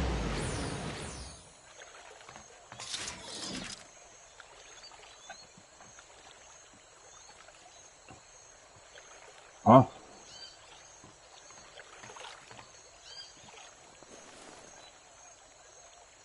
What's this?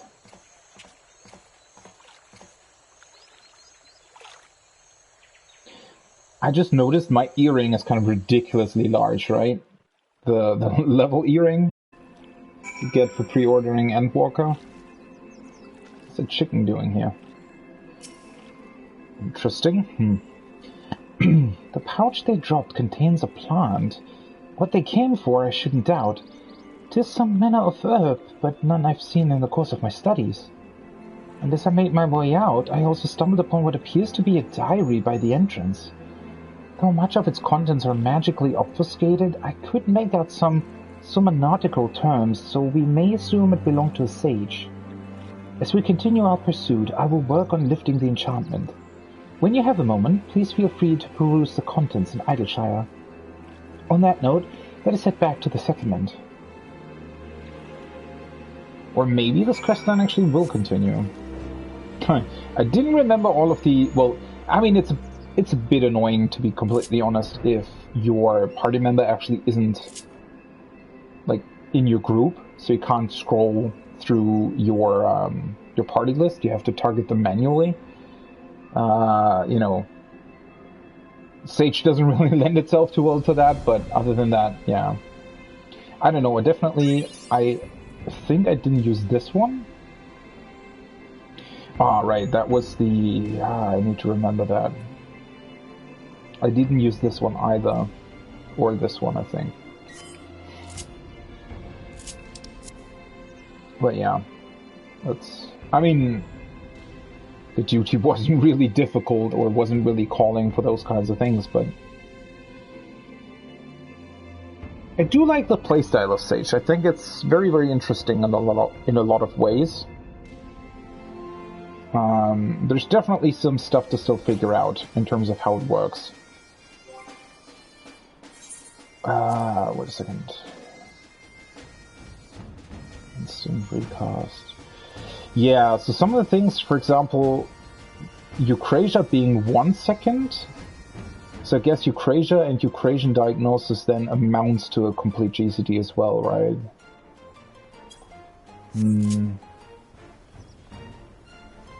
Oh, somebody already has the Savage Mount. Interesting. Does look really cool. Obviously, they're showing off. Well, then again, they're doing it here, so... Wow, that's a really cool mount. Oh, we're supposed to go inside. That's interesting. Right? That's a new Savage mount.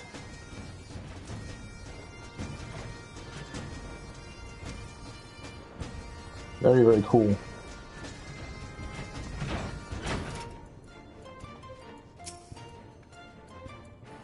I've dispatched the plant to Charlian for identification. When we learn what it is, I believe we will gain insight into the villain's objective.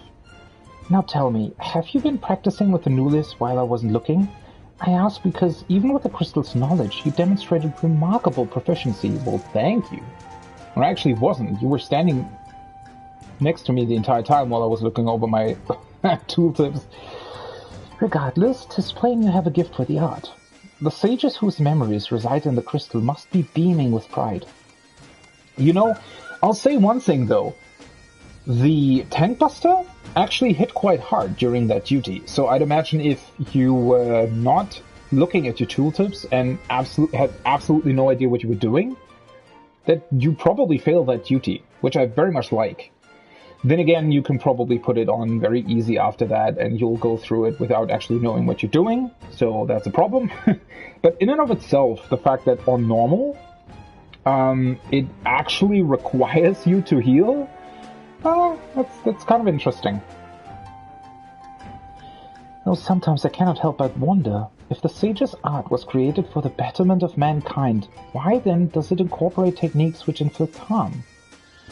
And the fugitives, what could have compelled them to spurn our homeland's prescribed policy as Master Luzoir and Master Faldrenet have? Faldrenet. But I'm mused to no avail. It will be a while before we hear back regarding the plant. Until we do, please take the opportunity to continue honing your skills. As you go about your training, remember to heed the voices within your soul crystal. Do so, and the predecessors will surely grant you the wisdom to protect those you hold dear.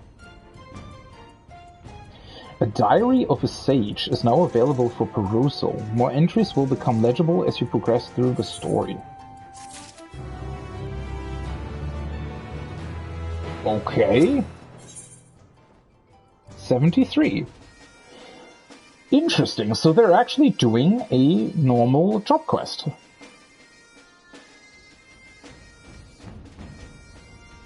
Very, very interesting. Yeah, I do wonder about this.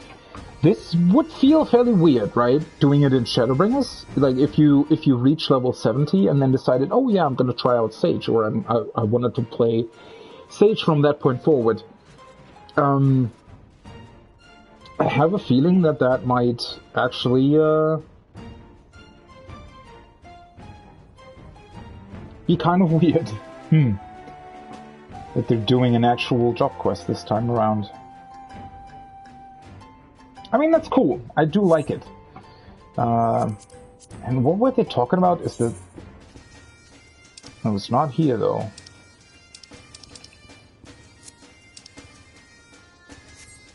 Is it in key items?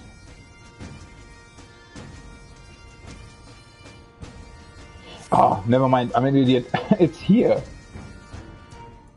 Wait, was this door always open?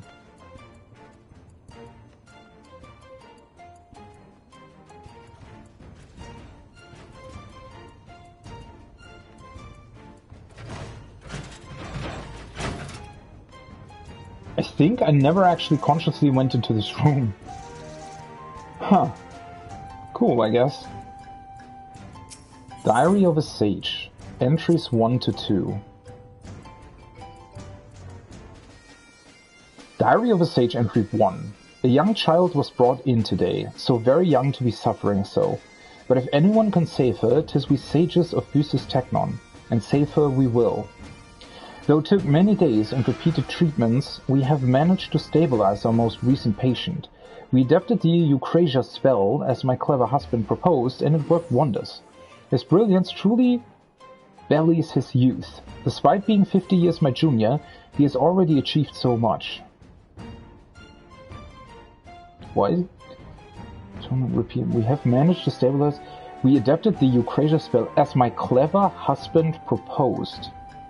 His brilliance truly bellies his youth. Despite being 50 years my junior, he has already achieved so much. Are they talking about the same person? Are they talking about their husband being 50 years their junior? I mean, I guess they're living longer? What is this about then? I have a feeling the child they're talking about is the person we've just fought.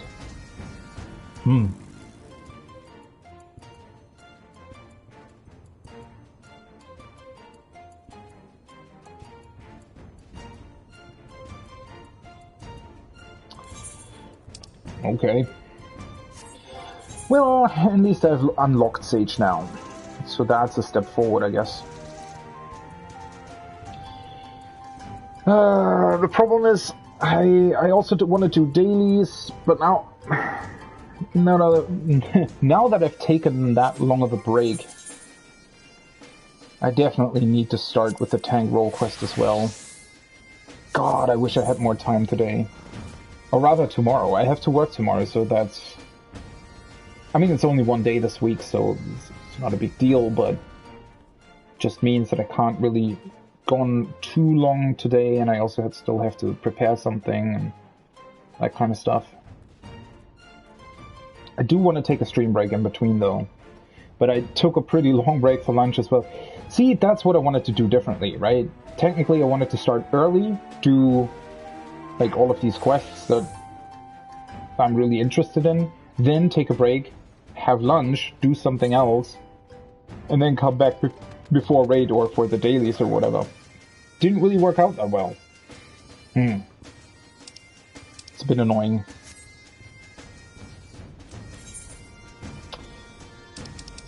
But whatever. Let's go to Ratzatan and start with that quest.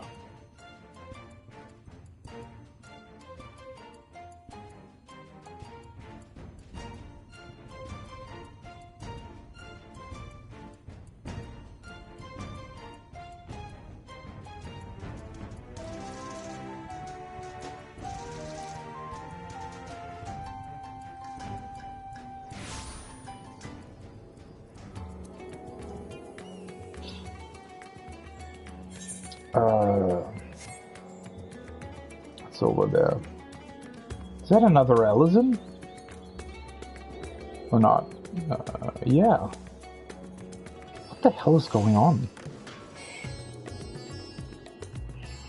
I'm not used to seeing so many Ellison. Especially female Ellison.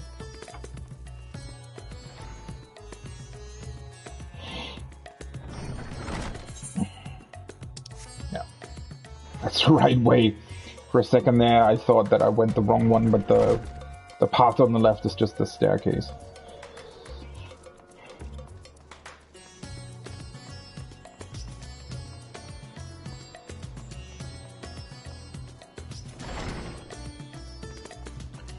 Let's see then. So this is in Gridania, that's cool. Shrouded in peril.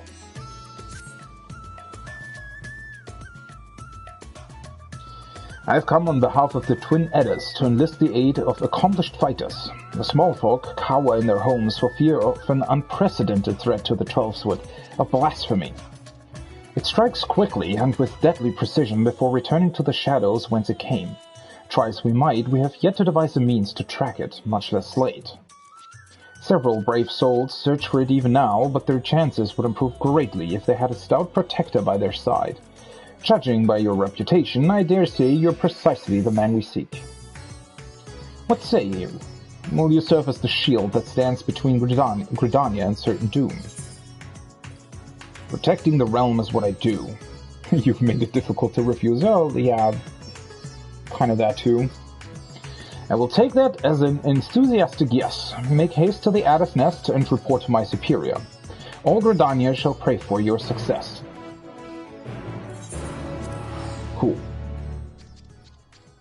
Oh wait, what's that? What? What's that skill on my paladin hotbar there? Did I actually unlock something?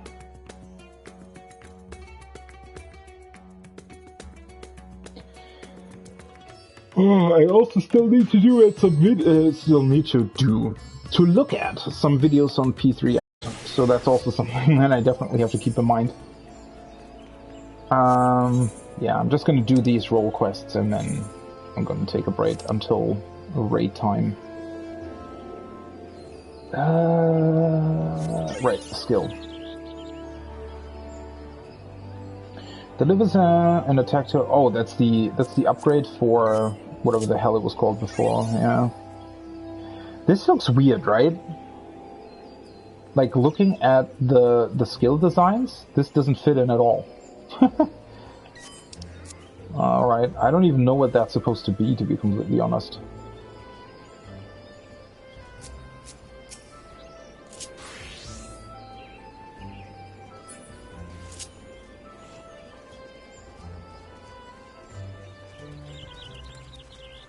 At some point I have to look at, like, if I get a PS5 at some point, with the higher resolution UI, I have to look at some of these skill abilities. Wait, did I? Oh, never mind. I went to the wrong place.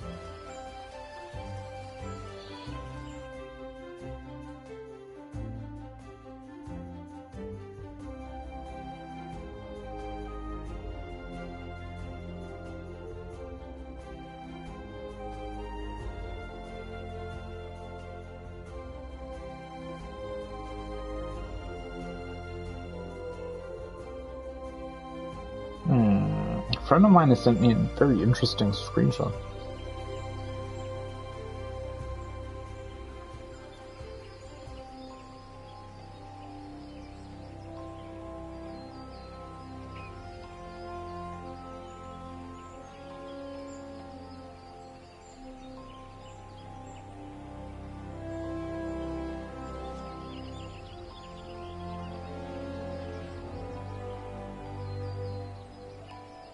One second.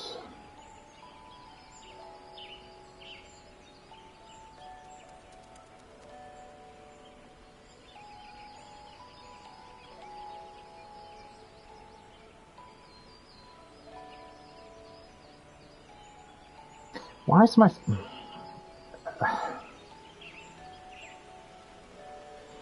I mean, everybody hates autocorrect, right? Autocorrect, I mean, it does correct some stuff, but I don't know why autocorrect is still as bad as it is. Like, seriously. Either they're not actually working on improving it, or, I don't know.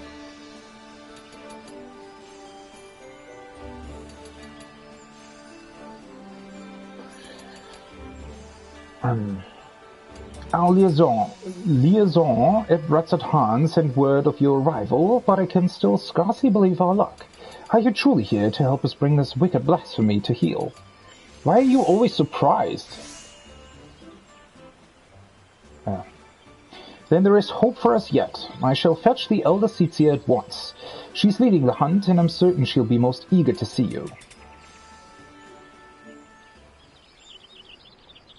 This is going to be interesting. We actually haven't interacted with her that much at all, right? I mean, she's part of a lot of cutscenes, but never really alone. I feel like we've interacted with,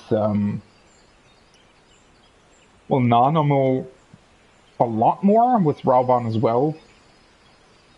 With Merlweb to some degree, not really with Kanisena. Full glad I am to welcome you in good health and good spirits. On behalf of all Redania, allow me to thank you for rising to our defenses yet again. You will forgive me for eschewing further formalities as time's of the essence.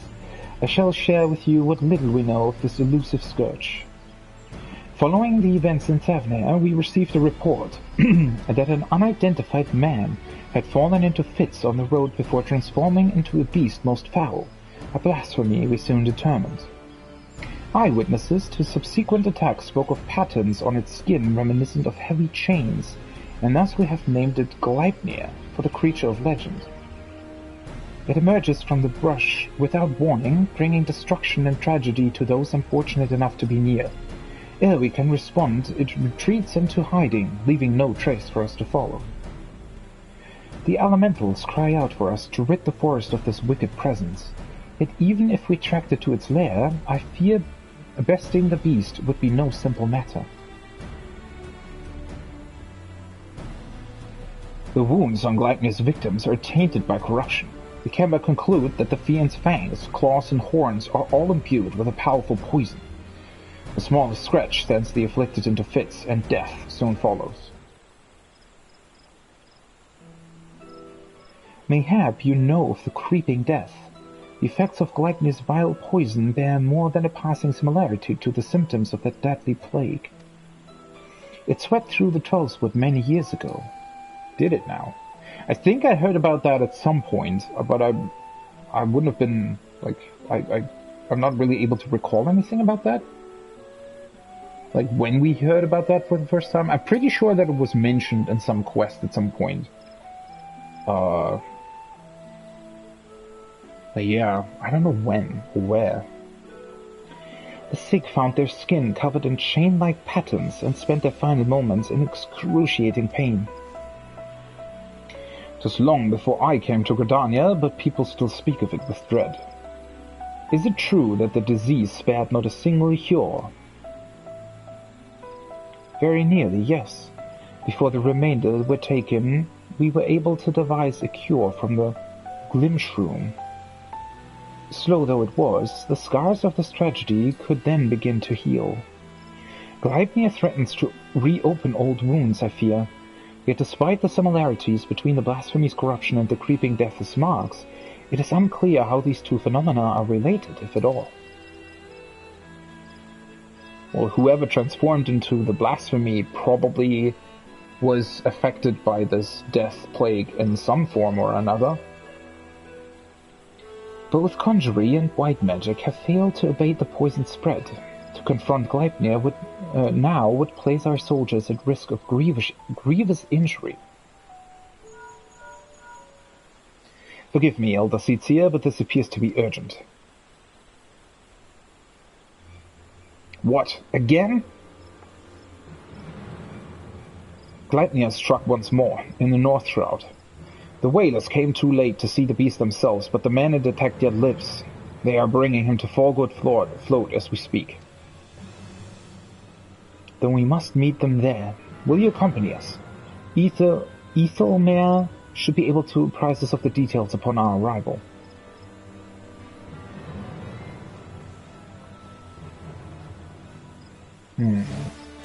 Okay.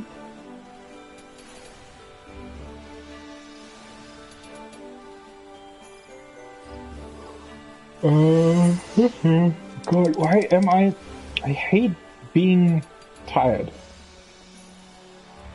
Fallgood float.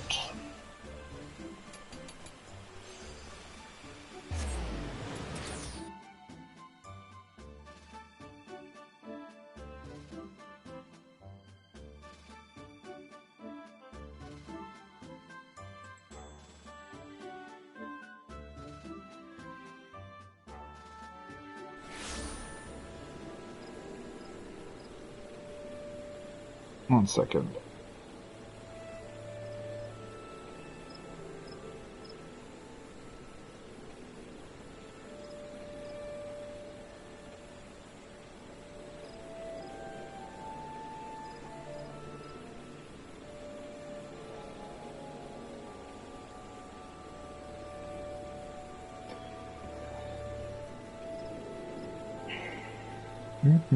That's one.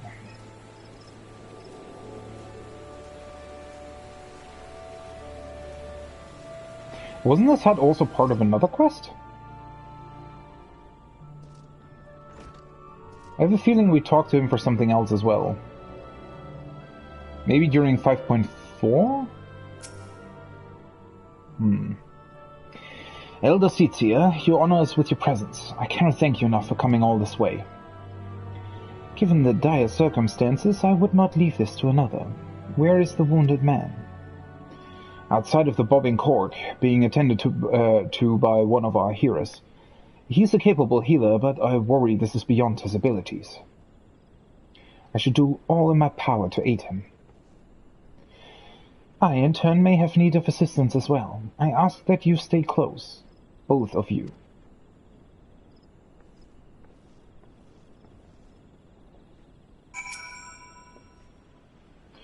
You'll find the victim under the eaves of the bobbing cork. One of our heroes is doing what he can, but will surely not begrudge any help you can offer.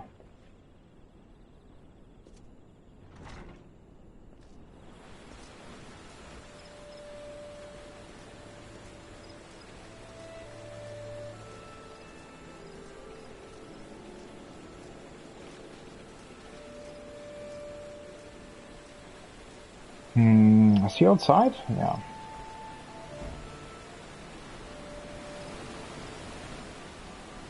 Why did they place it outside and not even below this?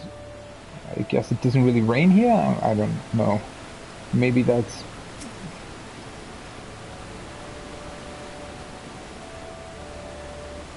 He's a hardy soul, but I'm utterly at a loss. While I manage to heal his wounds, the poison lingers. I fear the worst is yet to come. When I removed his clothes for treatment, I recognized the chains. If this is indeed the creeping death. Do not lose heart. I shall spare no effort. Rest for now. We may have need of your talents again ere long. Shigos, man, shigos! Bloody swarm of them! This came from the east gate. Chigos are known as carriers of the creeping death. The villagers are on edge. If they think the Balkan harbingers of another plague, they may panic. Pray see to the Chigos. I shall remain here with the victim.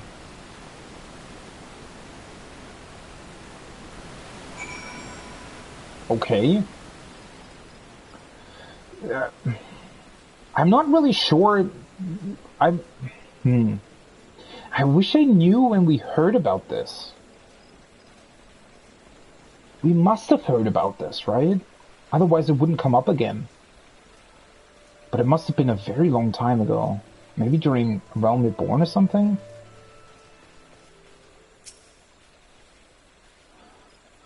They were near Alder Springs, a whole swarm of them, like an army getting ready for war.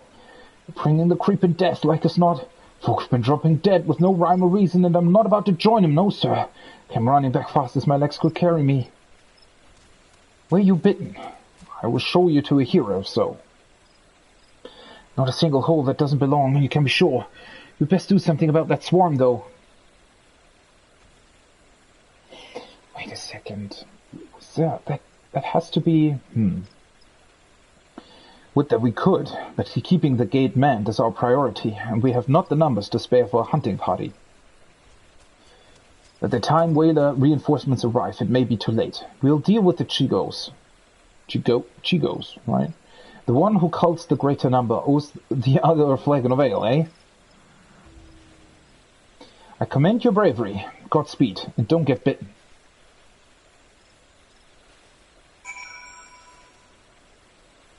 Yeah, with the biting stuff as well, so it's like a zombie plague, right? I'm pretty sure that...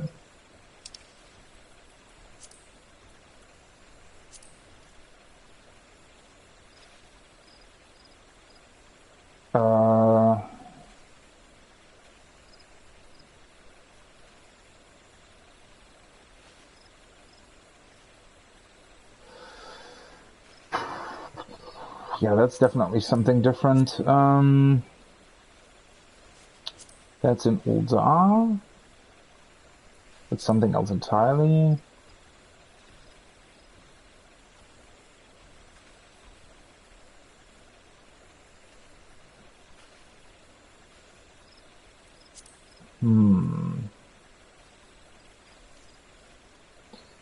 Yeah, so I see it.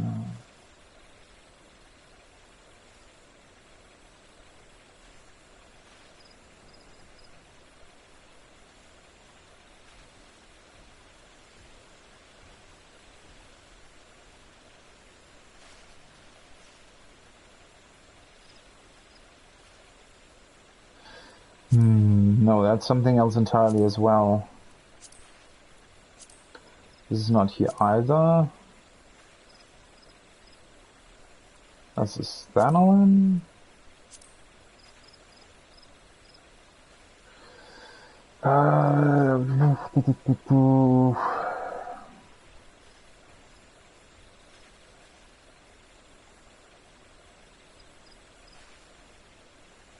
There's actually a lot of really interesting lore here.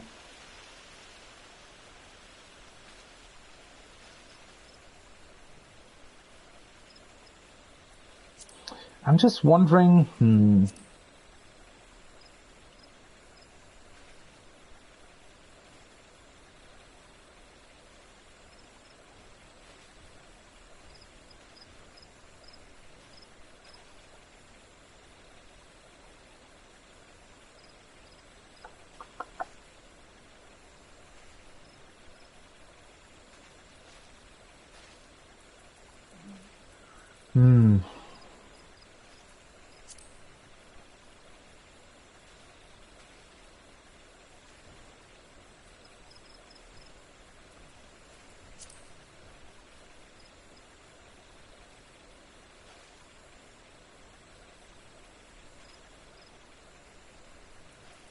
I don't know if I would be able to actually locate where this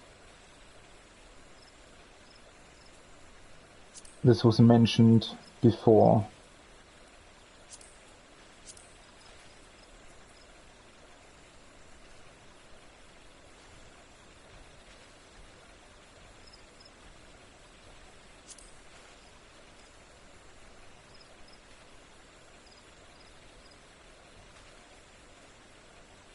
Yeah, I don't know.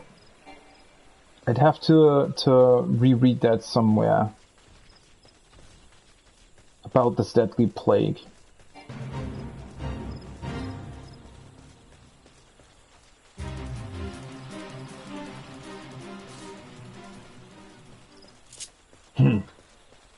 I mean, let's just continue, but I thought that there was actually more information about this in the game at some point, but maybe there wasn't?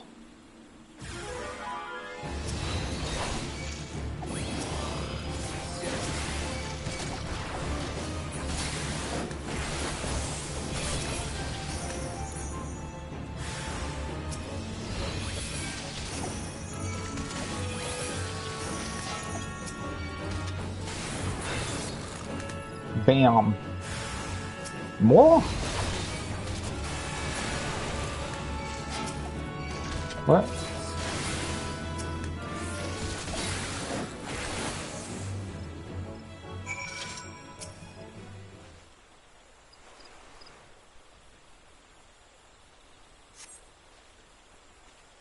"12 be praised, and you! I've come bearing a cure for the creeping death, but it's of little use against actual death." What? "Hi, that's why I've come. I'd heard tell of a man suffering from uncommon pains at Fallgood Float. Sensed an opportunity for philanthropy and a touch of profit, I'll admit. But if what you say is true, his condition demands a much swifter pair of feet than mine. Could you bring the medicine to him in my stead? No need for payment this time, of course." What? "You saved my life, and one good turn deserves another. I only hope the cure works as well as purported. As for me, I'll be on my way, and give any Vulcan I spy a wide berth."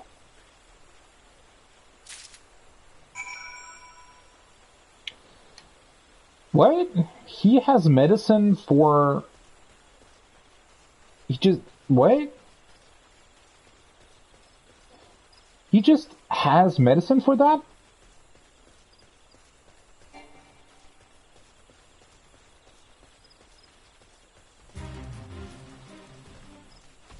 Am I missing something here?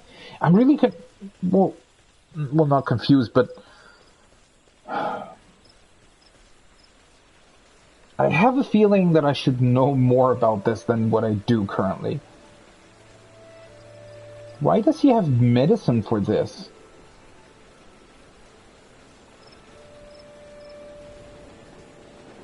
I mean, maybe I'm just a bit too suspicious of him or something, but that's weird. "Thank you for calling the Chigos. Alas, our patient's condition has yet to improve, and it is all we can do to keep him from succumbing to the poison." Creeping Death Remedy. "I know this medicine. It was once used to treat the creeping death. Given his symptoms, it may well prove effective here as well. It sort of sounded like they didn't really have medicine against that. If they had this, is it even such a big threat? It works upon the body quite quickly, as I recall.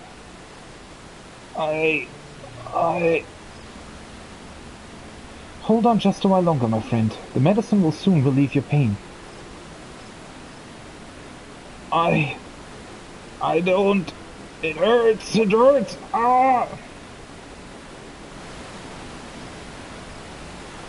Why?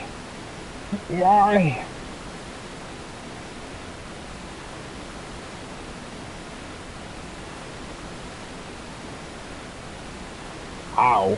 With the camera pan out, this actually hits way more. The man's shrieks die in his throat as his body is racked by violent convulsions. He then falls still and quiet, as if his breath was snatched from his chest.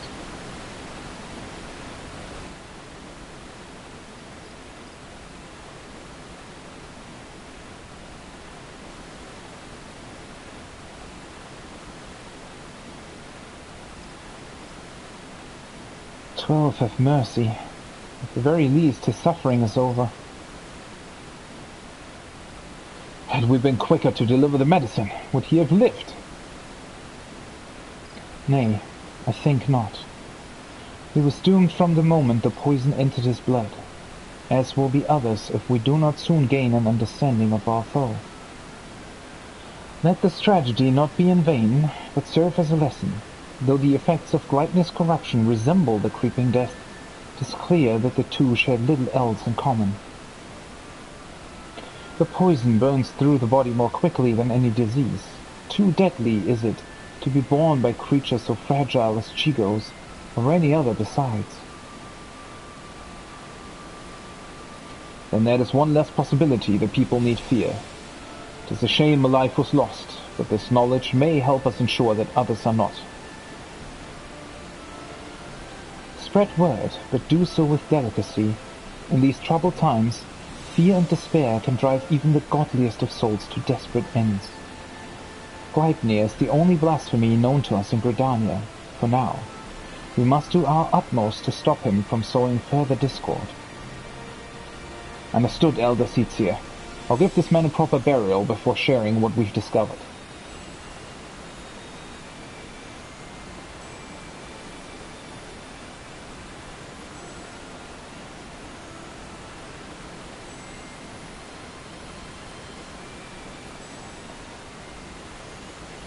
Ascertaining Gleipnir's whereabouts is still a primary concern. Let us return to the Adder's Nest, where information shall be our most reliable weapon in the days ahead, and there is no better place to acquire it.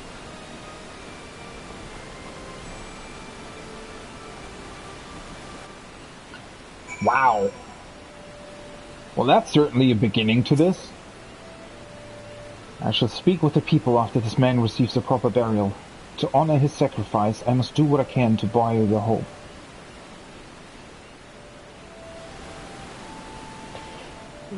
So that medicine that we got was actual medicine? Like, for a second there, that just felt weird? I don't really know. So there was medicine against the plague, but not really medicine against this thing?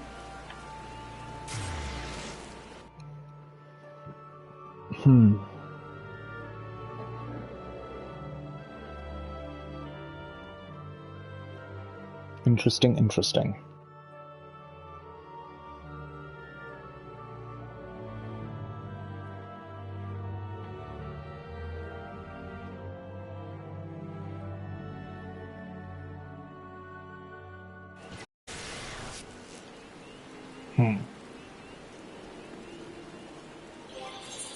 Well, I do wonder where this leads.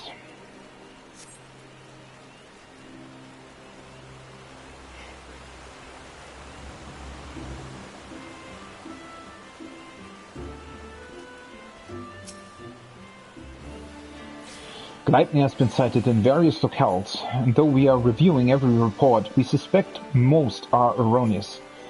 Fear has a way of making one jump at shadows.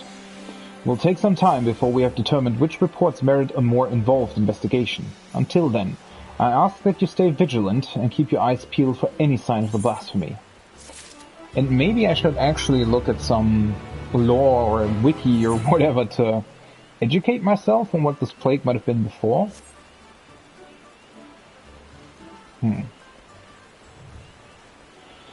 Well, this is going to be it for now. I know this is kind of an abrupt end, and it's a bit of a, yeah, it's been a bit of a weird stream today, I guess. Well, we've done the event, we started the role quest, we've unlocked Sage, so that's mostly what I wanted to do today. I still need to unlock Reaper, and obviously continue this role quest. I will be back in a couple of hours to stream Raid, although, as always, that will be mostly without... I can't get the Discord comms onto the stream, so, you know, it will be a fairly quiet stream, you know, other than the progression itself. But I'll be streaming it. Other than that, I won't be streaming tomorrow since I have work, but I will return on Sunday to finish off what we started today. So that's going to be more of the role quest, probably in conjunction with actually leveling my Paladin to 90 and doing the role quest while I'm doing that. And then also unlocking Reaper. That's going to be something that I'll be doing on Sunday. And Sunday evening we're also raiding, so that should work quite well. But unfortunately I still have to prepare something for work tomorrow as well. And prepare for raid, because that is also a thing, right? So this is it for the time being. I know it's, you know, I don't like taking these big lunch breaks in between on stream. So I will definitely be changing that next week and, you know, plan out the timelines a bit better for stream. Because this is just not, you know, I don't really like it this way. But yeah, that's been it for today. Or not for today, but for this stream right now. I will be back in about 4 hours from now to stream our Savage progression through P3S. Well, until then, have a great time, a great rest of your day, and I hope to see you then. Bye-bye.